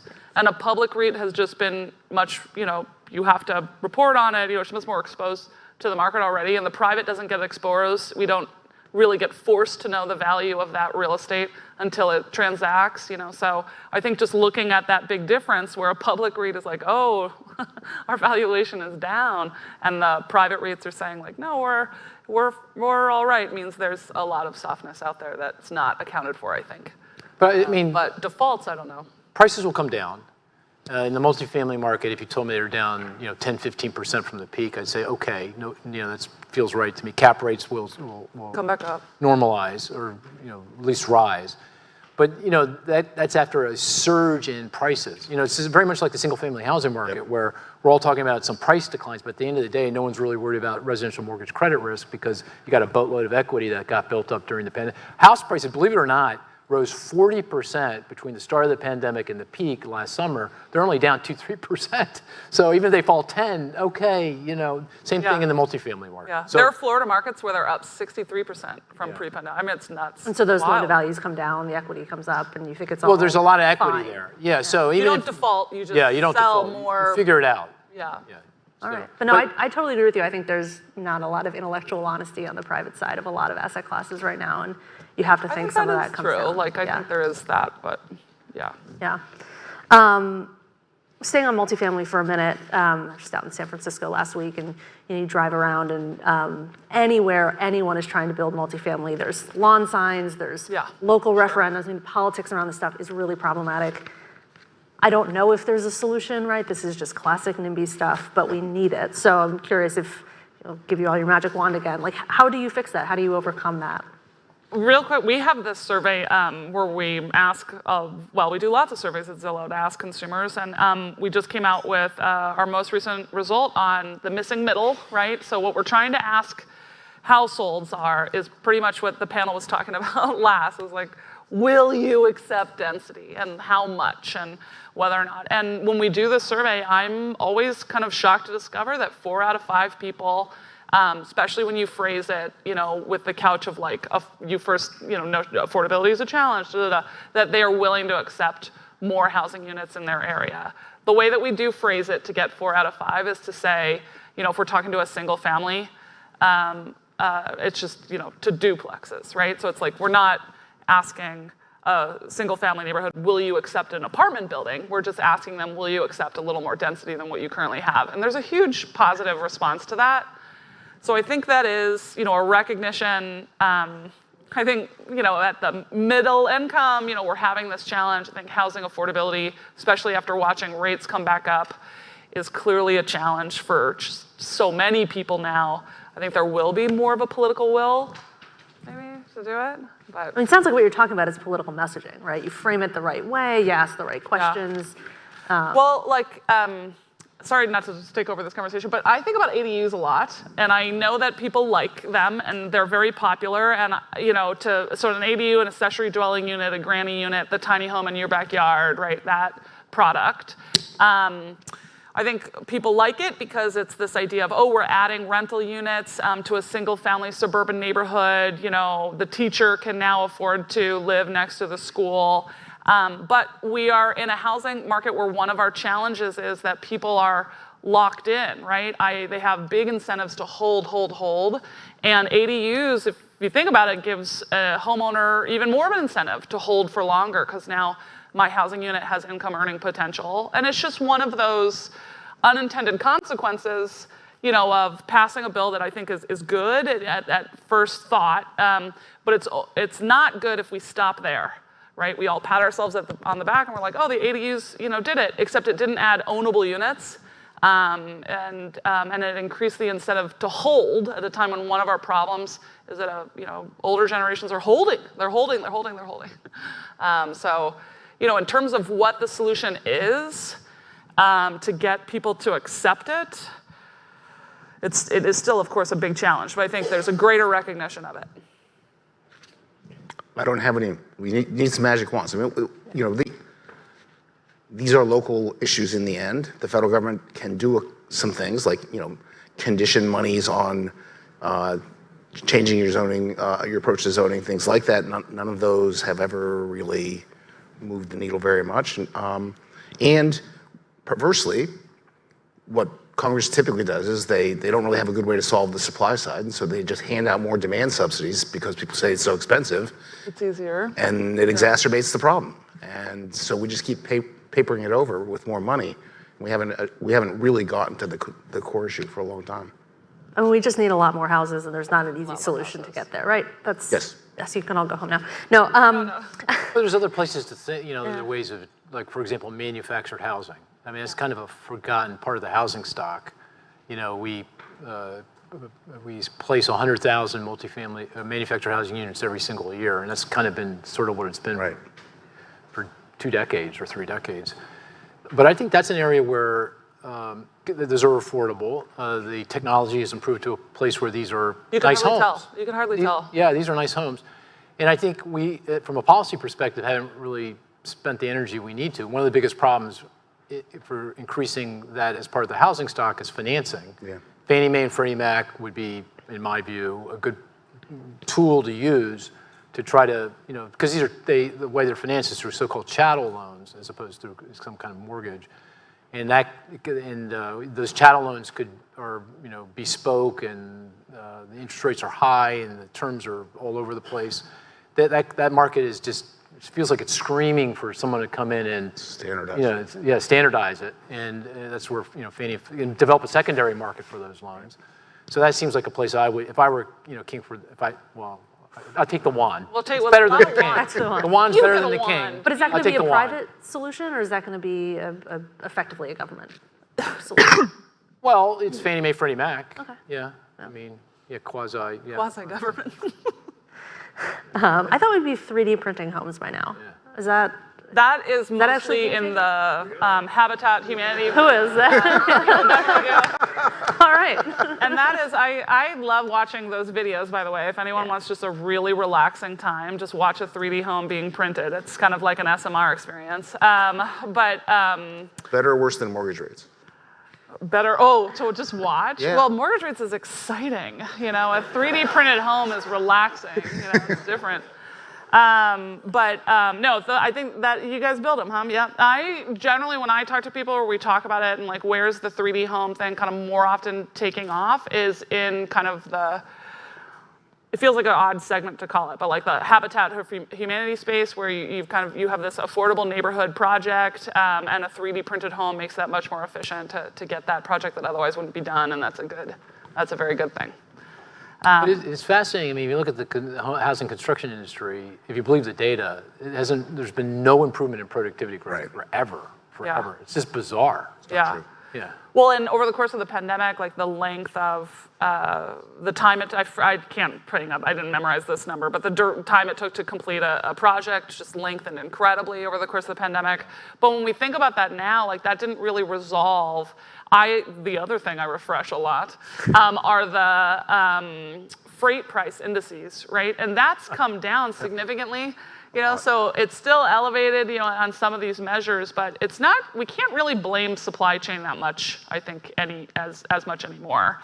I mean, still the lumber issues and other things, and it's still kind of. What's the price of lumber right now? Still I am not on the 17% podcast. Up. It's still 17% up since pre-pandemic or something like that. I'm not It's quite the way stats down. nerds you are, but the Pacific Look it up. supply chain chart is actually wild. Like it still bad? No, it's basically back to where it was in Yeah, it's February. back to more. Yeah, okay. Yeah, Thought I transatlantic, said same. something. It is. Yeah, Wrong. that is not That's to fine. blame anymore for any of this stuff. Yeah. Yeah. Obviously, one of the big, I think, semi-lasting, but I'll be curious what you guys think, trends coming out of the pandemic is obviously flexibility, remote work, live anywhere, work anywhere. Curious, I want to start with Mark, actually, just on the markets that really boomed during the pandemic. I'm thinking obviously Austin and Nashville and whatever, pick Denver, pick your cities. How much of that demand or that, how hot are those markets still relative to where they were in the pandemic? Oh, they're cooling off quickly. The remote work dynamic, in my view, is here to stay. It's not going away, and it's going to intensify over time as technology improves and as new companies form and they optimize around remote work. They're not going to optimize around an office building. It's going to play out over time. But having said that, we are seeing some swinging back of the pendulum right now. So I'll give you a statistic. This is I love statistics too. And this is cool data. So we get all the credit files in the country every month from Equifax, every single one of them. They're anonymized, but I can see address changes. So I can see exactly how many people are moving from here to there and everywhere else. So if you look at the 12 months ending February of 2020, the net out migration from urban cores of all the nation's metropolitan areas, this is net out migration. That's out minus in, or in minus out in this case. They were losing 350,000 people, in that year. This was pre-pandemic. At the peak of the outflows, it was September of 2021, we were up to 700,000 in outflows. We're now down to 550,000. So we're still well above pre-pandemic, but we're well below. And so that is taking the juice out of some of these markets that got really, hyped up, back in 2021 coming into 2022. The poster child would be a Boise. And I learned that you say Boise. Not Boise. Oh, shit. Yeah, Okay. right. I think that's right. The mayor of we'll check Boise you on it called later, me up like and said, you're saying it wrong, so. Wow, Boise, yeah. She was highly annoyed. But I think for a Austin, while, Texas. Coeur d'Alene was the hottest real estate market in the country. Yeah, for a well, while. supposed It was crazy. prices are back down. Austin, same deal. Spokane, Washington. Is it Spokane? I think so. Not Spokane. What do we say, guys? Spokane. Any Washingtonians here? The other Washington? Spokane's right. So they're Whitefish, cooling Montana. off. They're Yeah. cooling off. Yeah. But I think over the longer run, they are going to continue to be beneficiaries of remote work. But even the inflows, were they mostly people buying, renting, Airbnb-ing? I mean, how permanent was that for the people who went? I think everything got juiced. Rents got Yeah. juiced. House prices got juiced. I don't know about Airbnb. I wasn't following. Do you have a? No, we can't track that one, but second home purchases seem to suggest. But Yeah. so if I look at a map of most, so I'm looking at zip code rents, say, and actually home values too. And home values sometimes even easier to see some of these patterns of like core versus suburbs for like the remote work spread, the donut spread, rather than I'll move from San Francisco to Austin, just spreading out from say Seattle downtown to the exurban more ring. So watching that on zip code patterns. Let's say I was looking at, let's just take Seattle for an example, because they're getting a lot of interest with Amazon, pulling people back in, and then the big pushback from the employee base, and everything. But if I looked last year at that picture for like month over month rent growth changes, rents were falling around the Amazon campus, South Lake Union area, and then even out through Microsoft and those zip codes, very, very, very, very soft rent, right? As people were moving out, right, and kind of pushing away that less demand. If I look at that today, those areas are still soft, but this real contrast across these metropolitan spaces where the suburbs are booming and the cores are very soft, that's kind of mitigating. And it looks much more balanced across space. And I don't know if that lasts, but return to work seems to be a bit. It is my role to be the dark cloud for any silver lining. So let me. It's an issue of the magnitudes when people have this discussion. at the peak when the BLS was doing its extra questions during the pandemic and asking, are you working at home because of the pandemic? At the peak, that's a number that's like 20% of workers. So it's like 80% of Americans still went to their job. It's now come down considerably. And so the notion that somehow we are going to simply reinvent everything essentially overnight, I think is really misplaced quantitatively. There are going to be industry sectors and companies that are, I think Mark's right, they'll optimize, but it's a niche. It's not the labor market. No, I tend to agree, and it's one of those things where like I'll fall on the sword for all of media. It's like these stories get written by reporters who are sitting in their apartments in Brooklyn or upstate in the Catskills. I mean, it's very much. I know these people. They went to the Newhouse School at Syracuse because they couldn't do arithmetic. Okay. In fairness, that is the joke in journalism, which is I was told there would be no math, but actually we were told there would be some very basic high school math, and most of us are okay at it. I actually invented a course called Economics in the Media, which I tried to teach in the Newhouse School, which died due to lack of attendance. Ooh, shots fired. Well, actually, one of my favorite parts of my job is as a kind of communicator between Zillow's data set and what we can know, and then anyone who has to explain it to real people. I think, we write a lot of blog posts, but I would be kidding myself if I think real people read them. I think it is for the journalists, maybe for a very engaged, an agent, a loan officer, or something else, but we absolutely, I think, need that communication layer, the interpretive layer, from experts into it.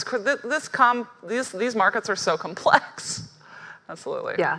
Well, we are here to serve. We have a fun question from the audience on the commercial side of things. What does the persistence of remote work mean for office buildings and commercial real estate? It's all bad. All bad, yep. Yeah, I mean, because you don't need the same, well, I guess it's not all bad, right? I mean, it's really bad for downtown office in big urban centers. I talked about the remote work in terms of population flows. That goes hand in hand with the fact that they're not going to these office buildings. So that's Boston, New York, Philly, my hometown, DC, Chicago, San Francisco, Seattle. Almost across the board. Yeah, LA. LA is totally better. And it's not hard. It's very difficult to. We should never underestimate the creativity of commercial real estate developers to figure out how to use space.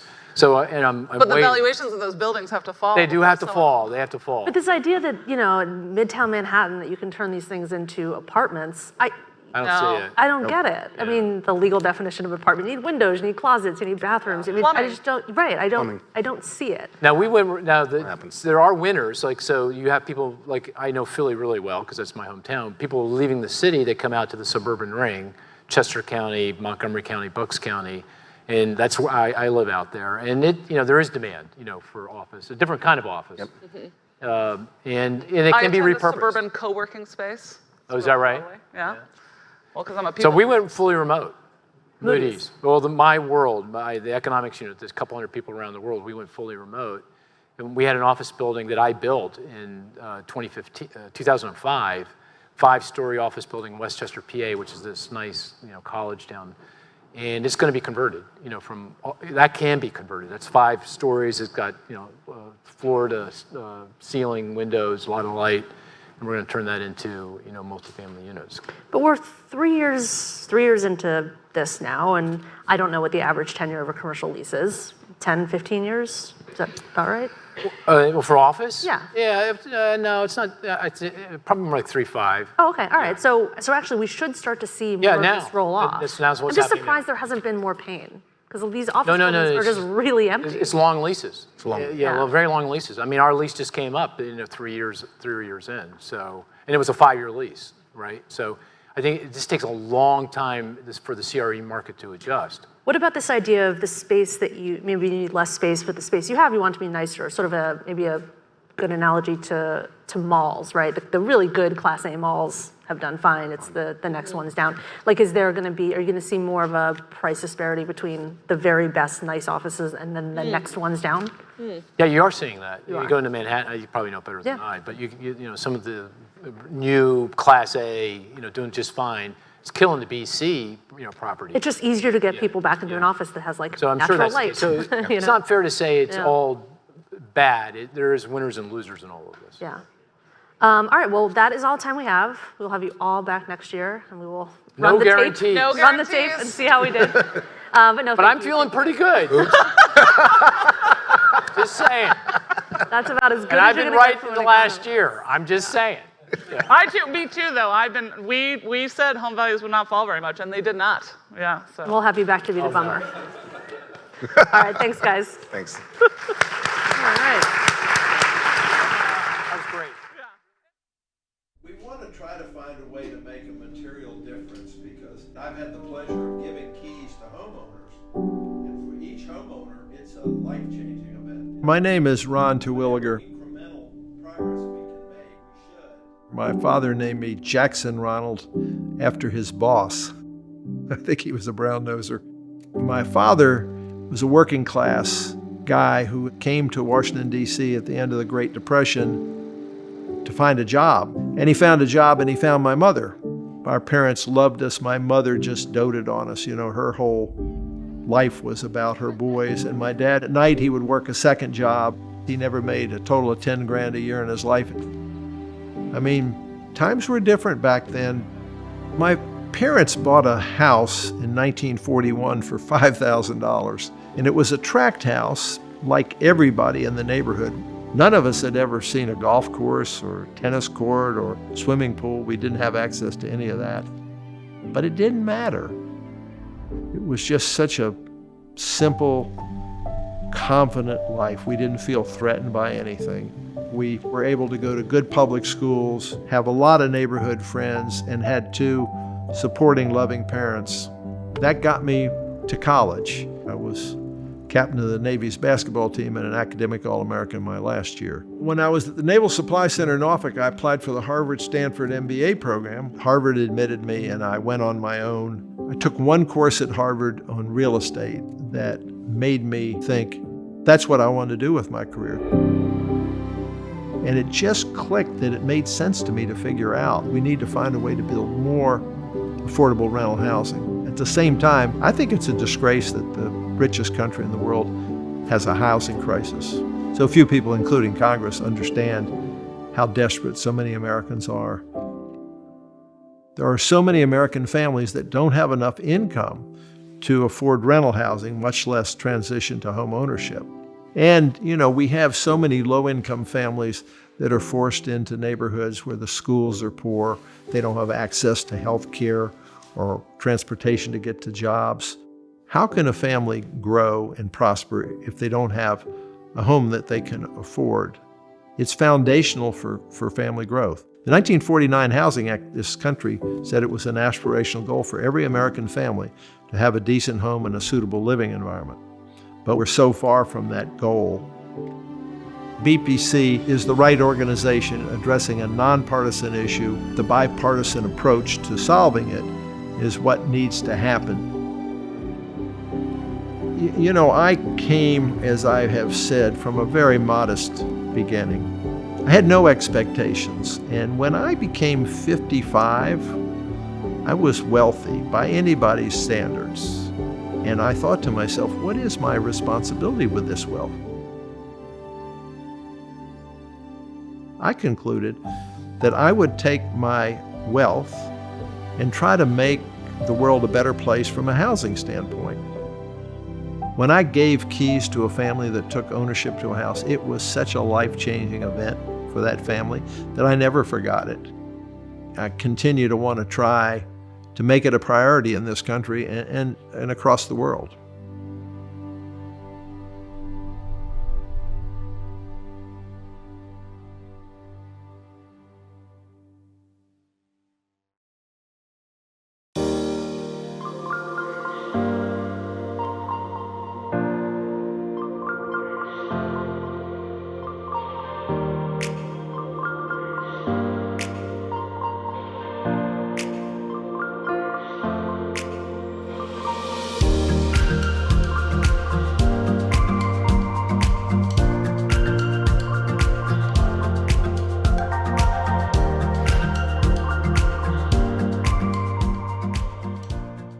welcome everyone to our afternoon session on homelessness and housing supply and the connection there. And the video we just saw resonates with me so deeply. My name is Seiran Fu. I'm with the Conrad and Hilton Foundation.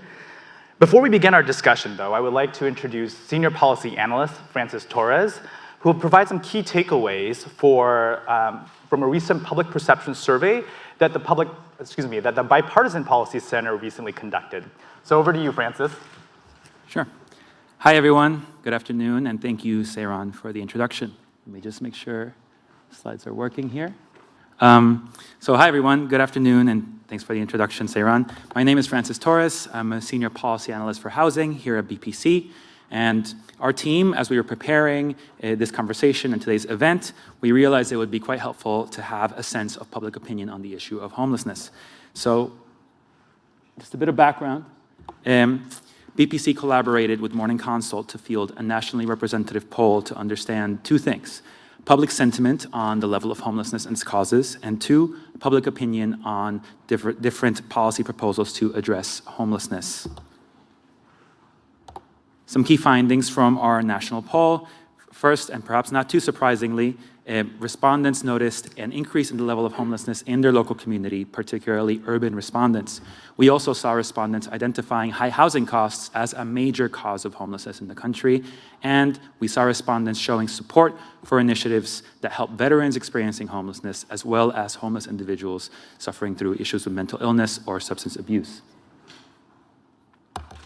So just going through a little bit of the questions and data, here it's to the point I made earlier. Over the past year, about 46% of respondents have seen either a significant or slight increase in the level of homelessness in their community, with that number being higher for urban respondents.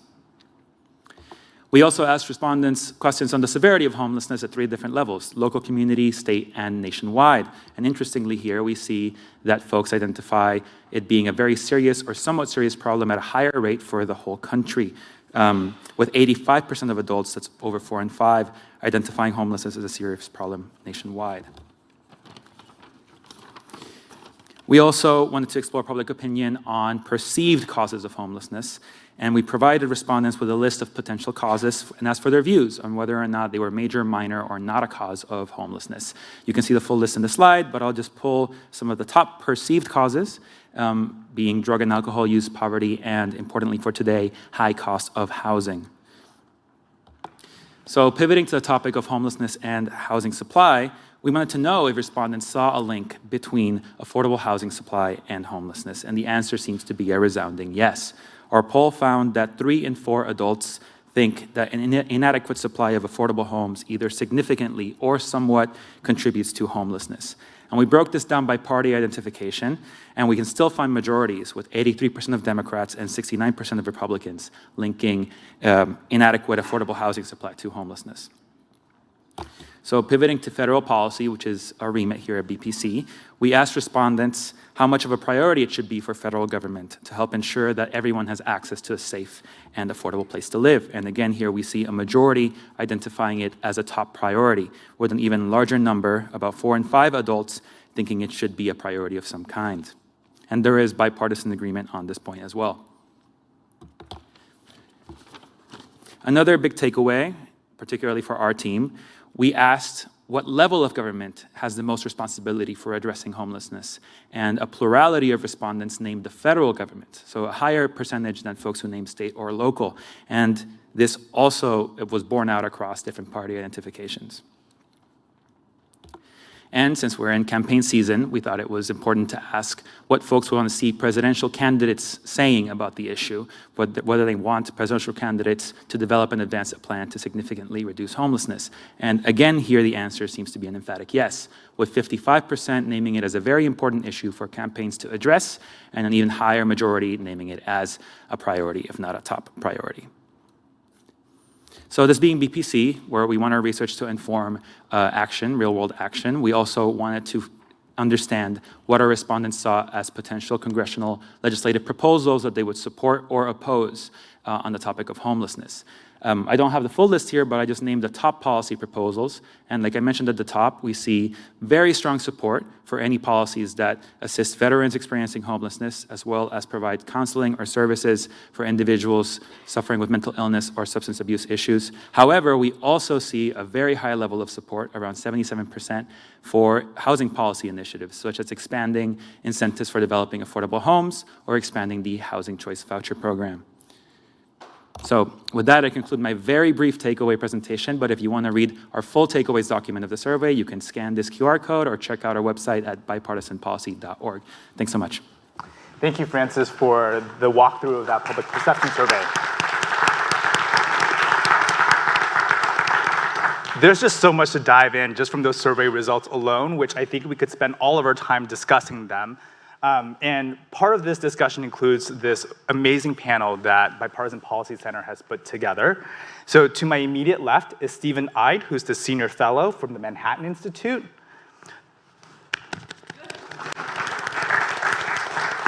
To his left is Roseanne Haggerty, the President of Community Solutions. To her left is Philip Mangano, President and CEO of the American Roundtable to Abolish Homelessness. And the last person on our panel is Catherine Monet. She's the Chief Executive Officer of the National Coalition for Homeless Veterans. So Catherine, I'm going to start with you because we just saw from those survey results that Americans want to prioritize housing our veterans who are experiencing homelessness. And from your perspective, why has housing for veterans who are experiencing homelessness been so successful in addressing this issue in the United States? You know, I think there have been several important reasons, and I'd like to start with the political will to invest in solutions that work. I think we've seen a lot of innovation, even from some of my peers on this panel who have done really amazing work to advance the field forward, to do what works for veterans.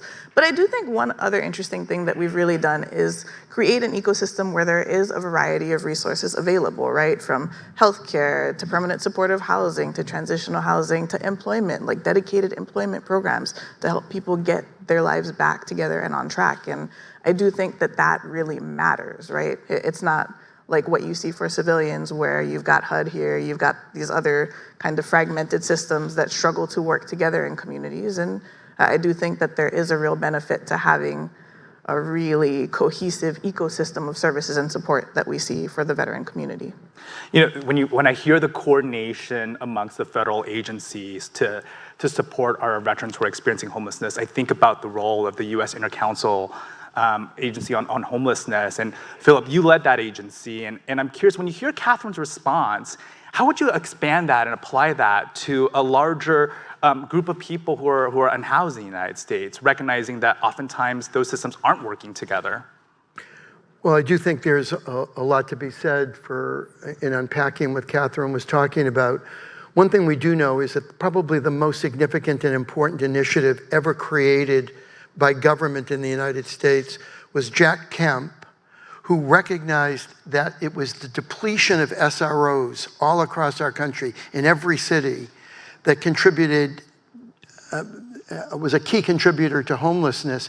So part of his initiative, among others, in doing the restoration of those SROs was to create something called HUD-VASH, where the Department of Housing and Urban Development partnered with the Veterans Administration, or Affairs now, and they collaborated. And as a result of that initiative, which provided both a housing voucher and the services to support the tenancies, we saw a dramatic decline, and that decline has continued over the years until now. That's the kind of interagency collaboration that has made a difference. In my time in Washington, we worked hard to bring agencies together, especially HHS, which plays such a key role in providing health care, and tried to drive Medicaid into a field where they would provide some of the services as well.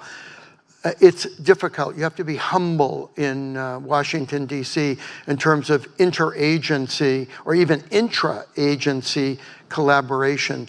But those kinds of efforts are critical in terms of moving forward. You're right.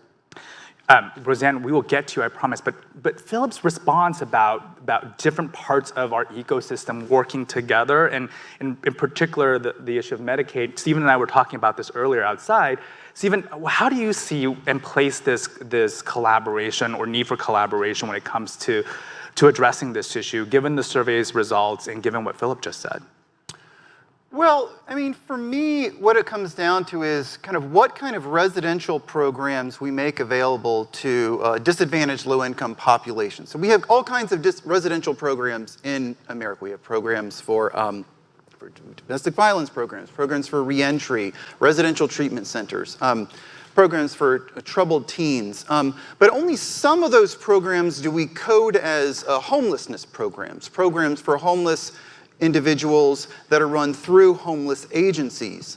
You know, we have to decide which sort of what is the defining problem in people's lives? Is it housing instability? Is it something else? The people who run those other programs often think of themselves as working on that larger goal of reentry, of mental illness, and residential stability is a part of that, but it's subordinate to the larger goal. And I think that's a lot of times what we're debating about, what we mean by, when we're debating homelessness policy, what is the solution? What do we want homeless agencies proper to do, as distinct from the other stuff we do through mainstream affordable housing programs, such as the whole debate over housing choice vouchers, which I know you want to get into, mental health, behavioral health, etc.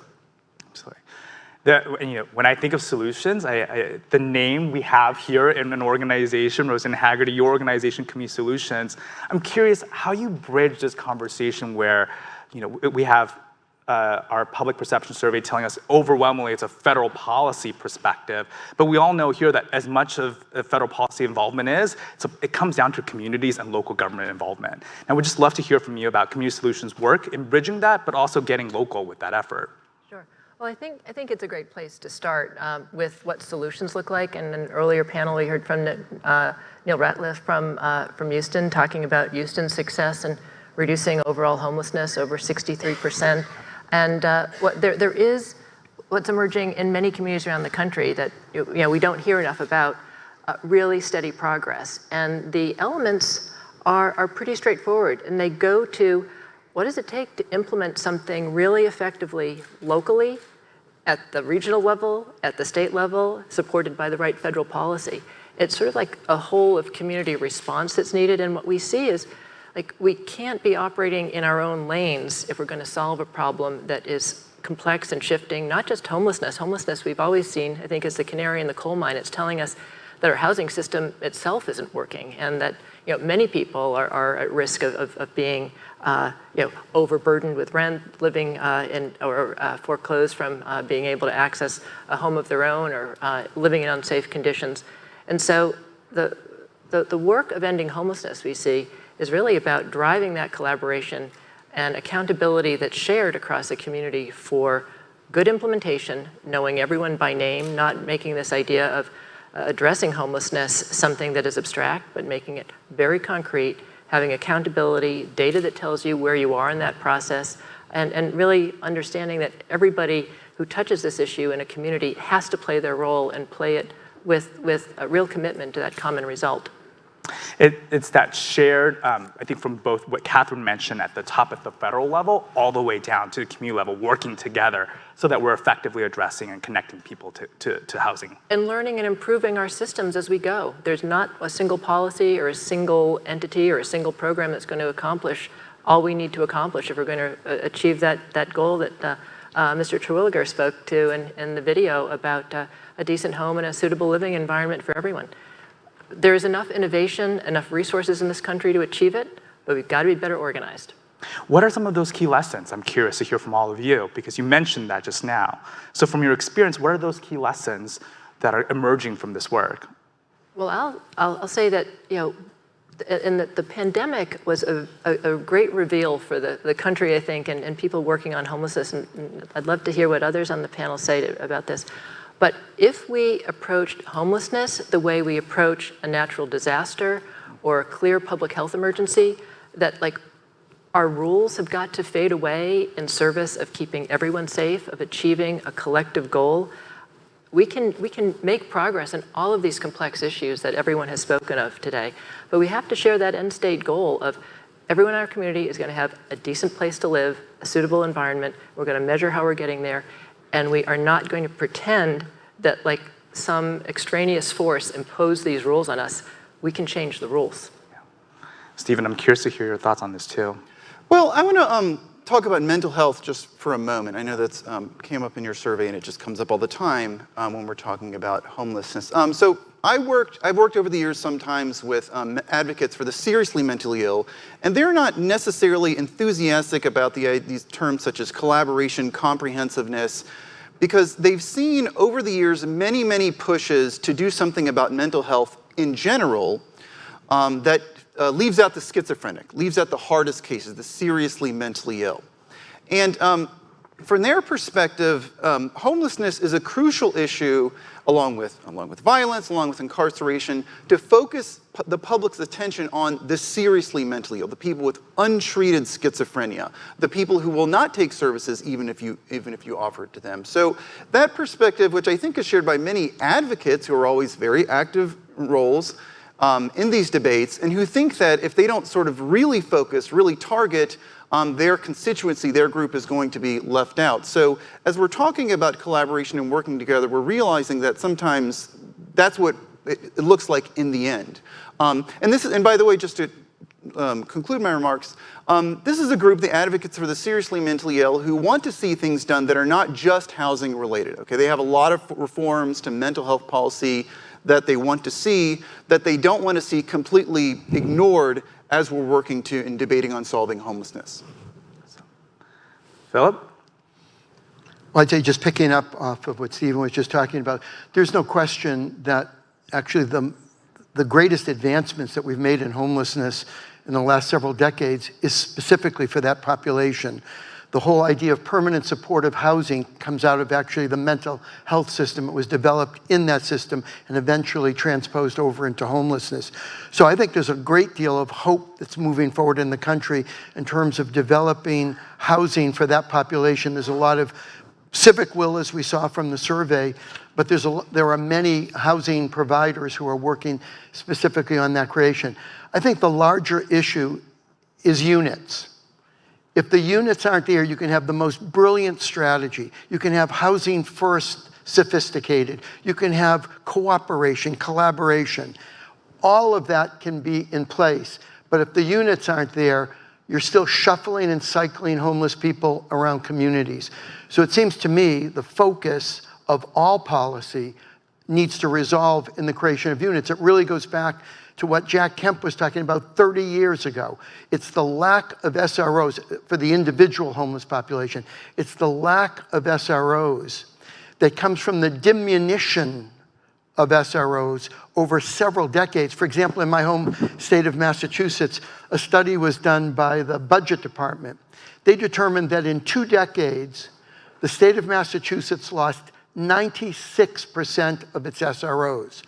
The demand for those SROs did not decline. The number of SROs declined. So we then tracked some research behind that and showed that as the SROs were diminishing, the number of emergency shelter beds were increasing geometrically during that same period of time. So unless we pay attention to that central issue, and the title of this conference is about supply and supply side. Well, the supply that's missing in homelessness are the units in which people can flourish and live their lives, whether it's a person with severe mental illness or a veteran or other populations that we see from the failures of the central systems of the state systems of care and incarceration and military service and foster care. It's linking up to those systems a place to live.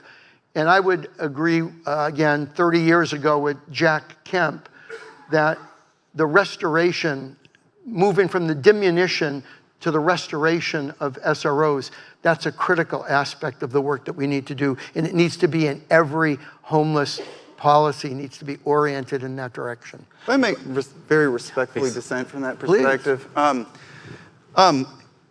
you began your remarks about the promising results that PSH, the permanent supportive, has had for the seriously mentally ill. I don't think the clinical results in terms of behavioral health have ever been as robust as the housing stability results with the programs I think you're talking about. But more generally, in terms of getting into what you're saying about kind of SROs, the history of homelessness, how did we get here? Because how did this crisis emerge? Modern homelessness, most people think, emerged around the early 1980s. And since it sprung up everywhere, you have to be talking about very big changes society-wide. And everyone would agree that the loss of the SROs was an enormous change. Everybody noticed that. It used to be a normal thing in every American city. Like you had a Chinatown, you had a Skid Row district. It just attracted no notice. It was just normal. And then we lost that, and then now we have modern homelessness. There were very, very big changes that happened in mental health systems during that span as well. When I did some research about the history of homelessness for my book, one interesting thing that I found at the height of the kind of Skid Row SRO era, the post-war period, there were very few seriously mentally ill people in those neighborhoods. At the height of the institutional asylum era, the people living in the SRO districts, you had tons of alcoholics, not as many people with schizophrenia as we have now in the population. So, we made big mistakes in housing policy to get where we are now. We also made very, very big mistakes in mental health policy. And that's why I was trying to sort of invoke the perspective of these mental health advocates who really want to see big changes in mental health. And what I mean by saying not necessarily housing related, helping families who are caring for a seriously mentally ill adult with schizophrenia. Every time there's some sort of gruesome incident in New York City, subway pushing whatever, and there's sort of reporting about the backstory. How did they fall through the cracks? How did it fall apart? They always interview the family.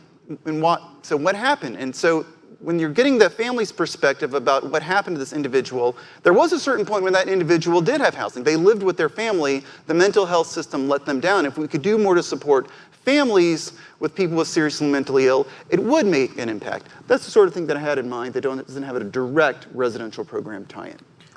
Well, if I could just say, we do know that deinstitutionalization correlated highly. I was working on a bread line in Boston. As we saw the numbers increase in the late 1970s and the early 1980s, most of those folk were people who came out of the back wards of mental institutions. We had all seen the documentaries that had been done by Frederick Wiseman and others that showed the inhumane and fetid conditions. And when President Kennedy back in 1963 signed that executive order to close down those back wards, that policy was eventually implemented in the 1970s. And as we saw that policy implemented, it required three things. It required a place for people to live who were coming out of the back wards, the services to support them, and the new psychotropic medications that help them live normal lives in the community. Well, they provided the place to live, rooming houses, lodging houses, YMCA, YWCA rooms. They provided the new psychotropic medications. But what was lacking was the community support that supported people in taking those meds and supported the stability in housing. As a result of that, we saw many, many people fall out of those places, those rooming houses and lodging houses. They fell to the street, and that's really the most significant wave of homeless people in the late 70s and the early 80s. Fortunately, in the mental health system, they were working on, well, what happened? How did we fail? And it was in that system that they developed what's called now permanent supported housing. They recognized that they were right about the housing, right about the meds, but the support services weren't there. So with the creation of permanent supportive housing, and now, of course, with its upgrade, I would say, to Housing First, where the idea is to place people into housing, understanding that housing itself has a therapeutic impact on the lives of people. Housing itself might be the most important service that we can deliver to somebody, and then wrapping other services around it. That's what's created the stability. And working with mental health agencies in Los Angeles, I've seen absolutely that is what occurs. And I've seen the flourishing of those lives of folk who are now living in that housing, SROs, hotel motel conversions, which are going on all over California and now in other states. That's making a significant difference in the lives. Catherine, I'm going to actually switch to Catherine and also invite our audience to actually submit questions as well, because I think the last thing you want is just to have me asking questions all day, because you'll be here till well beyond our reception after that. So Catherine, I'm really curious just to hear from you, because I think we're hearing this conversation both about the need for housing from Philip, the services for mental health that sometimes may be needed to help keep a person housed. And given your experience working in the veterans homelessness space, how do you see that coming together? And how do you see that in terms of broadening that out as a solution to homelessness from these lessons? You know, I think when the services and the housing come together well, and when everything is well executed, that's when we see the best outcomes for veterans. That said, there are some communities where things are lacking, right? Maybe the services aren't so great. Maybe you don't have enough case managers and people are overloaded and they can't necessarily provide the level of service that you need. And I mean, that is a terrible thing to see a veteran go through, right? To decompensate in their housing or have issues. That said, there are also issues in the housing space where in some communities, there's not enough housing and there's nowhere to put people, or the housing stock that's available might not match the needs of the veterans in the community, meaning you might have a significant population of women with children and only SRO style or 1-bedroom units, or you might be building housing in areas where, you know, there's constant noise and a veteran with PTSD might not want to live in that housing, right? And so there are so many variables and dynamics. I do think one of the most important things that we've really started doing in the homelessness space, and I think we've seen it a lot more in the youth space than we have in the veteran space, but is really engaging with people with lived expertise and asking them, what do you want, what do you need, and how can we actually meet those needs? Because when you look at the data, what you see is that there are a lot of people who look a lot more like me and you, Seyran, than the rest of our panel, and that's a terrible thing, right? Like there should be no world where Black veterans or Native veterans are overrepresented within the population of people experiencing homelessness. But when you think about the policymakers who are creating solutions, we don't necessarily share the same, you know, expertise or the same lived experience and don't quite know how best to address those needs. And so I do think it's really important that as we're thinking about solutions, we're not only talking about housing and mental health care and other supports that are needed, but also really engaging with people who have experienced homelessness to bring their perspectives into what we're doing. You know, I'm reflecting a bit on the layers of complications you just brought up in terms of the types of housing a person may want, the types of services and environments they need. And I think about the work that you're doing, Roseanne, with Community Solutions, and not just with veterans, but different subpopulations. And I'm curious, how has the by name list attempted to address that? And how do you overcome for larger jurisdictions like Los Angeles or New York, getting to that point? How does that come together so that it is very human-centered rather than program-centric?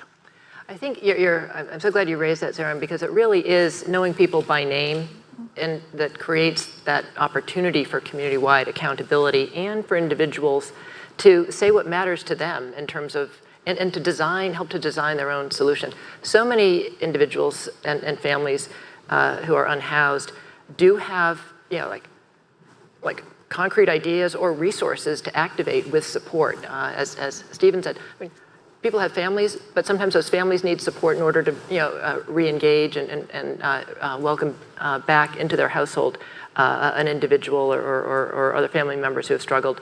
Sometimes it's, you know, a particular kind of unit or a particular mix of services and a unit that are needed. One of the things that communities almost always need help with, we found, is connecting all of those dots. There are often many resources, often never enough, but many resources that go untapped between, you know, mental health or veteran service providers, private landlords, the housing authority. They don't have habits of working together necessarily because that's not been their charter. Everyone's busy, everyone's got more coming at them, but creating very specific collaborative structures so that you both have the community's ability to respond and pool their assets matched to a comprehensive real-time picture of who we're actually talking about, who's struggling to be rehoused, who is on the verge of homelessness. Putting together that real-time, very personal level and population level picture of what a community's housing needs are, that's where you begin to see a shift happen. And the numbers of homeless people experiencing homelessness actually start to come down when you can actually put that whole package in a coherent, accountable, visible kind of profile. Do we have any questions coming through? If we can put them on the screen here. If not, they might just give me a microphone and I'll walk the audience, and happy to do that. All right, so we have a question here. What is a potential bipartisan federal policy that you haven't heard Congress introduce or talk about that would make a meaningful impact to address our homelessness crisis? All right, well, we'll go down the line because I suspect all four of you have thoughts on this. Stephen, go ahead. Repeal the IMD exclusion for Medicaid. There has been a major driver of deinstitutionalization, and particularly the ramp up in the 70s that Phil was referring to, because deinstitution kind of started with the trickle in the 50s and then it just took off in the 70s right before modern homelessness emerged, was because of Medicaid changes. Medicaid was launched in the 1960s, and at that time there was still a large institutionalized population. The federal government said, we'll help you states pay for health care, we won't help you pay for long-term institutionalization. So as a result, that really influenced states to push people out into communities, regardless of whether or not that was necessarily the best clinical situation for them. That IMD, the Institution for Mental Disease exclusion on Medicaid that won't pay for specialized psychiatric hospital care for people between the ages of 18 and 65 is still in place. However, there are many Democrats who said that they would support repealing it. There are I would say fewer Republicans who are interested in mental care, but those Republicans who grasp the idea understand the importance of this. During the Obama years, as in the wake of the school shootings, there was a big push on mental health care. Actually, a number of productive changes happened. They talked about IMD repeal. They didn't quite get there. I think that if there's ever another big push on bipartisan push on mental health care, that was a bipartisan push under Obama, we could get there to IMD repeal, and it would have a big impact for the seriously mentally ill. Roseanne? Make it clear in all federal policies and NOFOs that the point of any funding for those experiencing homelessness is to achieve population level reductions and an end state to homelessness. Right now, programs are funded. You know, the goal and the expectation that it all add up to a comprehensive solution is nowhere to be found. So that mindset shift enabled by federal policy would be extremely meaningful. And would that be administrative or legislative? I think both. In some cases, it's even a little mysterious what some of the enabling practices, like for instance, improving data standards. Right now, no one is necessarily incented to even know who is experiencing homelessness or have a current and accurate picture of the issue. How can you solve a problem you can't see? And so, federal policies that again, make clear that the point is to be ending homelessness, not simply complying with federal policies around spending federal money, and also having communities understand that data is critical to solving especially a complex shifting problem like homelessness. That's the best part about being in Washington, D.C., because I'm from Los Angeles, is I can ask administrative or legislative and not get blank stares back when it comes to policy changes. So thank you for living our capital spirit and letting me ask that question. Philip, please. I would say, just in answering that question, just with regard to the very theme of this conference, which is supply, and I would say what we face right now is a supply side issue. So in California, Gavin Newsom understands the supply side. So he's made over $5 billion available, specifically targeted to the purchase and renovation of hotels and motels literally all over the state of California without regard to demography or geography. It's happening everywhere. There will be 30,000 units that will be created as a result of that single initiative in California. There should be a national home key initiative wherein the federal government makes money available, because the difficulty is that in most states, there isn't that level of money, and there isn't a governor who has that kind of pressure with regard to the homelessness issue. Yet there are many, many homeless people. What's more tragic than 600 homeless veterans walking the streets of Los Angeles with a HUD-VASH voucher, the best voucher you can get, and they can't find a unit to exercise that voucher in? That's true all over our country. People who have vouchers can't find a unit in which they can find housing. So that needs to be responded to with supply side activity and innovation. So a national home key where just say $1 billion was taken from HUD and made available to governors across the country so that they could in fact initiate a home key in their own state.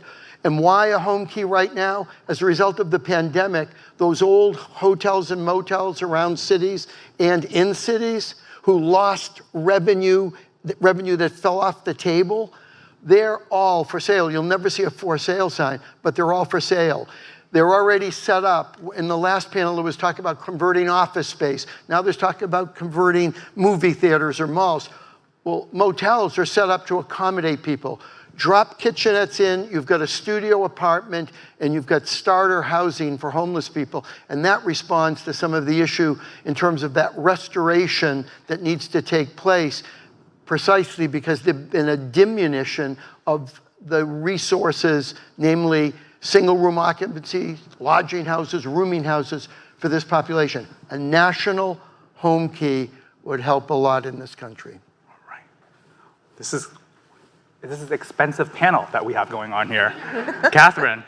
Well, so I think I agree with everything that I've heard so far. The one thing that I keep coming back to is the fact that during the pandemic, we really treated homelessness and housing like an emergency. Yeah. And we made a lot of investments to really shore up the social safety net. And I think what we've seen as those investments have been spent down and programs have disappeared and flexibilities have gone away is that people are struggling again. And so I do think one of the biggest things we did was emergency rent assistance, and creating a permanent program for emergency rent assistance would be amazing for people. And just to the point about treating it like an emergency, Roseanne, I know you referenced it as well earlier, which is part of the conversation around Project Home Key was that a lot of the environmental requirements to get these sited, to get these converted, were also waived during that. And I know California wasn't the only place that was waiving these rules, but I think that speaks to a lot of the barriers that we have to the creation of housing. You know, when we heard about how it was only $5,000 to buy a tract home for his parents. And I think about how that is not going to happen to me in Los Angeles to buy a home for $5,000. It speaks to access to the type of housing and also the exclusion of it, because we know that redlining prevented many Black people specifically from accessing the purchase of those housing. So with that lens of equity, and particular racial equity, I'm curious to hear, when you overlap this to the supply question, how does this all come together? It can feel almost an impossible task at times when you start layering all these different things. I think part of it is to make it simpler, not more complicated. The way to solve big social problems is to make them simpler, not to look at all of their complicated factors. The central antidote to ending homelessness is a place to live. So it seems to me that it starts there, and it seems to a lot of other people in our country, it starts there, the provision of a place to live.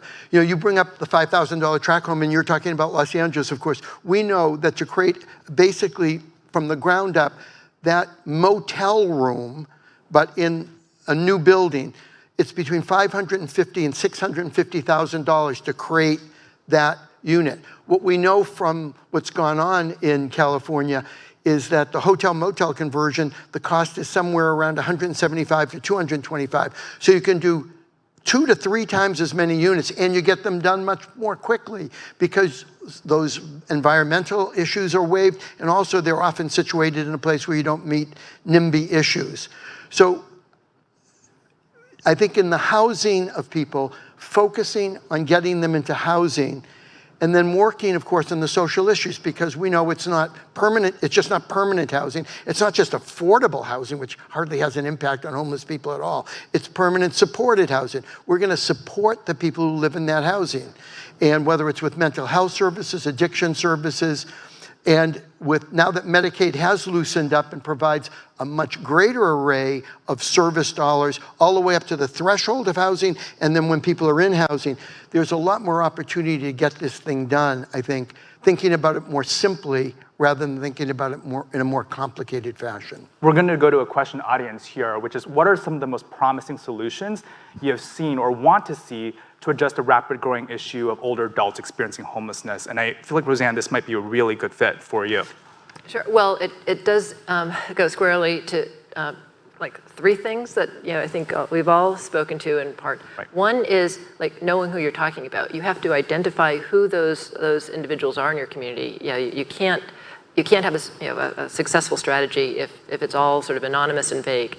Two, it's collaboration. Often people, especially people who are both older and have been living on the streets for a period of time, they're going to have health and mental health needs. So making sure that there's that collaboration, not just with the housers, but the service providers. And lastly, appropriate supply. It's interesting that we have, I think, been slow to see this, this oncoming wave of seniors experiencing homelessness. But there are, in other countries, they are, I'm thinking notably Australia, they start with their senior services are kind of blind to whether people had appropriate housing before or not. You're just given access to housing with appropriate services based on your age and medical needs. And I think it's that flip that we might really need to wrestle with here. Appropriate housing with appropriate services and the discipline of everyone in the community who is experiencing homelessness, especially those who are seniors, known by name. Go ahead, Stephen. I don't have anything particular with the seniors, but I do want to respond to a couple things that Phil said. I would not be supportive of another $1 billion for PSH. It's not another. Taking the money that's not working and investing it in what does work, and the most important thing. What you said, I wouldn't be in favor of it, just respectfully. I understand and just if I can explain my reasoning. So first of all, going back to this earlier point about sort of lived experience, consumer choice, there are homeless people who are interested in sobriety, who are interested in employment, for whom PSH is not the best intervention for.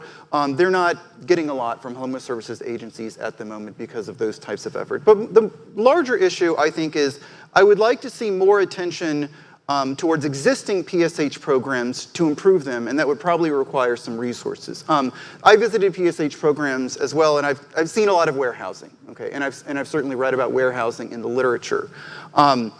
With troubled populations, it's going to cost money. You got 26 seconds, Stephen. And so it will take resources to do it well. The trade-off between quantity and quality, between expanding services and improving the systems we already have, exists in every policy field. We need to be talking about it more when it comes to PSH. Thank you. And we're about to wrap up soon. So we're going to do a quick wrap it down the line so you can finish your thought. I understand I cut you off a little bit early, but we have a minute and 18 left. So we'll go quickly down with about a little bit under 30 seconds each. So we'll start with you, Stephen. What was the question? Oh, let's wrap up. Like, what are your final thoughts? What do you want our audience to walk away with when they walk out those doors and talk to folks about what are the solutions to homelessness? I would like to see more diverse residential programs within homeless services that reflect the fundamental diversity of the homeless population. That's a fantastic modeling of that. Thank you, Stephen. But no pressure to the rest of you whatsoever.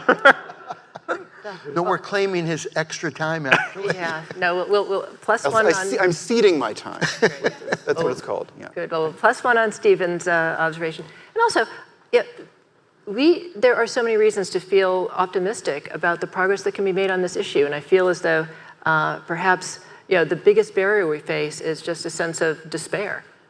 There is so much progress being made. And I think a key part of it is how does the whole housing community work on this issue together, not just this corner of it, which is the homelessness sector. Well, again, I'd say to wrap up, if we're not focused on housing, then we're missing completely. And if we're making something that could be simple much more complicated, we're doing a disservice to homeless people. Their voice is critical. When you ask a homeless person what they want, they don't ask for a pill, a program, or a protocol. They ask for a place to live. We need to be delivering on that place. And for those of you in states other than California, the good news is even if the federal government doesn't do a national home key, there are private sector partners now willing to come in, buy, renovate, and property manage hotels and motels that are exclusively set aside for homeless people. And that's your last word, Philip. There's a lot of hope.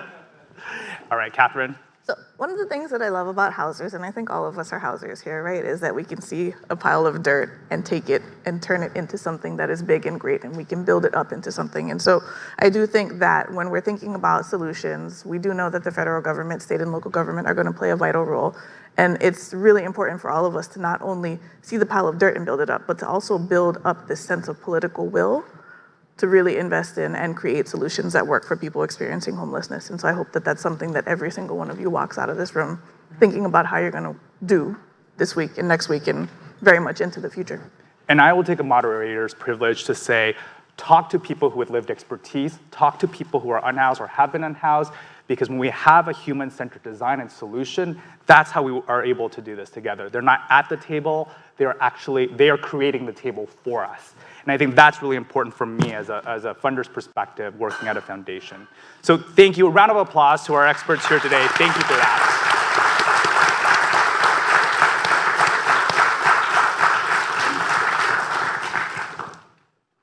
First, thank you for all of those folks who actually stayed just so you could hear me give you this 2 minutes. Thank you. Good afternoon. I am thrilled to be here today and to be a part of these fantastic panels. I'm Kelly Darnell. I'm the Interim Chief Executive Officer at the Bipartisan Policy Center. And I am a houser. I don't even think a lot of employees know that I am a houser at heart. Early in my career, I spent time doing federal policy at the National Community Reinvestment Coalition. I then moved on to Fannie Mae, where I was in single-family credit and automated underwriting. And then I went on to Bank of America, where I was in capital market structured finance, working on mortgage securitization work. And so now I like to spend more of my time on my board that works with homeless women in the District of Columbia and working through what it's like to really be on the ground to find housing, transitional housing and permanent housing in this city. So I'm honored here today. It's been since 2021 where we opened the BPC's Terwilliger Center. And we had one simple mission, and that was to identify and advance bipartisan housing policies that move us closer to realizing a safe and affordable home for every family. And while it always seems, especially for folks in this room, and if you do policy, that policy moves so very slowly, we know a couple of things. We know that housing is a bipartisan issue. With broad bipartisan support. You got to hear from members of Congress, Democrats and Republicans, as well as experts and stakeholders. And there's momentum. And so there's momentum in this space. And while we often look at politics and to see division, we know that this is one issue where we can come together. So please join me in thanking our speakers for the day and our sponsors. Can we please give them a round of applause?